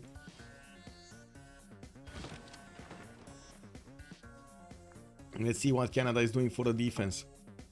Not much. Getting the military engineers to connect his pathways on the trade routes with America to get the extra gold going between them. I do see 4 of them are at work. He did get some field cannon cores for the extra attack strength if he needs it. And looking at his tech side, I do see him going for flight in 2 while he just got fascism. I think he's the first one to actually get to fascism from the game. We do have some other nations that are working on civil engineer, professional sports, national history over here, mobilization on breadth, but they did not manage to get that quickly to fascism. We do have also, oh wait a second, Pedro did get just as quickly to fascism. He does. Oh my god, wait a second. So we're talking about fascism infantry armies. These are 107 strength. 107 strength units, and it looks like he might take a left. He might take a left to go against Maori's main cities. Uh-oh. Now that's a problem. Maori has a few units deployed to Roatoria, but definitely doesn't have the infrastructure ready to pump out a lot of units quickly. That's the problem. And we would need to see quite a few of these encampments. If that would have been the case, it's going to be very hard for Maori to get armies at the same time as Brazil is getting armies, right? It's like 3 turns for Brazil to get an infantry army. It's going to take 2 turns from 3 cities to get an army here from Maori. And cuirassiers probably, not even infantries. We do have Harrison asking for a deal with Brazil. Harrison is Poland, Brazil is Andres. Okay, there's probably an amenity deal or maybe an open borders deal so he can keep on scouting. And talking about planes, we do have an aerodrome coming out from Manaus next time, and he's gonna finish more military academies in the cities, 2 turning an archaeologists in the south, archaeologists just to the south.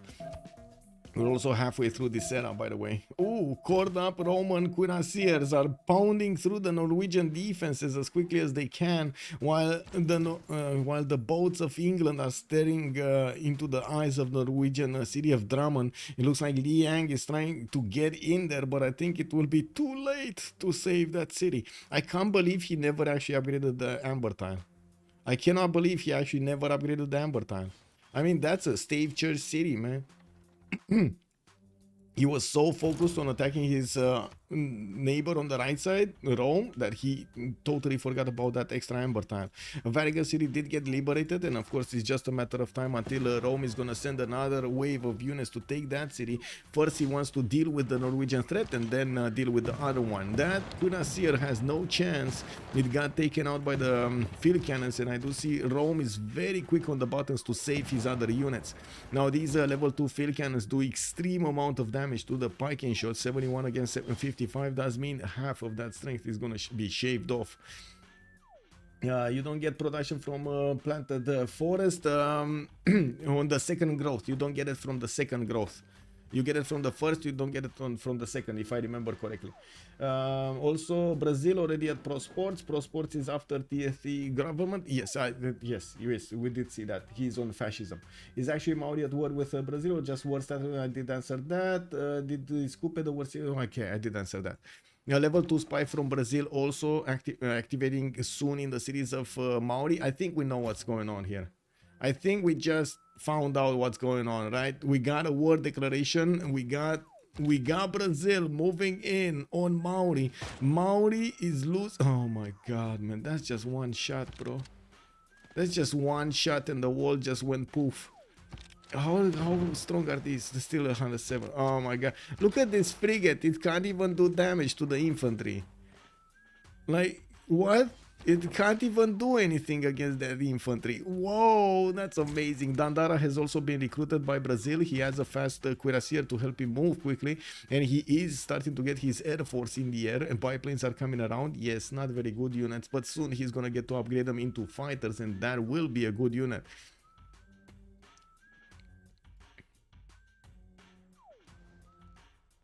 Right side, looks like Poland is deploying his army next to Calais.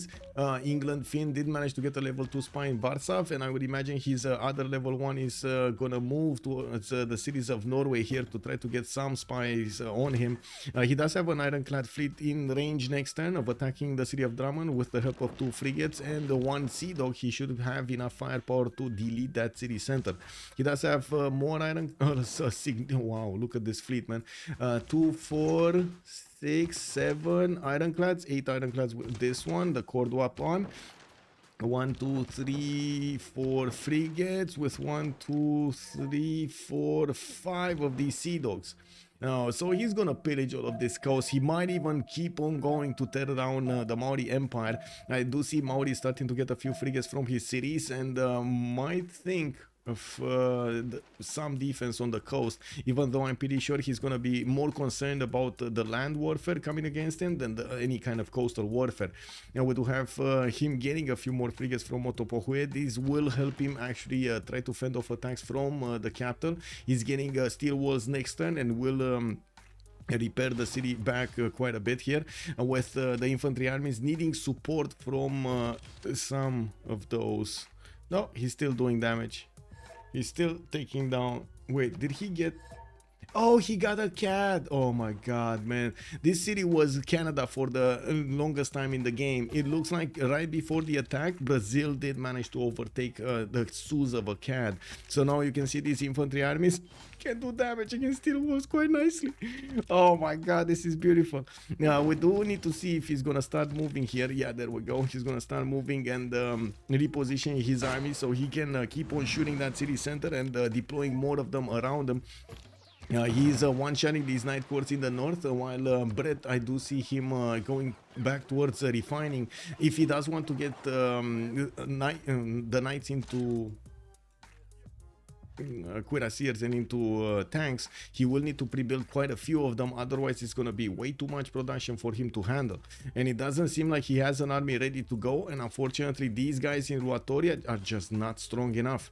He's going to try to get refining and combustion afterwards, while I'm pretty sure in this turn, this is the turn we're going to start to see the war between England and Norway. And Skezmo was taken by Rome here. Jesus did manage to successfully breach through the Norwegian defenses, and it keeps on going to break down the Norwegian coast here. 192 science with 82 culture. Rome is still in a dark age. He did plug in the +5 card, so he deals more damage with his units, while Norway is on 170 science, 93 culture. He's down to 143 points of production, half of the production of Rome. And I can't really say that Faith of 200 is gonna save him from this, but he does, I gotta say, he does get like 80 points of faith from that, of production from that faith. If he has GMC, does he have GMC? Yes, he does have GMC. Okay, he does have GMC. Second growth tools are the ones builders have planted with the newly gained plants and do not provide the production. Yes, yes.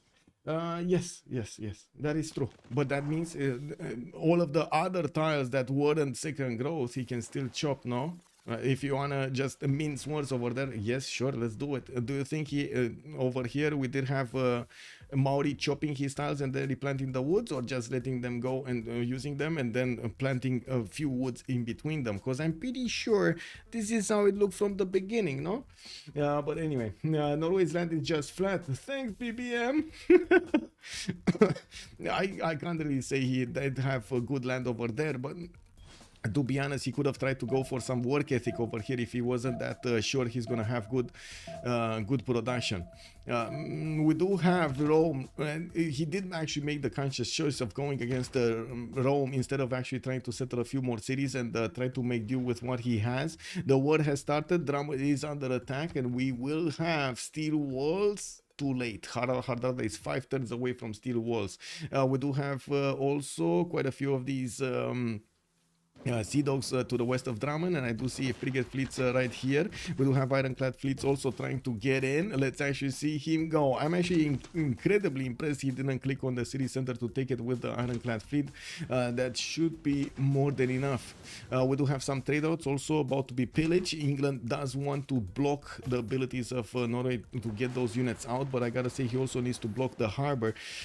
We do have England realizing that isn't that much of a fleet that Norway can use against him, and he's just gonna tap the city, get the experience points on his frigates and of course on his sea dogs, while he is gonna start to take down the city centers directly here. Alesund has just been hit by one of the ironclad fleets. Drummond has been taken down. Redcoat immediately popping from that city that allows him to keep on going and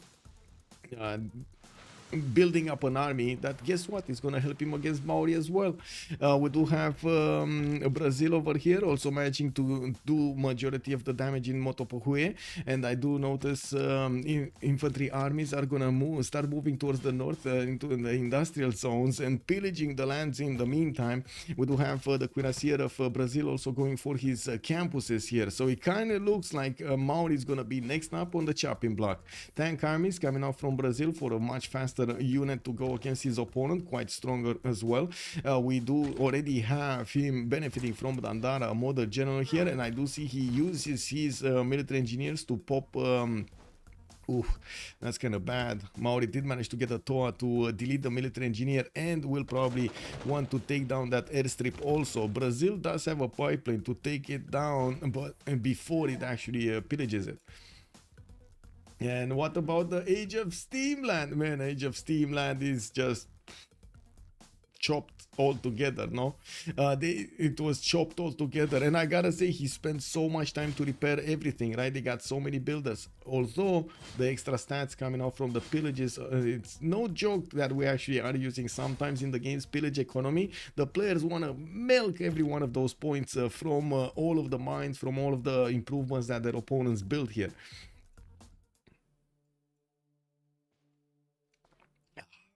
You can see still Brazil is trying to do this. If he thought this would be different and it would be much better for him, for example, to go to India because he would have had more pillages, he would have gone to India. I don't think that was a problem for him. Pedro II would have had just as much of an advantage against India, Gandhi on the right side, as he would have had against Maori. The only disadvantage is India really has that like really bad ability for other nations whenever he's going to be at war. It does put more pressure, right? Where is it? Opposing civilizations receive 50% war worthiness for fighting against Gandhi. This is incredibly how to say, taxing on your empire. And most of the wars are taxing on your amenities, but man, when you fight against Gandhi, it's just terrible. We do need to see if Poland is actually going to start to get an army to go against his opponent here. I don't think so. It doesn't seem like he's moving anything. We're 1089. We're coming close to the next era, and we're going to need to see who's going to get it. Canada is 3 points out. I do see Pedro, he did manage to secure his golden age. We got to see what's going on in Norwegian territory. Alesund probably will be taken down this turn. There is an ironclad fleet there deployed with multiple units that are going to get to hit that city from afar. Rome also has the ability to smash into Bergen, but with the 3 of these units, is it going to be enough? Yeah, it should be. Oh, this is not a core. Can he get the bombard shooting? He can get the, oh no, that's a hill in front of the bombard, so he can't shoot it from there. And that's not enough. That's just, it's close, but it's not enough because this cuirassier is not a core. Oh well, it is what it is. Anyway, the English frigates are just a few moments away from starting to attack the city of Alesund. They did deploy towards the city of Hamara, actually in the north. And we did see him actually pillage the harbors there to get the extra gold from his opponent. Now Alesund is still going to be taken down. Nidaros, the capital city, will fall. And we will have the split of the Empire of Norway in 2. Rome getting a half of it. 1, 2, 3, probably 4. He's probably gonna get Christian Sand as well, even though I'm not sure if Jesus over here is gonna want to get that also. This actually puts him in a bit of a like this city is harder to defend than this city, for example. Anyway, we do have Brazil managing to also get the first city of Maori, and I do notice he's moving his infantry armies towards the north, not going towards the capital city. He is gonna get to use the pathways, the roads actually connecting Kayapoi here to the other main cities, and from what I do see, he still does an incredible amount of damage against his opponent. Looking at the tech side here, he's Plat 6 in 2, Cold War in 3. We do need to see how fast he's going to manage to actually get to helicopters and advanced flight. Looks like he's ignoring advanced flight technology for some time now, wanting to get his helicopters much faster. He doesn't actually have any pre-builds. He's working on tanks here, and I'm actually curious if the next tech is it going to be actually cav armies here coming out in the next order, I should say. The next build order is gonna be cav armies. Anyway, Brazil fighting to get the Minas out. Yeah, imagine that. Imagine if Brazil is gonna get this coast over here, all of it, with all of the shipyards in the cities of Maori, and then starting to pump out Minas Gerais against England. Oh, that's gonna be a problem. Wait, Benson declared war on Otto.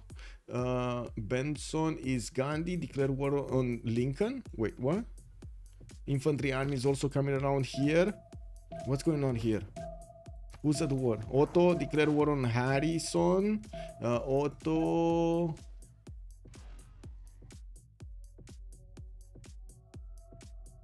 Wow. Oh, okay. Okay. Weren't they allied?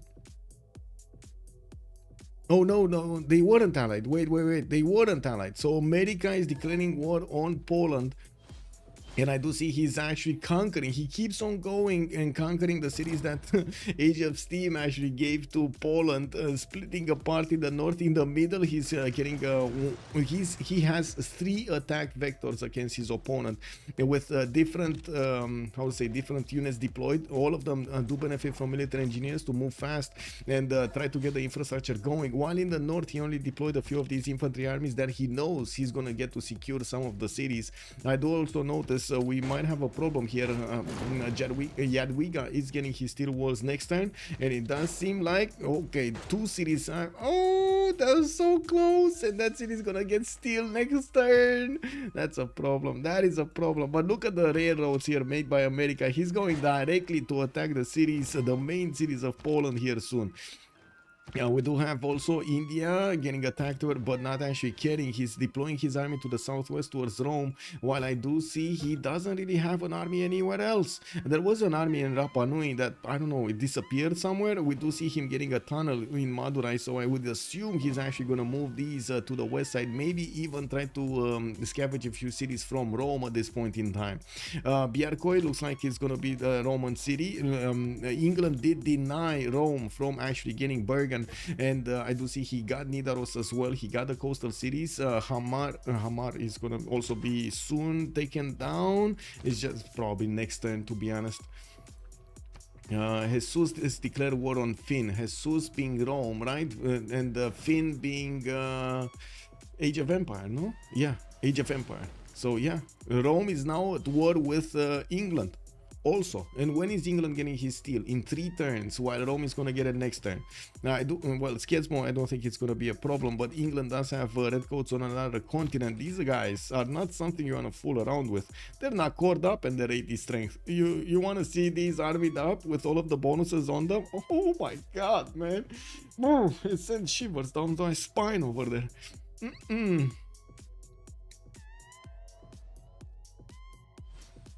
The northern countries too strong. Yeah, Canada over here. We got Lincoln. Oh, Canada is getting. Look at him.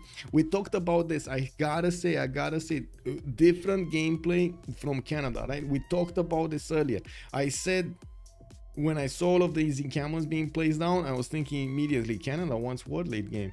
He not only wants to defend himself, but he also wants to apply the power against somebody. And he's getting tank armies from a lot of his cities. He's also managing to get his flight going with bombers coming out 2 turns every other 2 turns. He already did deploy 2 to the southwest.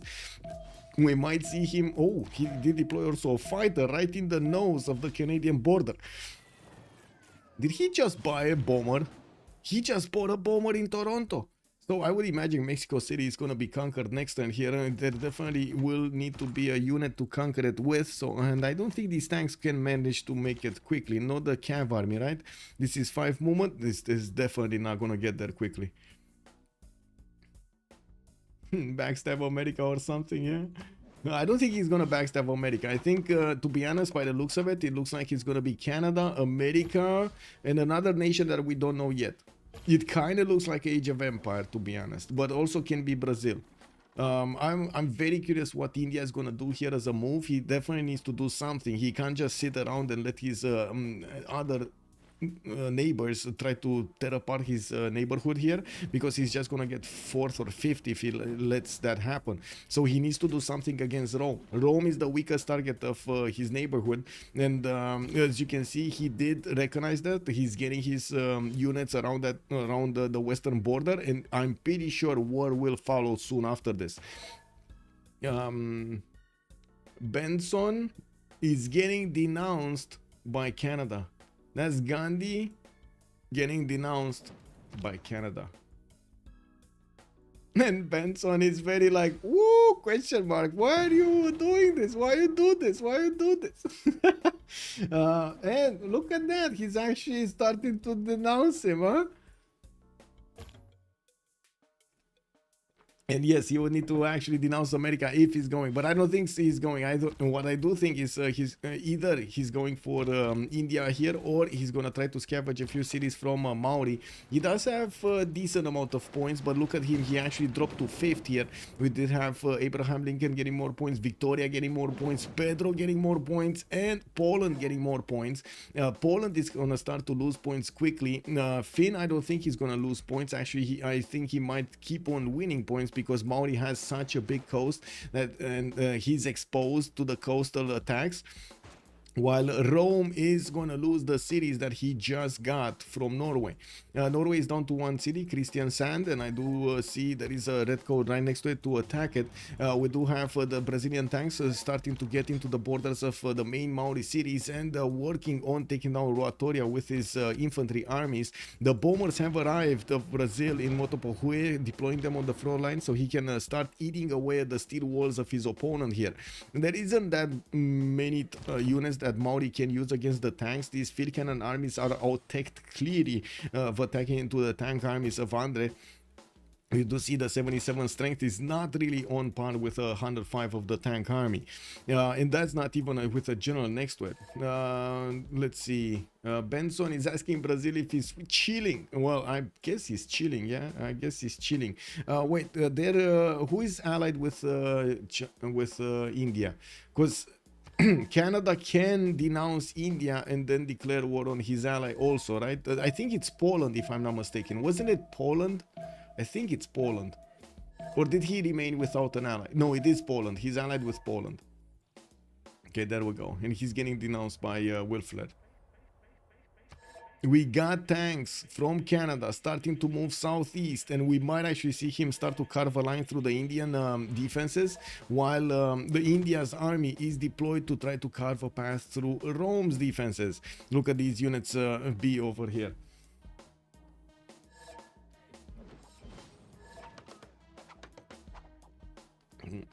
Yeah, well, Jesus recognized he's not going to advance that much after this. He did get into a war, into a punching war with Norway. Norway didn't win it. Norway lost all of his territory because of it, and it does seem like it kind of dragged down Rome also.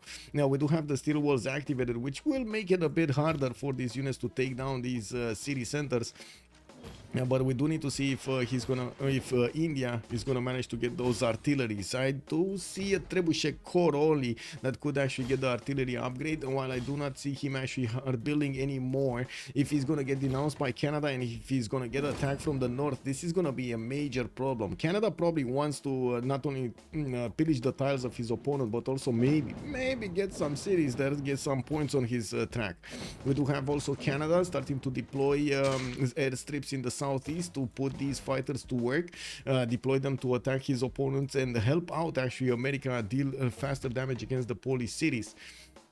On the western side, we did have him also working with his military engineers to create the pathways towards the lands of Maori, but I think he recognizes that Brazil will probably have dominance in this side of the map on the western side, so he needs to find another way to get the points from, get the points with. So many tank armies are being queued up here to come out of the cities of Canada with a strong air force. He should do whatever he wants. The question is, can he do it fast enough? We do have another war declaration. Brett has declared war on Nolan. That's Brett Maori on Wilfred Laurier. The bombers are starting to attack Mexico City, and yes, I do see the cav armies of Canada are getting closer to getting into the city's borders, into the attacked city's borders, while we do have battleship armadas starting to show up in the Maori defenses of his city centers. He's gonna have some good anti-air defense to work with. Sting reports, thank you so much for the follow, sir. Now, looking in the south here, we do have England managing to secure his borders that he just conquered from Norway. There's still one city remaining for Norway. Alden is about to go down here. About to go down. Oh my god, that was a strong shot. That you saw the reaction. His ironclad just got smashed by one Kanui, and then immediately England was like, whoa, whoa, whoa, whoa, and they ordered this other ironclad to get away from there. And Finn was like, whoa, I just wanted the gold, bro. Like I only touched it, you know, I only touched it. I didn't do anything. No, nothing, man. I don't think Maori liked it, especially in this situation when Maori is already fighting two other opponents. Him getting pillaged is just adding salt to the wound, right? Insult to injury, basically. by a third party. Now we do have the Canadian tank army starting to move. There is a Mountie with them also directing this war over there. I do see Rani is starting to be deployed on the western side. I didn't see a general here. There is no general here actually on the western side. Canada is just probably there. Yeah, it's probably there to just help out a little bit here against Poland. America got his P-51 Mustangs, extremely good fighters here to attack his opponent with. He can do significant damage to the cav armies of Poland and of course eat away the defenses of the tanks. These infantry armies are not as strong as the tank armies, but they're they're not as strong as the tank armies, but they're very close. It's extremely hard to actually push into these units with just tanks. You do see the tank corps, for example, is a 95. Infantry army on the defense is 108. On the offense, a little bit different. If the tanks do have, there we go, 105 versus 104, and this doesn't have actually the 45 bonus or any other bonus actually for that matter there. I do see America is starting to smash through Gdansk. He did manage to breach Leeds and London. We probably will need to work on Birmingham first. He wants to pillage, rip away that gold from his opponent's hands. On the southwest, let's actually see what's going on here. India has started invading the lands of Rome, putting the first city under siege, Ravenna, and I'm pretty sure he's gonna start attacking into it. He does have an artillery corps that has done the first damage, took the first blood here in Ravenna, and he's Jose de San Martin, great general. It's just wow, this guy is so happy actually going into a march style, unprotected, going into a march style. I mean, if that's not actually walking you face first into danger, I don't know what that is. I don't know what it is, man. I don't know what it is. How do you call that? How do you call that? Also, Alexei, good evening, sir, and welcome. Finally, everybody fighting in FFA. I mean, yeah, that's what happens when you want to get top 3, right? We got Otto with 1,000 points, Phil is 877, and Pedro is 872, and fourth slot is Wilfred Laurier with 838. We do have also Poland being picked apart there on 816, while Coupe does seem like he's starting to lose more and more cities. It doesn't seem like he's gonna keep his points for long. That would add more points to Brazil, making him a very strong contender to stay in the top 3 here in the next part of the game. We're just 2 turns away from actually getting the next World Congress, while I do notice we do have Canada going for a golden age. We do have Brazil going for heroic. He's 137 out of 111. Victoria 133, he's going also for heroic. Jesus 94, he needs 105, so he's gonna be normal age. Jadwiga dark age again. Harald doesn't, I don't think it matters anymore. Coupe 136, 120, he's gonna go heroic age. Otto going golden age, another one, and even Gandhi going heroic age here. Now, Gandhi hasn't been, we initially thought that Canada is actually going to go against him. It does look like he actually got away with this. He's not actually getting attacked by Canada. And I'm a bit surprised that Canada is sending units to the east side to try to help out America. Mostly because I don't think America needed it, not because of anything else. It seems like it's more like, you know, throwing some units at the, to get some pillages rather than actually doing enough damage. The only choice of Canada to get more points is probably to attack either Coupe on the west side or India to get more points, and neither of those, and the only one that he might actually get to defend is the cities on the west of Maori. That's it. He could try to place a few more cities, I guess, to get more points, but it's just at this point in time, it's just much faster to get the points from attacking cities and conquering them. Now, we do also see that Finn is trying to get more of these Roman cities, and I do notice the majority of the Roman army is retreating. He does need to take care of the eastern side, and as you can see, India is gonna probably breach the defenses of Ravenna right now. Now, we just jumped into the new era, and we're gonna see the bonus points being activated soon here on their empires. Ooh, bigger and bigger army from Canada, getting helicopter armies to move. By the way, did Brazil start to get the helicopter armies? Yes, he did. Okay, I do see the first one coming in. What's the production here? So he's 3 turning helicopter armies from Fortaleza, Campinas, Curitiba, Rio de Janeiro, Guarulhos. Recife is gonna get our museums. He already got another one here. That's a very good production ability here. Pedro II 850. We got Canada 872. Looks like Canada does have a bit more science, but then Brazil does have a bit more culture. Not that it matters that much after getting to fascism. It's very important to get to fascism. After that, if you're not going for the culture victory, I mean. We do have Brett, 500 points of production, but it looks like he first of all didn't have the massive units that he needed at the beginning to counter any kind of attack against him, and that was the weakness that Brazil and also Canada exploited basically. We do have Otto also almost getting to 700 science with 213 culture, 1162 points of production. Did manage to get the Petra in Cincinnati. Oh, this is a beautiful city right now, and he's starting to tear apart the lands of Poland from the north, from the quiet cities of Age of Steam to the south here,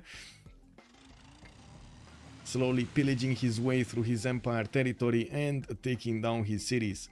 On the western side, looks like Bjerkwe is gonna rebel next turn. Kristiansand is getting attacked by these red coat corps, and you can see the 95 strength from these red coat corps just being overwhelming against Kristiansand, and we do have them standing until the last moment. Again, respect for this, respect for this.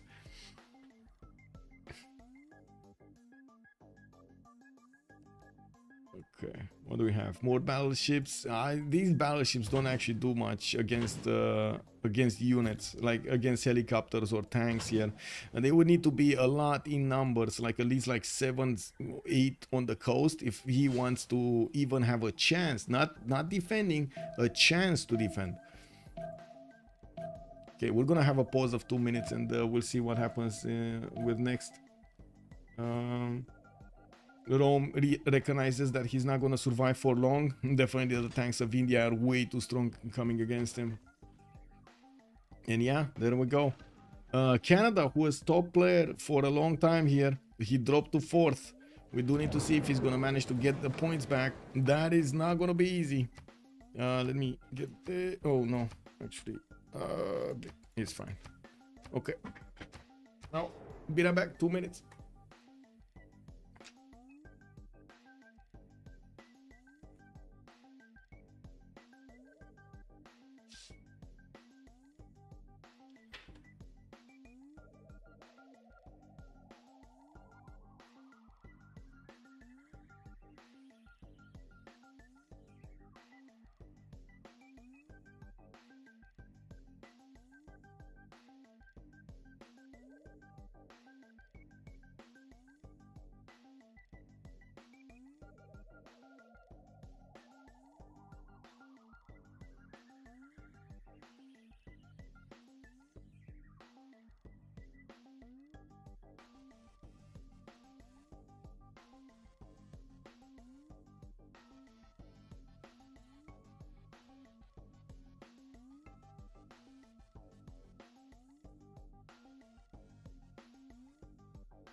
Captain_Chepo has joined the round table.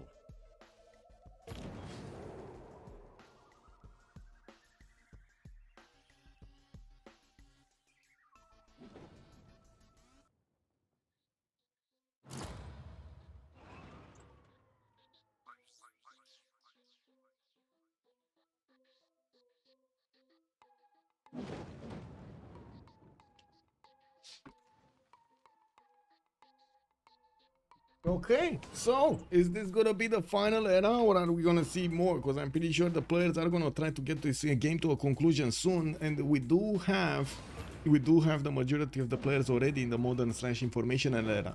nukes coming in from Pedro. We do have one turn away from him getting nuclear fission. Of course, he's gonna need to actually get the projects in one of his cities to build Manhattan. He does have jet bombers on the way, actually getting out from Fortaleza next turn. Now, I gotta say, these battleship armadas will put up quite a bit of a fight, but his tank armies can take these no problem. We also see he gave up on the cities in the north. He's gonna give them to Canada. While we do have Alden was Norway, right? Yeah, he was Norway. Okay, he just got taken out entirely. His city, Kristiansand, got taken out entirely. Well, respect for holding out that long, and respect that he actually found a way to attack into Rome. This could have given him the edge. Unfortunately, we saw what happened over here. The unit count.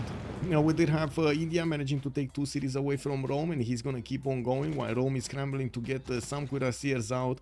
Unfortunately, at this point, with India benefiting from 112 tank strength units, it's not going to be easy at all to counter-attack into his opponent. Tank armies are also getting deployed in the south to Azenga Zargamu. These cities are not strong enough to withstand the tank army direct attack. He doesn't even need that many artillery corps to take these cities. He is building more though, and I'm pretty sure we're gonna see some there we go, helicopter armies. We got the research labs coming in for the extra science, while Gandhi is in a heroic age. He just chose 2 arms with heartbeat of steam and reformed the coinage. 451 points of science, 180 culture. Not really on the same level as Canada and Brazil, is he? And of course, Abraham Lincoln. These top 3 players over here do seem like they have this game in the bag. Now, we do have Finn also fighting for survivor here. We do need to see. Whoa. Finn is down to 167 science and 97 culture. I don't think he has enough strength. Even though he has the points, it's just not enough strength anymore in his empire. His science is down the drain. His culture is down the drain. Doesn't seem like he has enough to go with. Even if he has the points. At some point, it might just be America going through his land as well as going through the lands of Poland, just carving a path through the half of the eastern quadrant here, taking all of this quarter of the map. Probably that's what's going to happen, no? On the west side, we might even see India keeping on going to the west side, even though India might get attacked at some point by either Brazil or America. We're going to need to see if also Canada wants to jump in, because that's the only way of Canada. That's the only way of getting higher than Finn. So he just got a city, Mexico. Let's actually see the point difference. Yeah, they're like 40 points away from each other. Kick W, 39 points. We do have Mauni getting more battleships. The city of Walkera, whatever, to be honest, should be taken out this turn. We do have 2 jet bombers and a bomber that is able to attack into that city center. While Brazil is working diligently to actually get the city Tehuanyanga Coupe away from Maori here. Ironclads coming in. They're not getting fleeted up. We did get Kristiansand, and I guess this is just a way for him to also get some Roman cities and Vega City. He's gonna try. Oh, wait a second. Victoria lost a card. He's down. He's up. 310 size and 185 culture. Victoria probably lost a card in between. He just put the harbor adjacent, liberalism, Republican legacy, and boom, double his stats. Very nice. Now, I didn't get patient enough, and I didn't actually check if Victoria does have all of his cards in. Looks like he might have a chance here. We'll see. 771 points of production also on him. The goal per turn is not that good because he doesn't have an ally for a long time. He's sending some trade routes to India, for example, right now, and I don't think that's with ally bonuses. So he's not receiving the extra bonuses from that alliance of maybe culture or research or economy for their bonuses. I'm still going, yeah. Also, thank you so much for the follow, Sting Reports, much appreciated. Didn't I see that? I think I did. Captain Chepo, also good evening, sir, and welcome. Thank you so much for the follow. Brazil is forcing Canada to war. Woohoo! Beasley, good evening, sir, and welcome. Yes, we're still going. India is starting to wrap around the city of Ostia right now, while Rome is scoring up his cuirassiers. We do have the Indian helicopters going directly for the campuses to pillage those down, and of course acquire for himself the extra bonuses of science. While Brazil has been tearing apart the lands of Maori, looks like Brazil also lost quite a few units doing so. We do need to see if Canada is gonna finish the, yeah, that's gonna finish the Wakarawarewa city. They're probably fighting over here for Mary Catherine. John Spilsbury got taken by Brazil for the toys. More, oh my god, it's like he even needed more amenities. He was +6 on all cities, and I'm pretty sure if we check it out, he's still +3 everywhere. Let's actually check it out. Did he get a oh my god, look at this, he's +6 everywhere. Oh, well, not everywhere, I'm sorry. I just got that one city that I didn't actually unlock. It's +3. Wow, you know, look at that. 7 turns for spaceport to come out from Rio de Janeiro. I do have some more fighters getting deployed in the north. He wants to secure his borders here, and Pedro II, with his 2 arms, Heartbeat of Steam and Reform the Coinage, is gonna have quite a serious chance to go through here in the top 3. Siphon Funds did get in this Congress 2 levels higher to work on the spies. Coffee's granting double the amenities. Well, I guess the extra ones. Okay.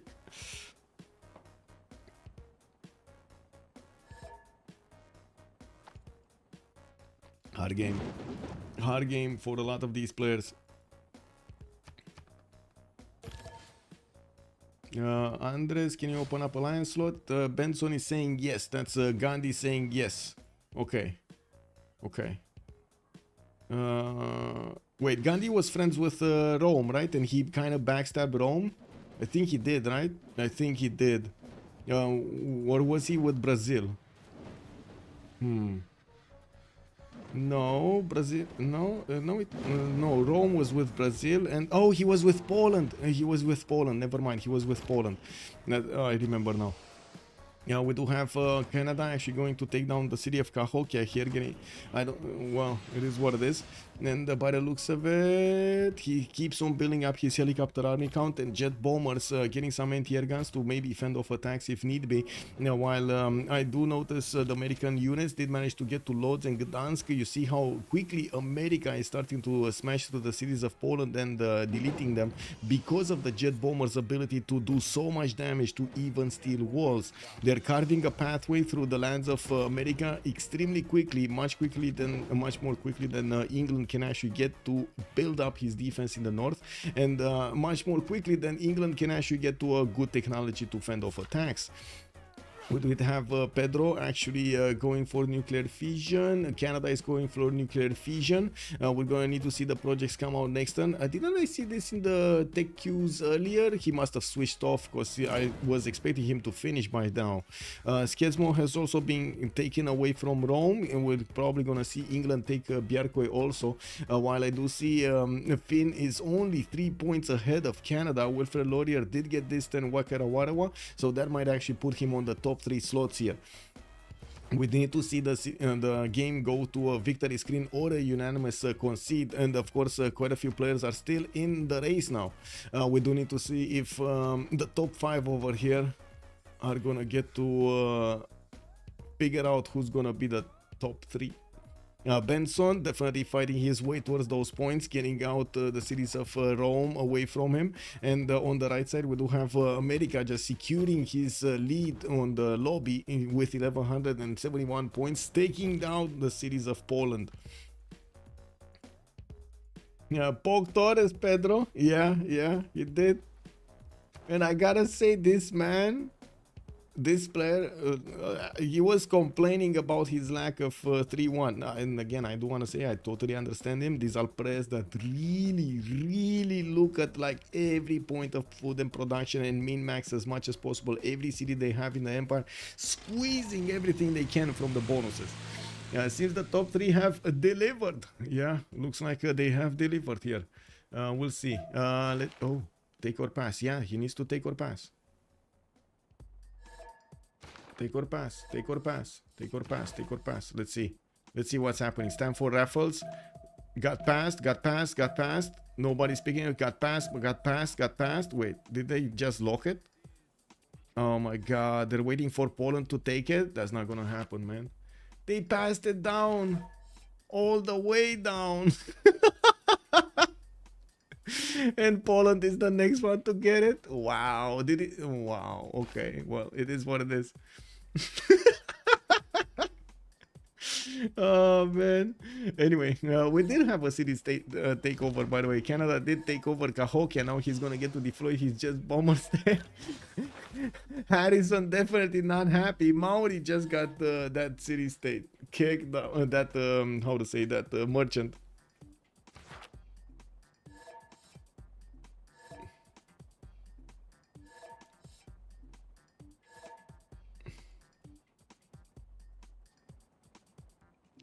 They did change the rules in FFA, right?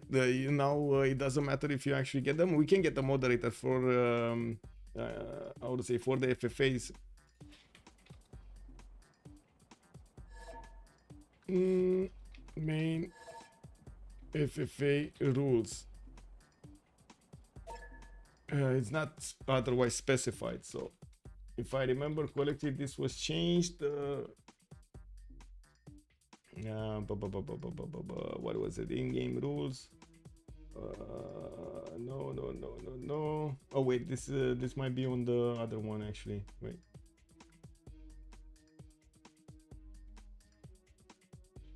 They wanna check. I'm gonna check it also. Double check also. Hey.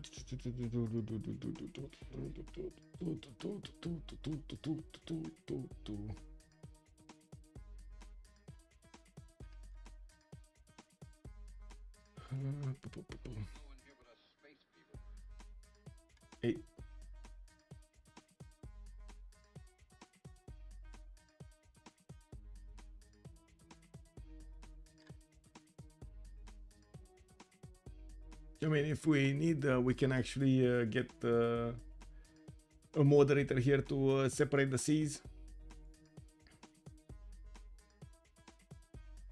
Okay, increase must be recruited or pass before the passing a gay person so late in the causes to auto aims is unsportsmanlike conduct. Auto recruiting away with the intention of abusing slaughter is unsportsmanlike.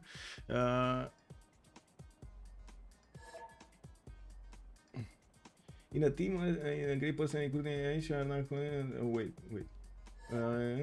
Any player with the option may be asked to take or pass after war moves. This has been the quarter remaining in any player turn the game may be paused and only resume when the player has option has announced this decision. Failure to recruit on an extended period of time is please. It won't really affect. Yeah. It's just unsportsmanlike I would say conduct.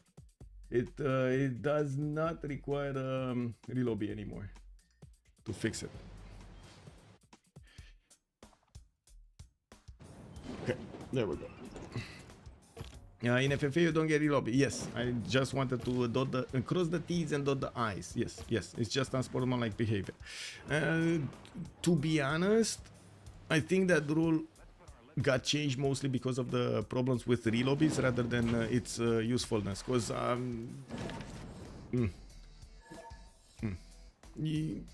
my opinion on this would be to actually have the rule giving you that relobby. It is what it is. But there are these situations in which you don't actually need that. You do not need that relobby basically. And anyway. It is quite painful when, I will give you another example, it is quite painful when you actually go for like 7 projects, work for yourself for Newton or getting some other important great person, and it just gets, you get slot order something else because, well, slot order, you get forced something else and that you don't want, and you lose all of those points, because that's what happens when you auto recruit. You lose the points that you are gathering for something else. And anyway, it doesn't matter. The rules are the rules right now, and they are as they are. We do have the spaceport coming up in 5 turns from Rio de Janeiro, 6 turns in Curitiba. We do have on the west side also more of the jet bombers starting to appear. Another 2 cities of Maori are gonna fall, and of course the jet bomber is managing to do extremely quickly the damage against Maori cities. While Canada did get to take Wakerawarewa, let's take a look at the score screen. He did manage to get over Victoria's points. Now in the south there will be Biarcoy being taken out by the English troops, which will add a few more points, but not that many. It's only a 3 pop city. It doesn't give him that much. The difference between them is only 2, so he might get more than Canada. Gandhi is also starting to acquire a lot of points from taking down the cities of his opponent here of Rome and keeping every one of the cities he can. Wrapping around the Lugdunum right now like an anaconda. We do have him going towards Ostia as well. And the Civ show just joined us. Hello there, sirs, and good evening. How is everybody doing? Coming in for a party. We're just late game watching the Rooster Cup qualifiers. The top 3 of this game will go in through the finals, and we already know 3 that won the first game on Friday. We're going to need to see who from these players, anonymized players by the way, these are not their names, they're not their real names. We're going to need to see who from these guys are going to go through, and the Friday we're going to have the final qualifiers. Let me actually give a big shout out if you guys don't know the guys from Civ show. Amazing over there. Extremely good positivity, and they do get almost every year. Let's see if this year they're going to also get the Civ gift going, which is one of the trademark, I would say, events of the Civilization 6 community overall. Charity event that will allow us content creators to try to band together to get as much fun as possible to our audiences. Let's actually see what's going on. Brazil is starting to get a lower aluminium. I do see spaceports coming in. Also quite a few hangars in the north. We do have India only with 1 artillery army deployed on the front line. It's a level 2, yeah, sure, but still it does need a lot more if he actually wants to take down these cities. Now Rome does have tank cores, so these cities are extremely strong. Big up, Civ Gift! Real Roman Holiday, good evening, sir, and welcome. If not for seeing E in the background, I could swear I'm looking at your own spot's younger, handsome brother. Oh, yes. I mean, yeah, no hat day. It's no hat weekend, guys. It's no hat weekend. Anyway, we got broadcast centers here coming up from Salvador de Bahia, and I do notice Rome did actually try to counterattack. Jesus is not giving up. He's fighting for every inch of his territory, slowing down his opponent. He might slow down enough Gandhi that he cannot get to the top 3, especially looking how fast things are moving here. America is starting to tear apart Poland extremely quickly. Lublin is going down this turn. We do have Gniezno about to be attacked by the jet bombers, and you can see Plock is already halfway down in the wall defense. In the south we do have England that is starting to get quite a few anti-air guns. These are not gonna work against jet bombers. They're just not gonna work. No, that weekend. Anyway, we do have Maori managing to also keep a Samarkand with Stanford Raffles. So I mean, he got a use out of that person, right? Mary Catherine Goddard did get picked up by Canada. He's going to get the extra diplomatic visibility, and I do notice the next one is Helena Rubinstein for the extra cosmetics over there for the amenities. Very nice, very nice. While I guess culture is not going to happen.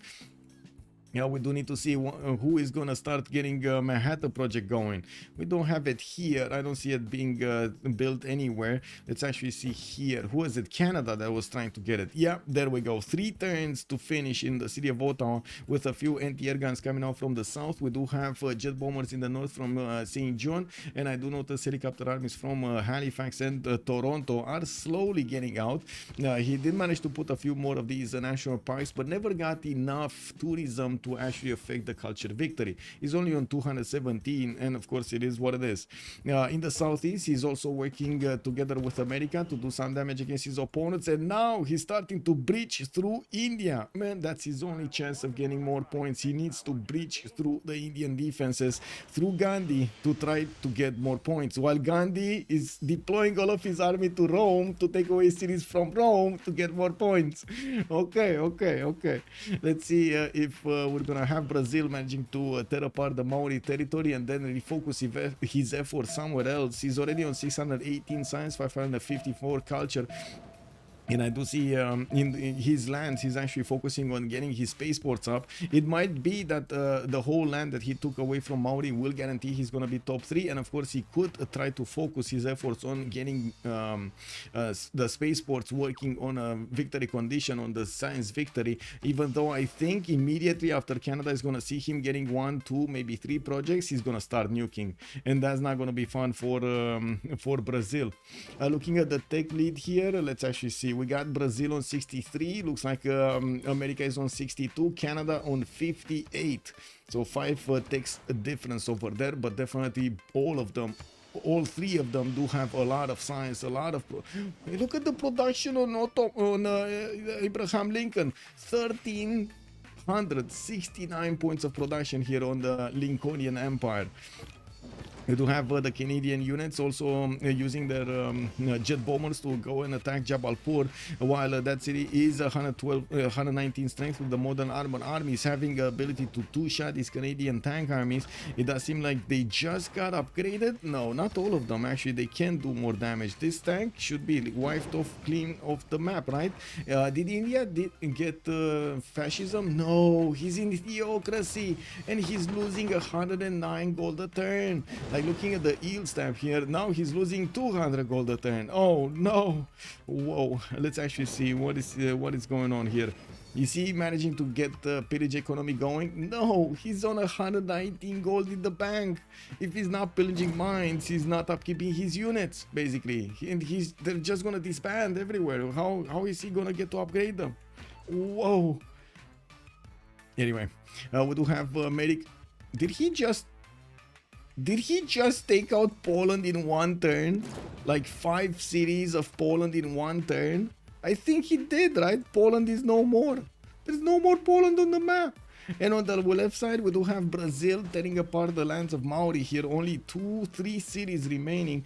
He will get his capital soon. We just need to see a few more units appearing there. And of course, this capital is defending itself with a machine gun army, a battleship armada, an anti-air gun, a few units around, a tank army, and an infantry. And I do want to say GG well played over there to Harrison.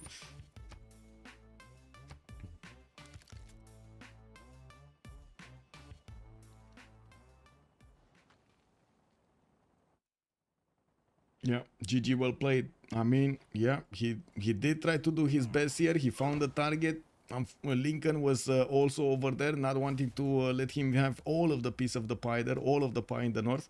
And yeah, he just got out tempoed here by Lincoln. Heavily out-tempoed by Lincoln. Otto Finley, we do have him still on the first spot. The second spot is Pedro with almost 1,100 points. Nolan is going to be 955, and he keeps his lead above Finn, which is 948. But I do see him starting to lose the advantage of the army going against Jabalpur. He's going to require a lot more units if he actually wants to go and fight these modern armors.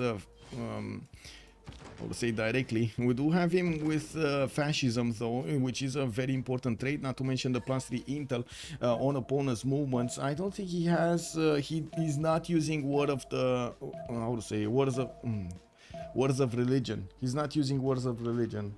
He's missing a +4.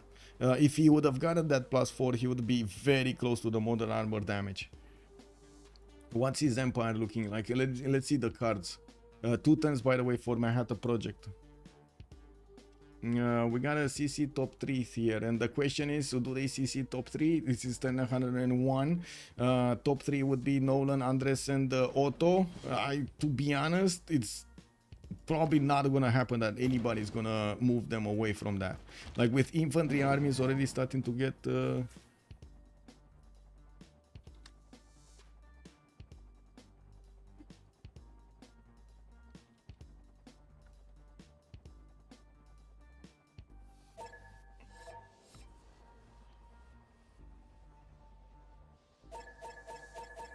okay, well, Brett said no.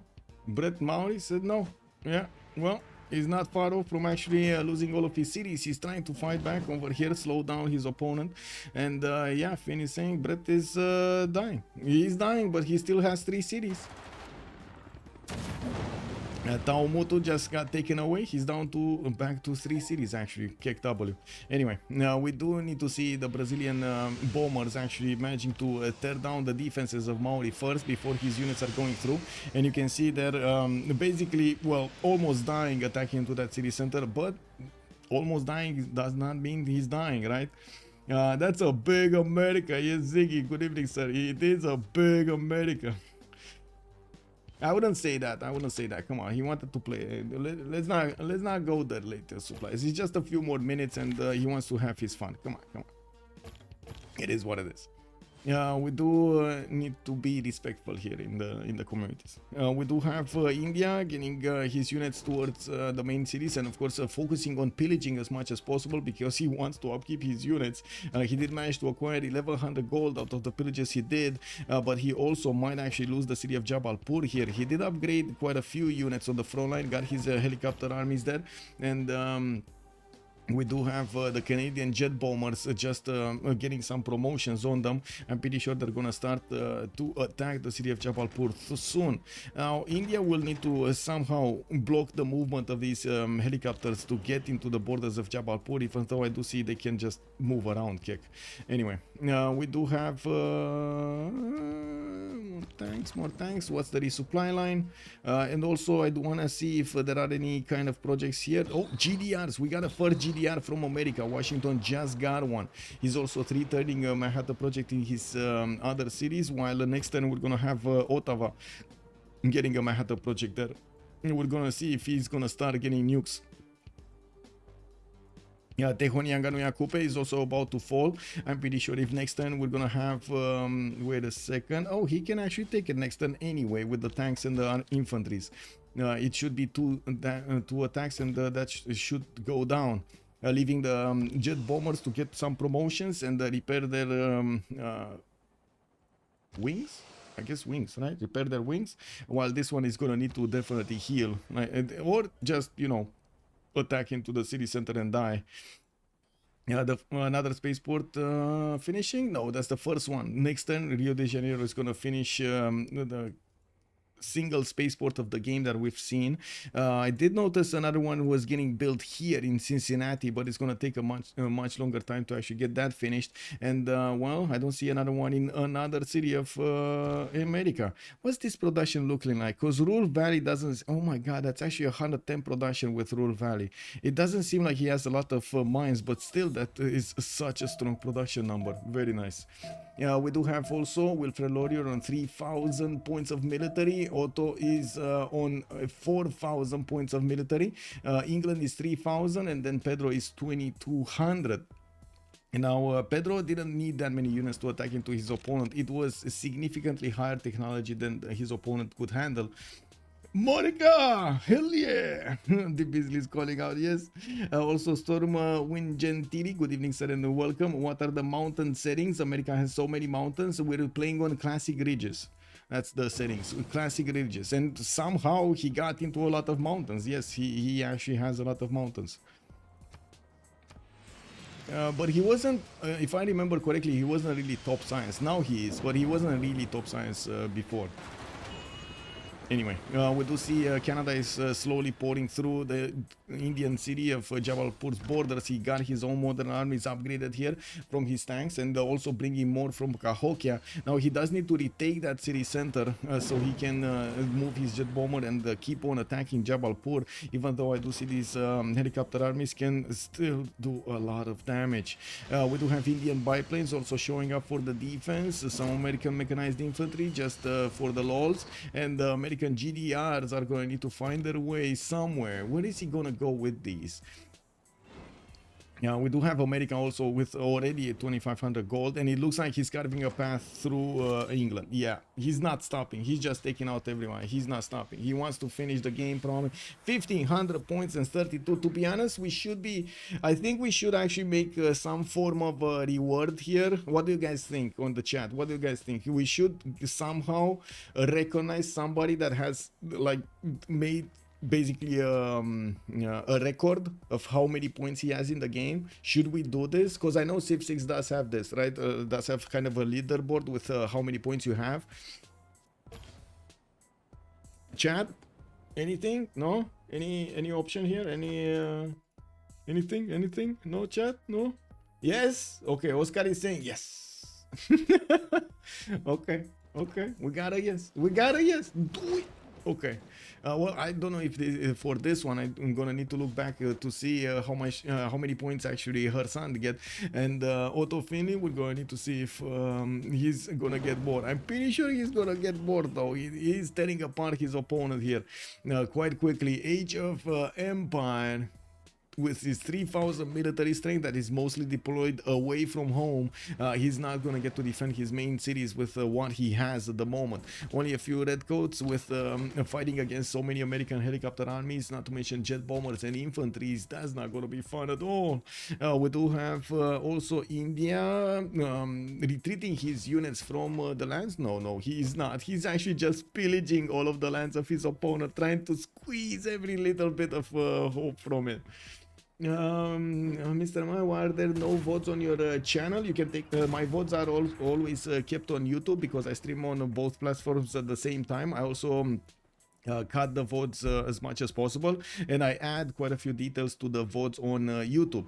So I did like 6 months ago, I think I actually switched to only having the votes on YouTube as a way for the viewers to actually take a look back on my streams, mostly because of how YouTube actually works and how many details, how many how to say things it allows me, like putting them into playlists, getting them with the playlist in the options, allowing me to do thumbnails, specific thumbnails for each video, and so on and so forth. Now on Twitch, I did notice that some of the viewers were still watching the Twitch VODs, even though I was doing this on YouTube, and I thought, I mean, you might as well get the same quality, right, on every one of the viewers. And I want to, as much as I can, yes, I know we're playing Twitch at the moment, but this is kind of my job, and I want to do the most that I can to bring the best quality that I can in my speech pattern, in my graphics, in everything. Yes, I still have a lot of learning to do, and it is an ongoing challenge to get this going. And I hope you're actually gonna see improvements from even 1 month to the other, even like 1 week to the other. I'm definitely how to say. I'm definitely aware that I need to keep on probably learning all my life. So it is what it is. And with my pleasure, Shadow. With my pleasure. And I hope it's not going to be disturbing, by the way. I hope it's not going to, how to say, lower your expectations. America great again. Star Spangled Banner playing. Yes, Captain Chapo. Yes, do it. Yeah.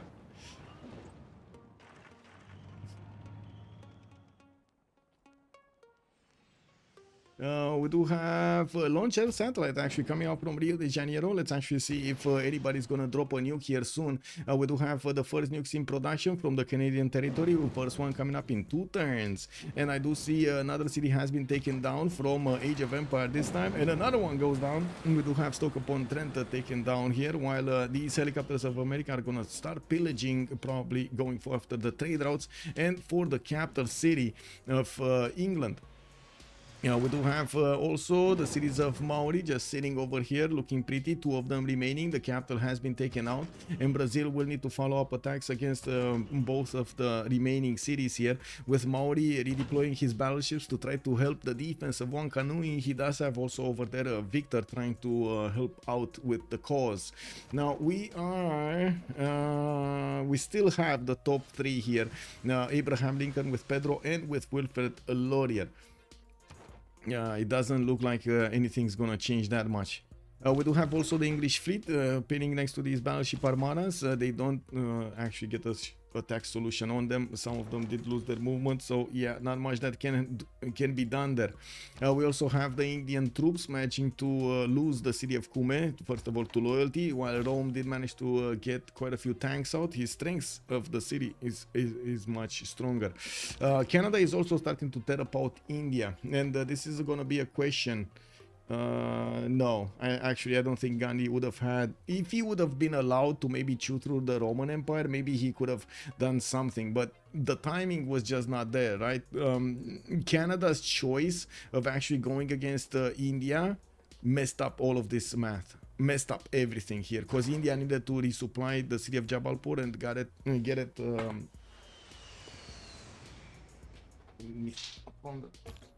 Here.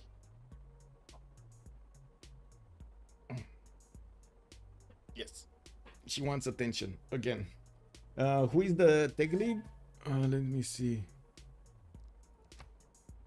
Brazil, 66 techs. America is 65. We got Wilfred on 61. Also, Getboard. Good evening, sir, and welcome. What do we have here?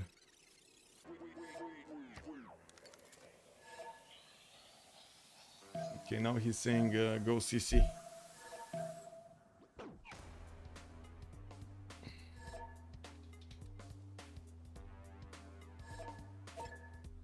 Let me double check my Discord. Okay, we got a plus, second plus, third plus.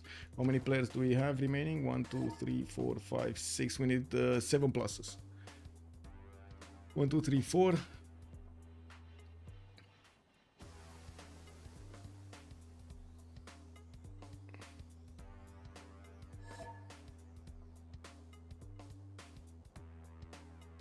Nolan.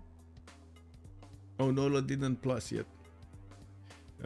Finn did plus. Benson plussed. Jesus plussed. Okay. Brett plussed. Oh, Benson did plus. Yeah, Andres plus. Finn plus. Jesus plussed. We need 2, no?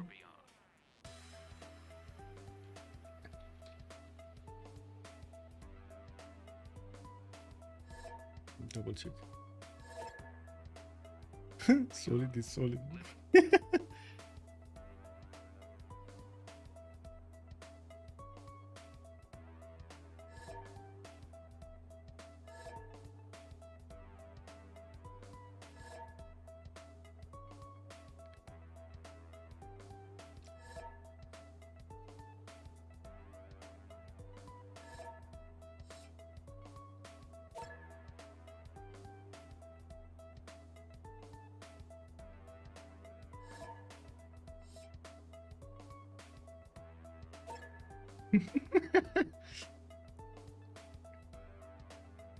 Okay. Is there anybody that didn't plus? Andres?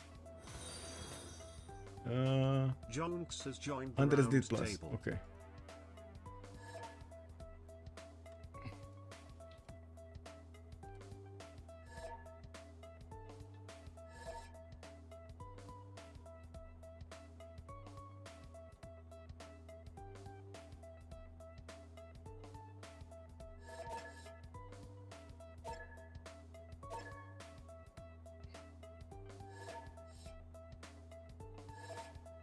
Okay, 2, 4, 5, 6. We need the 7. 2, 4, 6. 2, 4, 6, 7. We need somebody. Who's missing? Who's missing? Finn? No. Benson? No. He did 2 plus first. Andre did plus. Ron. Jesus. Okay. That's it. That's it. We got a top 3. We got another top 3. Let's actually take a look at this. Let's go.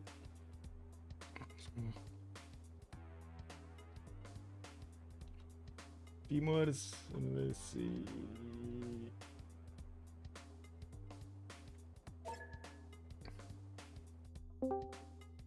Okay, let me switch my sound settings. Oh, GG, well played. GG's. That's quite an ending over here. Quite an ending. And I'm sorry, Paul, for all of that early beginning and everything. It's fine. I also was a bit salted at first, but I can imagine. Like I know okay. how it is. Yeah. I just I mean, like from I my guess I did perspective, get it the didn't bonus. look like, you know, like neither on you, neither Yeah, on India. I It didn't. see. That Paul, was a did you back and qualify? forth there. Paul, did you qualify? Yeah. Yeah, I got second. Oh, I good was man. thinking about going for the win, but I don't know. I guess if America goes all in on me, then I'm not getting first. So not gonna try. Hopefully we can win. You played well. I'm gonna reveal the names right now in the. I'm gonna put the link in the Rooster Cup registration. Not yet. Oh, you were playing Brazil, right? Yes. Yeah, okay. I figured that kind of early. What were you playing? Well, I knew it. Oh my god, man! I mean, I already said it in chat, right? Not I even a got the big single. berserker treatment. Not even a single legion towards your opponent. There. Not even one. You were greeding it out so maximum. What monkey I mean, played, even if I have a Norway? legion, like, I don't know, if the guy does that, we are both well every single time. So, I just figured he won't do that. Who is that hero man with berserkers? I don't know, who was it? I see like my map changes color. Like, I see Rome color and then yellow for some. It's Flux with it. Yeah, he almost took my cap, actually. Yeah, so. Yeah, he did. Who GG. was Played it? well. Played well. GG. Oh, Mal, big question. GG well played. But second, everybody wants to know, how did you get that amazing science at the beginning? I just opened the campus. Aha. No, okay. Campus I theater got scores. Ipachi and that's it. You did have What were you quite playing? a few good ones. Hmm? He I'd like was to playing put the Canada. list in the registration channel. You can see. So we did have Who was Hidan on Poland, Lobster did play Rome, Trajan, Koshak on Maori, Flux on Harald Varangian, Paul on Brazil, Malm on Canada, Soligent on Victoria Age of Empire, Joki on Gandhi, Kyber on Lincoln, and Ghost Destroyer on Victoria Age of Steam.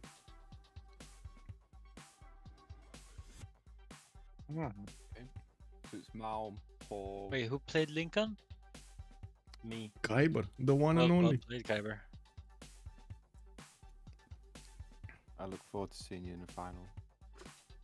I look forward to it too. I felt kinda irrel early. Yeah, you were looking kind of irrelevant. I felt the real entire game. I had such a low tempo spawn, and then I got flooded in fucking volcanoes like every 3 turns on campuses. I'm You should struggling have to seen get the to forest tools. fire of Malm. What Yeah, was it, and I see 10-10 Malm forest working fire? fucking 5-4 tiles in his city. Yeah. Wow. Or the guy who had Torres in his expand, right? Yeah, based. Based And indeed. I played the first few turns with like 2-1 base as well. I don't know if that even affects me or if I still get the prod. Okay, guys, bye bye. Thank you, Michael. GG, well played, man. Bye. Congratulations. See you next weekend. Bye bye. Yep, see you next week. Bye. Thanks, Michael, for GG, hosting, guys. Michael. With much pleasure. And again, I'm sorry for the early troubles over there. We fixed It them. wasn't That's what your is important. fault, dude. It I wasn't don't know, your what fault. were they like? What was the issue? Extra Like, mods, was it extra my mods. mods? Yeah, extra mods in his folder, in the actual folder, and that were there were like 3 BBSs that were. Yeah, you're talking to me. I had like. Yeah, But I play like every day, right? And sometimes it I never happens, have sometimes issues. it doesn't. I don't know what to say. This time it happened. So good thing is we did get to fix them. That's what's important. I'm just sorry it caused a few, like 20 minutes, 30 minutes of us. You handled it well. It's all good. Yeah. Alright, guys, good night. Have a good evening, sirs. Bye bye. So, we did find out the 3 new contenders for the spot of the Rooster Cup. We do have over here Kyber with Malm and Paul getting through.